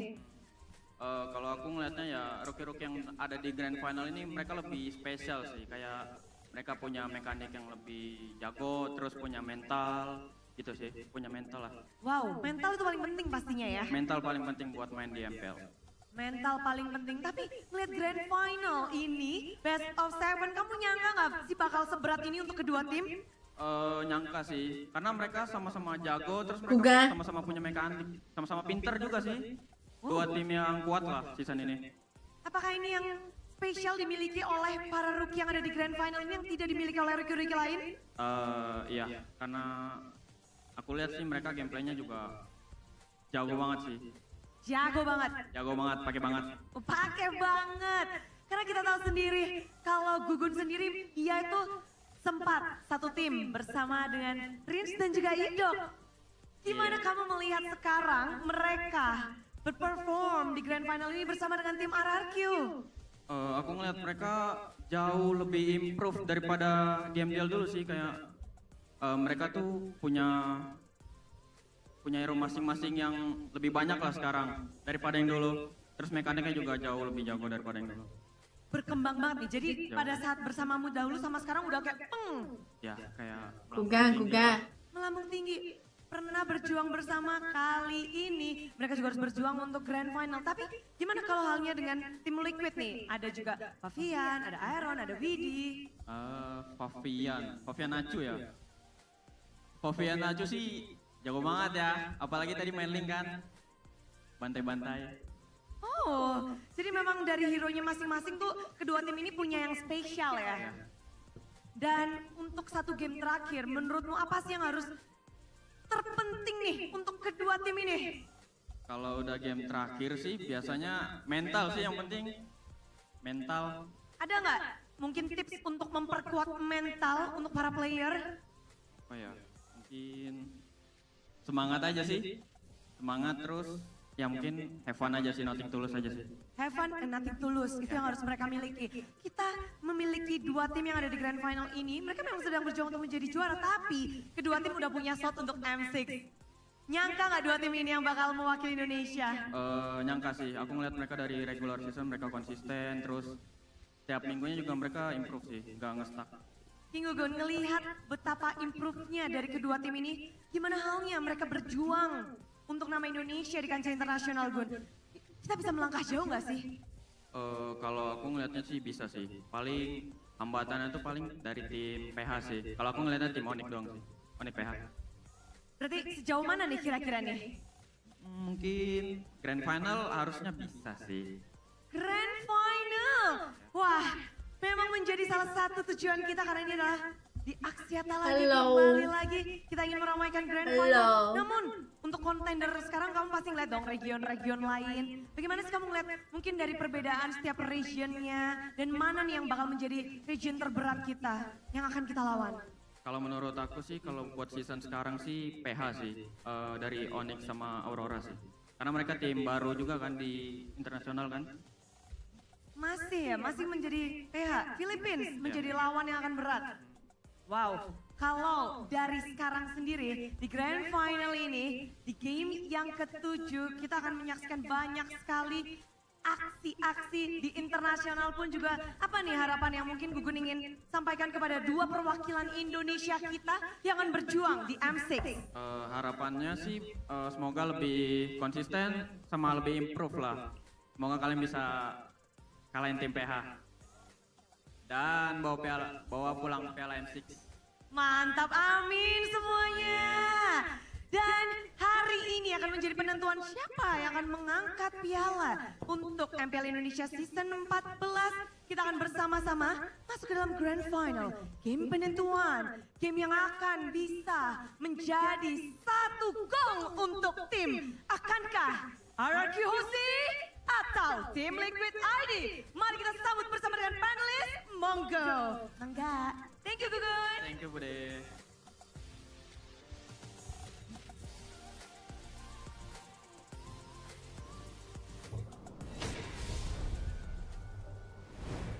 Thank you, Bude Clara Monster, as well as thank you, Gugun. It's so great to see him, come to the venue. He's now with MDL, if I'm not mistaken. Yeah. So I don't know. It's just the different generations of TLID making their way here. It's heartwarming, right? We have the Gugun era. We have the face hugger era in the building. We also have the new era with Aaron Shiki, Weedy, as well as Fabian. So very interesting. But welcome once again, ladies and gentlemen, to the English panel. We're down to the final game in this best of 7. We're going to the 7th game, and it's so weird because season after season, it feels like there's like a common trend. Do you remember there was like this one season where all across the globe, it was a full 4-0? Yes. And now we're getting 4 3s, NACT, MPLPH. Now MPL. Maybe MPLM1? Hey, don't put the onus on us here. We don't know what's going to happen there, man. We're the most entertaining region. We're not consistent with it. But what's consistent is GoPay, right? GoPay has just been so consistent, especially for us gamers, because it's the go-to wallet for gamers with huge damage. You guys can grab diamonds while GoPay Games treats you with up to a 15,000 cash back. And you might wonder, what does that mean? It means that when you top up diamonds on GoPay Games, you'll get up to 15,000 of your balance back. Can you imagine that? It's the best place to top up for games with always fair as well as affordable prices. And payments are secure as well because you pay directly with GoPay, so you don't have to worry about that. All you need to do is top up directly at gopay.co.id/games and you get that 15K cashback. You can also get in on the third. Now you can vote for your favorite team. Last chance, all right, in every MPL ID Season 14 match, of course, regular season, playoffs now, this is the final game,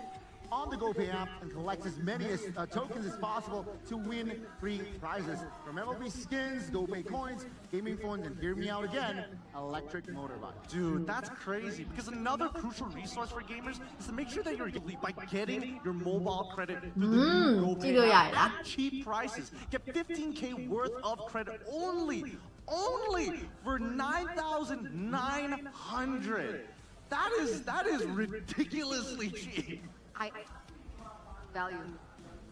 Triple V. Well, V. Also splitting bill with friends, all right? Very easy, very convenient, because there's a feature, split bill feature. Just take a photo of the receipt and the GoPay will do it all for you. Sorry, could you repeat that?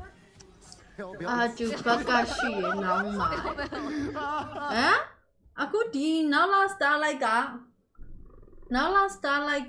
ဟိုပါလေ Martis လား Skylar နဲ့တွေ့ပြီး run အောင်စောချင်ပြီဟဲ့ဘလို့တောင်ပြောလိုက်ပါလေဘလို့တောင်ပြောလိုက်ပါလေ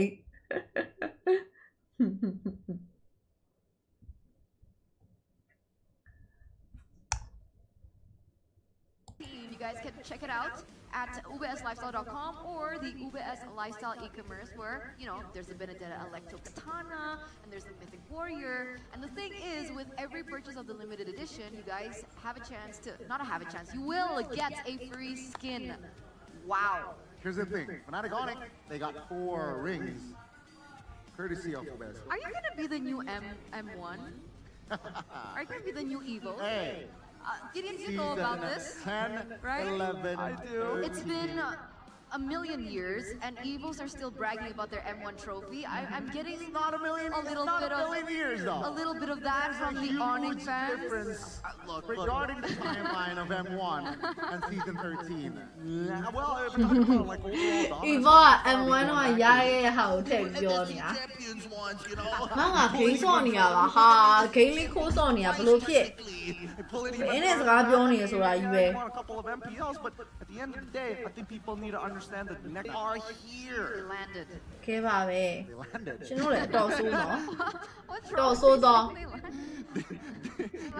You're making them sound like babies come. ခဏလေးလေတောက်လျှောက်စကားလည်းပြောရတာလည်းများတော့နည်းနည်းလေးတော့ခဏလောက်အချောင်ခိုးနေရလေကွာခဏနေနောက်ထပ်2မိနစ်3မိနစ်ဆိုခဏလေးစောင့်နော် But Gideon, you've been here for quite some time. Have Very you got long. the chance to enjoy a Tropicana ice cream? You mean the Tropicana double crunch? Yes. Double, not single, double. Not single. One tier. Just one tier.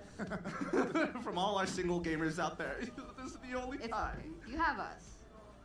Yes, ladies and gentlemen, because Campina, of course, is the ice cream for gamers to boost your energy to not just mid-tier, Nope. to not just high-tier, Nuh-uh. to God-tier God. level. Caramel ice cream with double chocolate for double the crunch, and also you can feel the excitement of snacking on Tropicana Double Crunch while gaming. Grab yours now at the Campina booth. Or, I'll just grab one for you. Oh, that'd be great. Specifically for you. Thank you. I appreciate it, guys. We need to take care of our guests. Yeah, of course. Remember, double the crunch. God-tier level. Nào xong quay. Nào xong quay thì quay chả nói. Nhưng bách thì xả lại. Chú em bị nhàရှိပြီးသားလေကလေးတို့တစ်ခါလောက်ပြီးပါလား။ဒီကွန်မဟိုးရှိမှရေးထားပြီးသားဟာကြီး။အခုမှ Okay ပွဲလာတော့မယ်။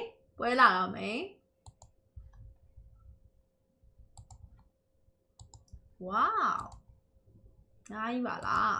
They're sitting on the floor. The free watch party that's outside, for those of them who weren't able to secure the tickets, it was sold out so quickly. They're actually waiting outside watching together. Oh man. There are no roofs over their heads. They are sitting outside in the wilderness, exposed to the elements to watch this game. You're painting Bandung as like a really It's not. weird place. No, it's just the situation that they're in right now. That's true. It could rain at any time. But that's the enthusiasm. That's the commitment, ladies and gentlemen. My God. Okay, audience topic voting. Game 7 is the decider. How can RRQ become the MVP? Did Arashi write this? Excuse me? What is this? Huh? What is this? It's because they lost game 6. Oh, okay. It's because they lost game 6. Decider how can RRQ become the MPL ID champion Punish TLID mistake wait a minute နောက်ဆုံးပွဲဆိုနှစ်သိန်းလောက်ကဘယ်သူမှအမှားခံလို့မရတော့ဘူးတဲ့ကွယ်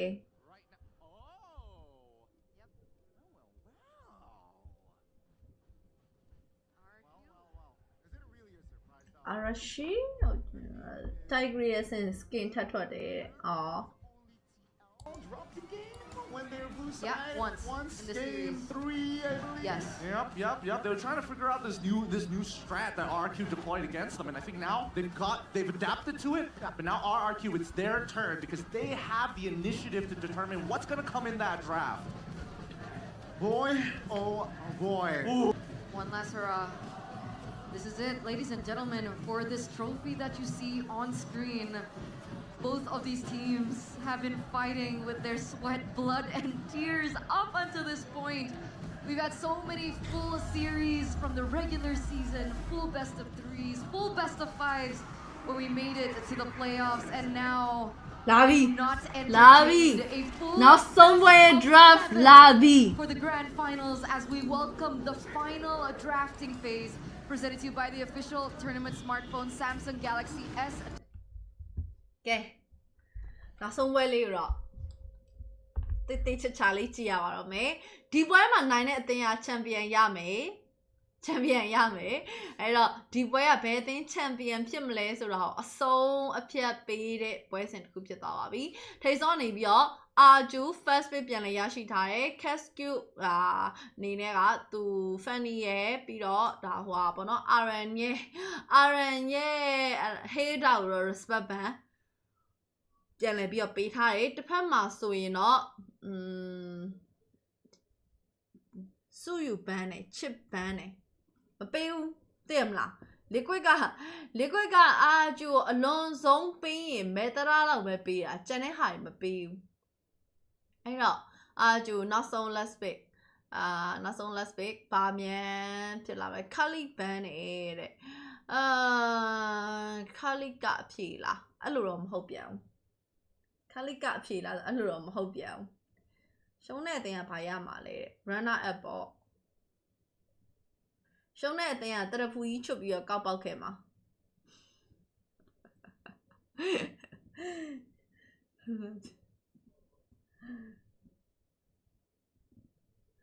challenge APT challenge လုပ်ပြရမလို့တော့ပါဘူးဟဲ့ပင်မန်းနေမျက်လုံးတွေလည်းစိမ်းလဲချောင်းတွေလည်းနာနေပြီရှင်သတိထားမိလားမသိဘူးဒီရက်ပိုင်းမှာဂျားထဲမှာတောက်လျှောက်လေတရက်လာပဲနားရသေးတယ်လာဝက်ကနေပြီးတော့ဒီနေ့ထိကိုတောက်လျှောက်ကြီး string ထားတောက်လျှောက်လုံးဝ MBF Philippines ဒီလာဝက်လောက်မှာတရက်ပဲနားထားရဲကျန်တဲ့ရက်တွေအကုန်လုံးကတရက်ကို2 string နှုံးနဲ့ကိုတောက်လျှောက်တက်ပြီးတော့အများကြီးပဲအဲ့တော့ပင်မန်းတယ်နည်းနည်းအိမ်ထဲကရွယ်မနေကျွန်တော်ပဲနဲ့ခဏလောက်ခီးလေးပါလေးနည်းနည်းလေးသွားချင်တယ်ဒါပေမဲ့သွားလို့ကလည်းအဲ့လောက်ထိအဆင်မပြေဘူးချောင်းနဲ့ငါထင်တယ်ချောင်းလွတ်သွားနေဟိုဘက်ကပြန်ယူတော့မယ်လို့ထင်လိုက်တယ်ခုနအကွက်ပဲထပ်ဖန်လာပြန်ပြီဟေးလင်းအင်ဂျလာရဲ့ချောင်းရဲ့နဲ့နော်မှွေနောက်ပါတော့မယ်တဲ့အဲ့ဒီချောင်းကလေပထမဦးဆုံးဒီ upper bracket မှာတွေ့တော့ကတောက်လျှောက်ဒုက္ခပေးခဲ့တဲ့ဝီဒီရဲ့ချောင်းတော်လဲကောင်းတယ်ဟလာယာဝီလောက်မကောင်းလို့တော့ပြောကြရဲဆိုပေမဲ့လည်းတော်ကောင်းပါတယ်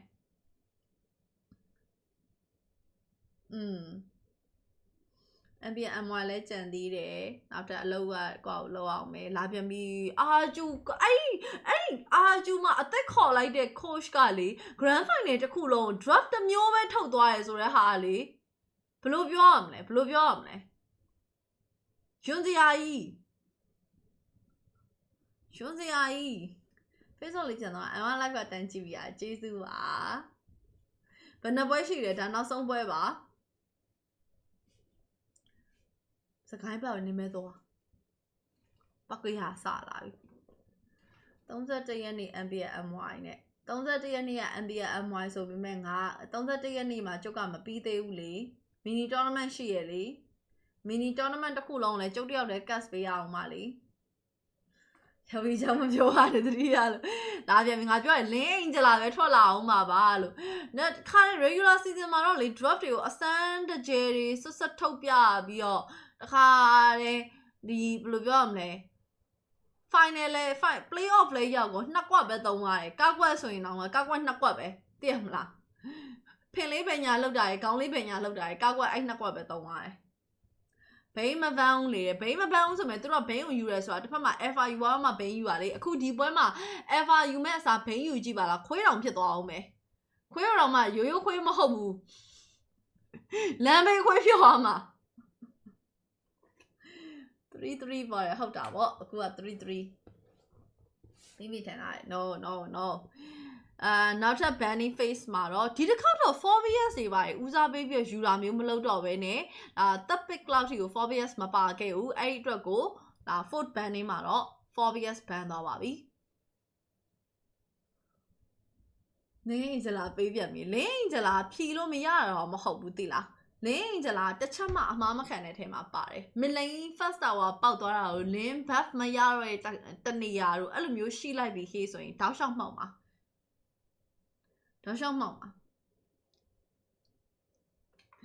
ကဲနောက်ဆုံး last banning ဒီဘက်မှာတော့ Ruby ban ထားတယ်ဟောမှာ Bruno ban နဲ့ Bruno ban ပြီးတော့ Irritant လွတ်ပေးပြန်ပြီနဲ့တူပါတယ်Skylar ကို Irritant လွတ်ပေးပြန်ပြီလို့ထင်တယ်နော်ဒါပေမဲ့ကိုနေမကောက်ဘူးတဲ့ဒါပေမဲ့ဒီပွဲကကလောင်းနဲ့အဲ့ Irritant နဲ့ဆိုဘယ်ဟာပူကြိုက်လဲဒီပွဲရဲ့ drop pick အရာလေချက်ပြောကြည့်ခုနလိုပဲ Lunos ထပ်ပြီးတော့ထုတ်လာအောင်မလားတော့ကြည့်ကြသေးရပါလေ Lunos လည်းကြံနေပြီးတော့liquid ဘက်က Aroshiki ဒါ irritate trainer မယ်ဆိုရင်ဒီပွဲကြီးကတော်တော်ဆိုးမှာနော် Heritage အဲ့ဆိုတော့ Skylar Lunos ဖြစ်မလားဆိုတော့ Lunos ယူလိုက်ရင်ရောကောင်းမလား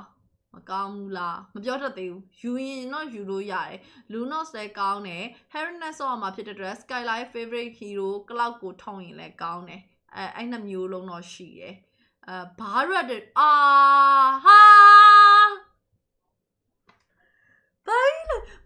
ဘာလို့ဝိုင်းဘာရက်အမှန်တိုင်းပြောရင်အခုချိန်ကြီးဘာရက်ကိုကြိုက်တော့မကြိုက်သူကလင်းအောင်ငုံထားမယ်ဆိုတဲ့သဘောမျိုးနဲ့ လင်းကိုငုံထားမှာဒါပေမဲ့အဲ့ Skylar ကအဲ့လိုမျိုး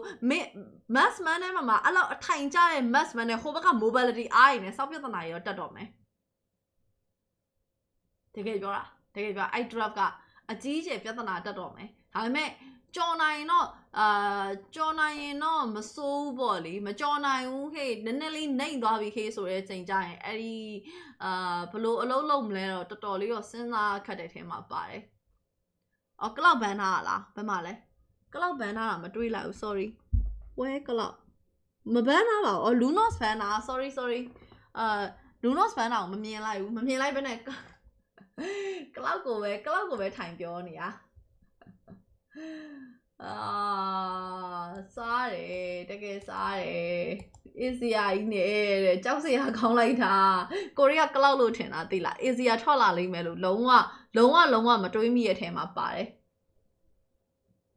အေးစရာမိုက်တယ်ဒါပေမဲ့စဉ်းစားကြည့်လင်းရဲ့အင်ဂျလာရဲ့လာတဲ့အချိန်နေမှာအေးစရာဒါပြီးတော့ Romeo ကိုပဲကြည့်လိုက်ဝီဒီချောင်းဆိုတာအရှေ့ပိုင်းမှာတောက်လျှောက် respect ban ပေးခဲ့ရတဲ့ချောင်းကွာအဘ program မှာတွေ့တော့ရှေ့ပွဲနှစ်ပွဲလုံးမှာချောင်းမဘန်းလို့ရှုံးခဲ့တယ်နောက်ဆုံးပွဲတွေမှာချောင်းတောက်လျှောက်ဘန်းခဲ့လို့ကျူကဒီ grand final ကိုတက်လာတာကွာဆိုတော့အဲ့ဆောင်းဒုက္ခပေးရဲ့ချောင်းကြီးကိုပေးလိုက်ရတာဖြစ်တဲ့အတွက်ဒီပွဲကနှစ်သိန်းလုံးမှာliquid ဘက်မှာပို့ပြီးတော့အားတာတဲ့ drop တစ်ခုကိုရထားတယ်လို့တော့ထင်တယ်ဒါပေမဲ့လည်း team fight ကိုတော့ကြည့်ရသေးတာပေါ့နော်စွချင်း alpha ဆိုတော့လေဒီနောက်ဆုံးပွဲသူ့ရဲ့ impact ဘယ်လောက်ရှိနိုင်မလဲဒါလေးကလည်းစောင့်ကြည့်ရပါအောင်မယ် hero pick ကလေဘယ်လိုပြောရမလဲသူ hero pick ကိုကြည့်လိုက်ရင်လေစိတ်ချမ်းသာရတာထက်စိတ်ဆင်းရဲရပိုများတယ်မှတ်မိသေးလားဟေး Rince ကြီးကအဲ့မှာ Angela ပြစ်ပြီးတော့ရှောသွားတယ်ဆိုတဲ့အကွက်ကိုမှတ်မိသေးလားငါတော့မှတ်မိရနော်ငါတော့အဲ့အကွက်ကိုမှတ်မိတယ်စလာချင်း Angela ကိုနဲ့ဘာနဲ့လဲအဲ့ဒီ Framis တဲ့မှာလားမသိ by 1မှာ first blood ပေးလိုက်ရတာထားပါတော့ခုနေမှာတော့ပွဲချင်းအားလေးပဲရှိသေးတယ် Widi Skylar စီကို knockout တစ်ချက်လှမ်းပြီးတော့ပေး Aroshiki လည်းအလားတူပဲ adopt ကပြန်ပြီးတော့နှောက်ထားရင်းနဲ့ goal line နှစ်ယောက်သွေးရော့တာချင်းမှာဆိုတော့ Aroshiki ပို့ပြီးတော့ရော့သွားတာဖြစ်တဲ့အတွက် first recall တော့စပြီးတော့ခေါ်သွားခဲ့ပါပြီနောက်ပိုင်းနေမှာအလလောက်ဆိုရင်တော်တော်လေးအဆင်မပြေဘူးပြီးတော့ Skylar flicker နဲ့သိလား flicker နဲ့ဆိုတော့သူအနေနဲ့ Widi ကိုအလောက်မကြောက်ဘူးပေါ့နော်ဝီဒီယိုတော့အလောက်မကြောက်ဘူးဒီဘက်မှာလာမယ့် Aroshiki နဲ့ Fabian နဲ့ကိုနည်းနည်းပို့ပြီး focus ထားပြီးရှောင်မယ်ဆိုတဲ့ပုံစံမျိုးနဲ့စော့နေရယ်ဒီနောက်မှာဆိုရင်တော့ Shadow Stamp ဝီဒီပြန်ပြီးပါလာတယ် Mid Lane Tempest of Blade Fast Blood Fabian စပြီးရရှိသွားခဲ့ကိုမကောက် Rinse ပါထပ်ပြီးကျသွားတာဖြစ်တဲ့အတွက်ကျူကတော့အဖွင့်လေးမှာ Liquid 2-0 နဲ့စတင်ပြီးဦးဆောင်နေပြီပဲဖြစ်ပါတယ်10 minute 2-0 နော်10 minute 2-0 Fabian Jungle Lane ကလည်းခုနကတော့တော်တော်ကောင်းတာဆိုတော့ဒီဟာကိုဘယ်လိုမျိုးပြန်ပြီးတော့ဘယ်လိုပြန်သွားမလဲတော့မပြောတတ်သေးဘူး first starter ထွက်နေပြီဆက်စုချင်း starter တက်နေတဲ့အချိန်မှာ Fabian ဒီဒါ Lane ဖြစ်တဲ့အတွက်သူ့အနေနဲ့ first starter လာဖို့အတွက်သိပြီးတော့မတောက်ဘူးအဲဒီနောက်မှာpenalty zone ကြီးနဲ့ဗတဲကိုလှမ်းပြီးတော့ဖွင့်ထားတဲ့ RN Angela အားကိုနဲ့ Angela တော့နေမဲနေခဲ့လိုက်တော့ထားခဲ့လိုက်တော့ဆိုပေမဲ့ Detona Wagon ကထက်မိသွားတယ်ယေဟိခက်ပြန်လို့သွားခဲ့ရပြီဖြစ်ပါတယ်အဲ့တော့တတယ်လဲရလိုက်တယ်ဒါအပြင်မှာ Tinkin နှစ်ကောင်ပြန်ပြီးတော့ကောက်လိုက်နေတာဖြစ်တဲ့အတွက်အာဂျူအနေနဲ့ခုနကနေပါသွားတဲ့ condition တစ်ခုကိုချက်ချင်းပြန်ပြီးတော့ဖြီးပြီးသားတော့ဖြစ်သွားတယ် Skylar ခုနေမှာဆိုရင်တော့ပြင် is it true but flicker ထပ်ပြီးတော့သုံးထားတယ်အမှန်တမ်းဟုတ်တာပဲမှားသွားလို့ခုနကဘာလို့ purify နဲ့မစော့လဲဆိုတော့ easier ကိုအဲ့လိုမျိုး ultimate ကို23ဖို့အတွက်က flicker ကလိုတဲ့အထဲမှာပါတယ်Okay so ဒီနေ့မှာဆိုရင်တော့တည့်မလားခုနကနည်းနည်းဆဲကျင်နေတဲ့ပါဇက်ကလေးကိုပြန်ပြီးတော့ break အုပ်ထားရတယ်ဒါပေမဲ့ထပ်ပြီးအချိန်ကြီးကြည့်အောင် mid lane မှာ Rinse အနေနဲ့ကတော့ Fabian Stamp တစ်ချက်ပြန်ပြီးဆွဲထားရဆိုမှ lightness ရှိနေသေးရတော့ဘာမှလုပ်လို့တော့မရဘူးစွတ်ချင်းကလည်းမြင်တာနဲ့ပြေးပြီးဖမ်းမယ်ဆိုတာကြီးပဲ online အနေထားမှာတော့ Dyron နဲ့ RN နဲ့ဒီနှစ်ကောင်စလုံးက Dinosaur နဲ့ Terrazala နဲ့ဆိုတော့လေတခြားတော့ချမှာမဟုတ်ဘူးချမယ်ဆိုရင် by 1ချမယ်ဟေ့ဆို2ည3ရက်လောက်ချရမယ်ထဲမှာပါတယ်ဝီဒီဒီဘက်မှာ vision လာပြီးတော့ထောက်တယ် shadow stand တစ်ချက်ပြန်ပါတယ်ဒါပေမဲ့ဒါသူကတော့ချောင်ဖြစ်နေတဲ့အတွက် escaping ကတော့တိတ်ပြီးတော့စိတ်ပူစရာမလိုတဲ့အထဲမှာတော့ပါပါတယ် Rinse ကို Fabian ultimate လာတောင်းတယ်နေသားလာတောင်းမိမယ်မပေးသွားဘူးစွချင်း top lane ကိုတစ်ချက်ပြန်ပြီးကြည့်ပေးတယ်ဒါပေမဲ့လည်းသူ့အနေနဲ့ jungle ထဲမှာဘာမှစားစရာမကြံတော့ is it true bridge က might တယ် Christian တဲ့နေရာမှာအတော်ညံတယ်လို့ပြောလို့ရတယ် တော်မြန်တယ်အဲ့တော့ level 5ဖြစ်သွားပြီ RRQ လည်း level 5ဖြစ်တဲ့အတွက် goal line နှစ်ယောက်စလုံးက level ညီနေတော့မယ်ဒီချိန်မှာဆိုတော့ဆက်စုချင်းစပြီး attacking Fabian Babsio Fabian Babs စားလိုက်ရ link tabs up play နောက်မှာ race and death ပြန်ပြီးဖွင့်ပေးထားရဲဆိုရဲနောက်မှာဆိုရင်ဘာဖြစ်သွားမလဲဆက်စုချင်း down သွားပြီအတော့ကထပ်ပြီးကျသွားပြီဆိုရင်တော့ race and diamond မှာထပ်ပြီး down မှုအတွက်ရာဂိုင်နှုန်းအရန်ကိုများသွားခဲ့ပြီ mid lane ကစပြီးမှောက်ပါပြီရှင်ဟုတ်ကဲ့7% လေးပြန်ဆဲလို့ရပါပြီလေးကောင်မှောက်သွားရဲဆိုတော့ခုနမဆဲဘူးလို့လုံးနေရနေပြီးတော့မျိုးချလိုက်ရတယ်ပြန်ဆဲလို့ရပါပြီ second data ကြတော့ calendar ကြအတိုင်းပဲပြန်မှောက်သွားရော Fabian second data ရသွားပြီမကောက်ဘူးနဝအတာစီ 1.5k ပြန်ပြီးတော့တက်သွားပါပြီ1.5k အဲ့ညမှာဘာတွေလွဲသွားလဲစဉ်းစားစရာပဲ Fabian buff ကိုသွားပြီးတော့တိုက်တယ်တကယ်တမ်းအဲ့ညဟာအောင်မြင်လိုက်တယ်ဆိုရင်အာကျော်တောက်လျှောက်တာသွားလိမ့်မယ်ဒါပေမဲ့ liquid ကအကောင်းဆုံးပြန်ပြီးတော့တုံ့ပြန်ထားနိုင်ပြီးတော့ 4k ထိပါရသွားတာဖြစ်တယ် so ခုနေကတော့ Skylar အခြေအနေကိုပဲတစ်ချက်ပြန်ပြီးတော့ကြည့်ရမယ် Skylar ကတော့ lane switch သွားပြီ RRQ lane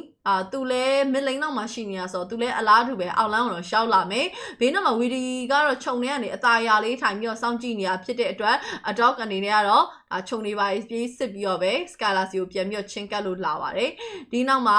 အောင်လန်းမှာ Rinse ကလည်းမနီးမဝေးလေးမှာအကယ်၍မြန် Fabian ရောက်လာခဲ့တယ်ဆိုရင်သူ့အနေနဲ့ကလည်းပြန်ပြီးတော့ save လို့ရအောင်ပေါ့နော်အေး Skylar ပါလာပြီ mid lane စီကိုပြေးပြီးတော့တက်လာတယ်ဒါပေမဲ့ Family နည်းနည်းပါဒါအပေါ်ယူယုံလောက်လေးပဲသူတက်လာခဲ့တာပါအောင်လန်းကတော့ချက်ပြန်ပြီးဆင်းသွားပါပြီနောက်ထပ်တနေရာအနေနဲ့ပွဲချိန်9မိနစ်ရောက်နေပြီနောက်အချိန်တွေကတော့ 1k စွန်းလောက်မှာပဲ liquid ဘက်မှာရှိနေတော့မယ်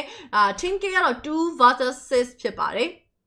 အဲ့တော့စစုချင်း level 9 Fabian level 9 jungle မှာမနိုင်သေးဘူးဒီတပွဲကတော့ကြည့်ကောင်းတယ်လို့တော့ထင်တယ်ဒါဘယ်လိုရမလဲခုနရှေ့ပွဲတွေကလိုမျိုးတသိန်းလုံးဟိုဘက် lane ကနှိမ့်လိုက်ဒီဘက် lane ကနှိမ့်လိုက်နေမျိုးတွေတော့မရှိပဲနဲ့နှစ်သိန်းလောက် AC လေးပဲlevel ချင်းကတော့မျှနေတဲ့အနေထားလေးမှာပဲဆက်ပြီးတော့သွားနေခဲ့ပါတယ် mid laner အနေနဲ့မှလည်းမျှတယ် EHP level 8နဲ့ level 8 jungle goal lane အကုန်လုံးတူပဲဒါပေမဲ့ Fabian က level တက်တာ तू ကတော့အရင်ဦးလိမ့်မယ်အဲ့ဆို link ဖြစ်နေတဲ့အတွက် family အားမှလည်းပို့ပြီးတော့ကောင်းတယ်ဆက်စုဂျင်ကိုအပေါ်မှာ Fabian Angela အားကိုနဲ့ရိတ်ခဲတော့ထွက်သွားပြီးဒီနောက်မှာဆိုရင်တော့ပြင် Fabian ကိုပြန်ပြီးဖျဲနေ2-1နေထားမှာဆက်စုဂျင်မသေးသွားတာဖြစ်တဲ့အတွက်အပေါ်လန်းနေရာမှာကတော့ဒါဟာအချိန်နေမစိုးဘူးလို့တော့ပြောလို့ရတယ်ခုနောက်ထပ် starter ထွက်ပြီးနောက်ဆုံး last starter ဖြစ်ပါတယ် last starter မှာတော့ VD အရင်ဆုံးရောက်လာတယ် Rinse ရဲ့ Tyrant ချင်းကပ်လာတယ်မနီးအခုလောလောဆယ်တော့စစ်စုချင်းမှာလိုက်လာပြီအပေါ်လမ်းမှာကတော့ရိတ်ခမ်းအနေနဲ့ကတော့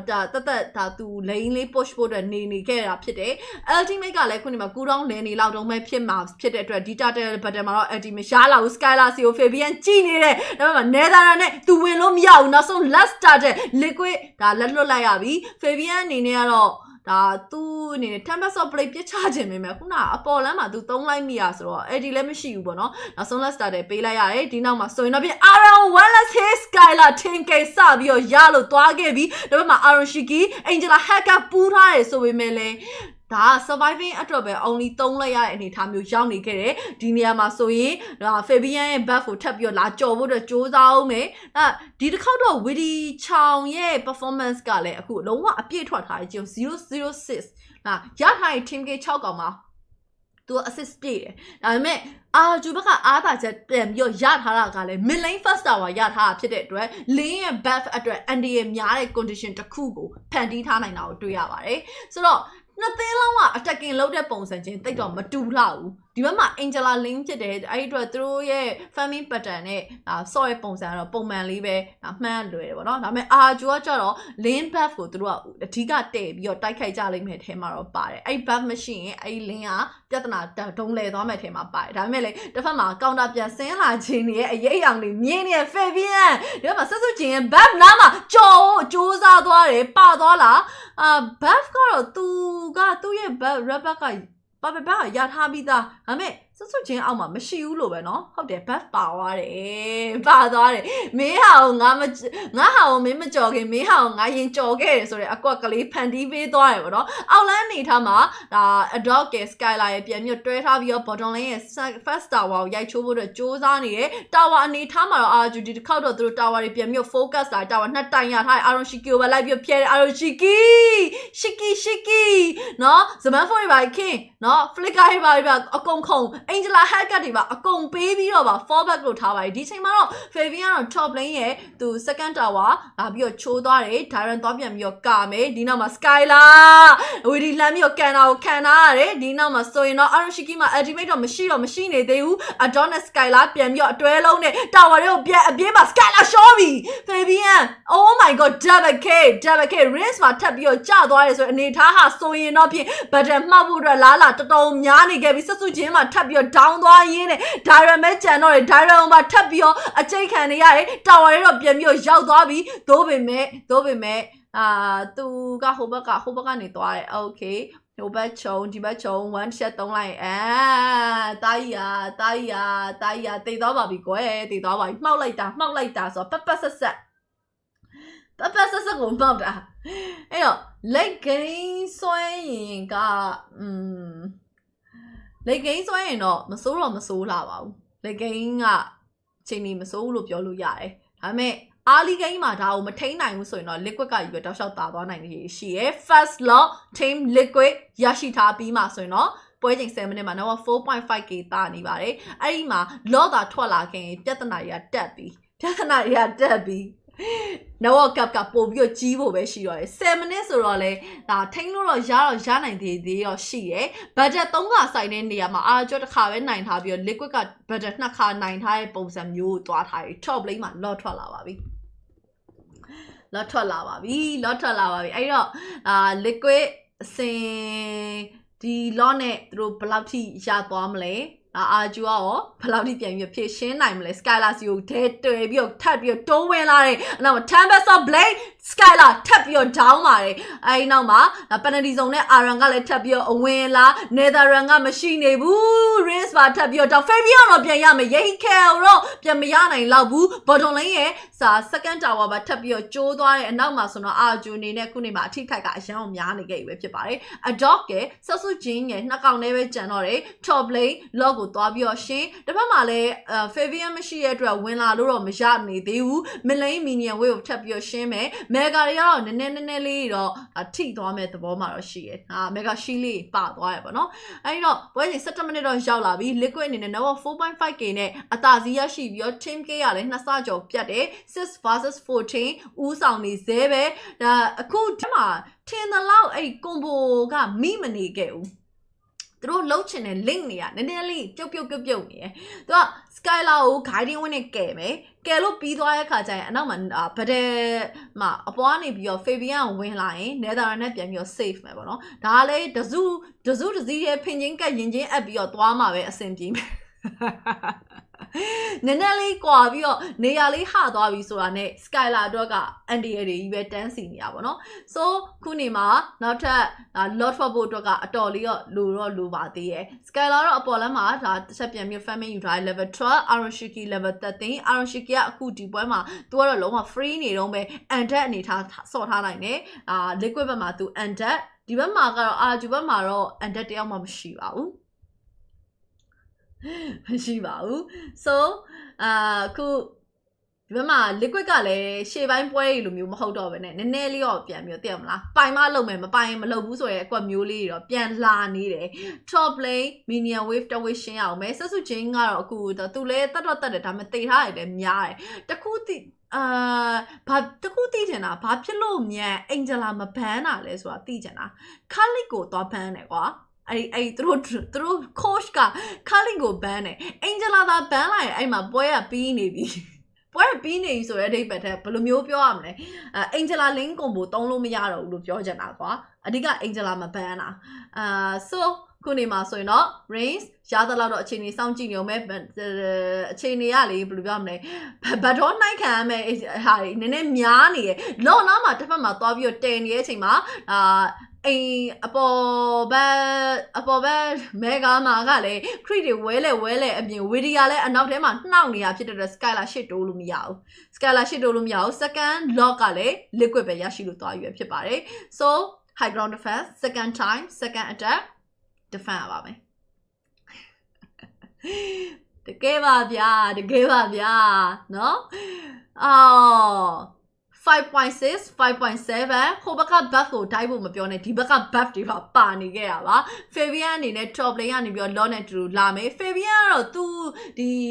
lane ရတဲ့ခါကျရင်သူ performance ကလုံးဝ full တဲ့ဘက်ကိုပို့ပြီးတော့သွားတာလေးတော့မြင်တွေ့ရမယ်ပေါ့နော် so အပေါ်မှာ lot တော့ဝင်လာနေပြီ mid lane မှာတော့ဝဲလဲနဲ့တော့ high ground ပေါ်နေရောအခြေအနေလေးကြည့်နေအောင်မယ်အောက်လန်းကိုအရင်ရှင်းရမယ် high ground ပြေးပြီးတော့တက်လာဖို့အတွက်ကလည်းတစ်ဖက်မှာယူထားတဲ့ liquid ရဲ့ hero တွေကတကယ်ကို high ground ပြေးတက်လာဖို့ဗဒက်ဖွင့်ဖို့အတွက်လှတဲ့ hero တွေဆိုတော့လေအဲ့ဒီຢာတွေကလည်းမေးထားလို့တော့မရဘူးပေါ့Netherland ကိုပြေးတောင်းမဲ့အကွက်တွေကအရန်များလုံးအားကြီး Skylar ကိုပြေးကန်လိုက်တာပဲဖြစ်ဖြစ် RN penalty zone နဲ့ဝင်လာတာပဲဖြစ်ဖြစ်အဲ့ဒါကိုပြန်ပြီးဖြီဖို့အတွက်ကအရန်ကိုလုံးဝမယ်ထဲမှာပါတယ်မလုံလောက်သေးဘူးပြောတယ် penalty zone နဲ့အရင်ဖွင့်မှာအဲ့မှာ Netherland ဖွင့်ဒီနောက်မှာဆိုတော့ပြေး Tempest of Blade တော့ပြီးသွားပြီ Skylar အနေနဲ့ tower အောက်ကတည်းကိုပဲပြန်ပြီးဝင်လိုက် Widia Skylar only ပြေးပြီးဝင်လာမှာ Skylar down တော့မယ် game number 7မှာတော့ Team Liquid Indonesia ချက်ချင်းလက်ငယ်အနိုင်ရရှိသွားရင်းနဲ့ season 14 ရဲ့ champion ဖြစ်လို့သွားပါပြီ congratulations ပါ liquid ပါတဲ့နော်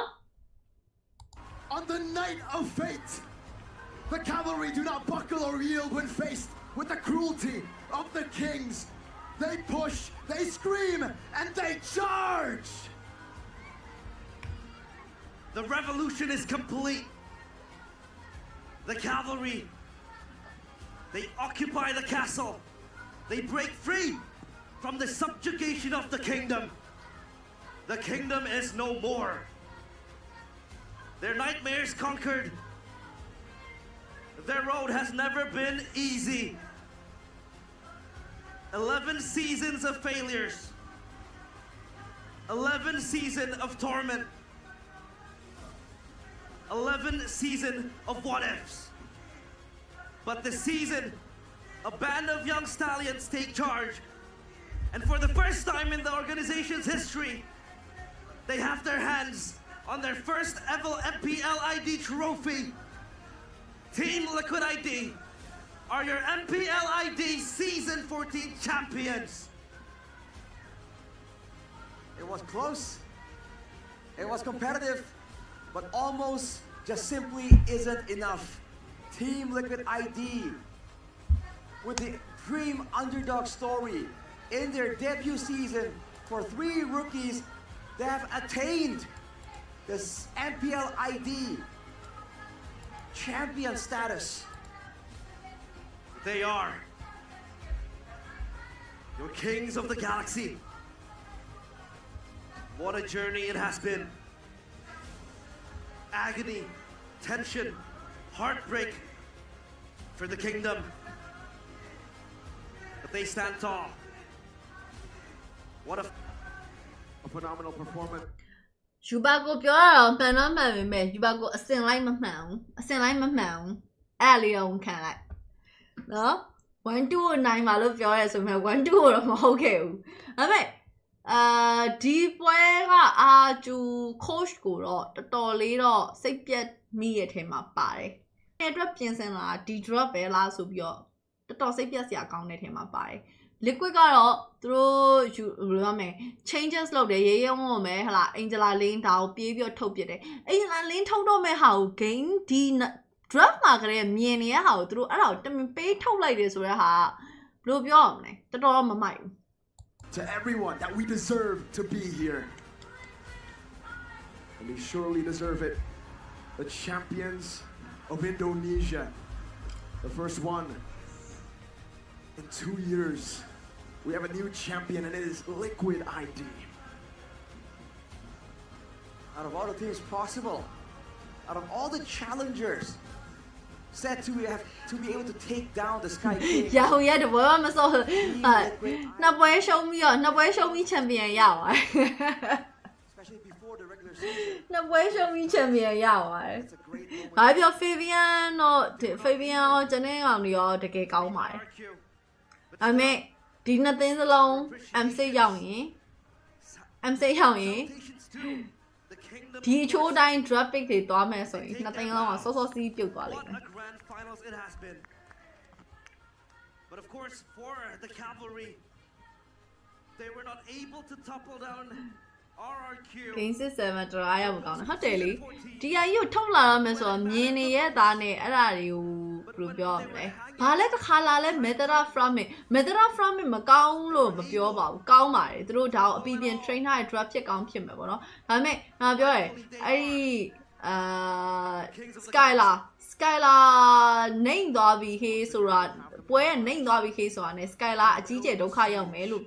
drop မှာကကိုပြောပါတယ်ပြောလိုက်တဲ့အတိုင်းပဲတိုင်နေပတ်သွားတာပဲ So hard to claim a trophy that they had. ဒီပွဲကလောက်ဆိုရင်တော့ပိုသဘောကျသေးရဲ့သိလား Kings of Kings, the team that made them bow to them.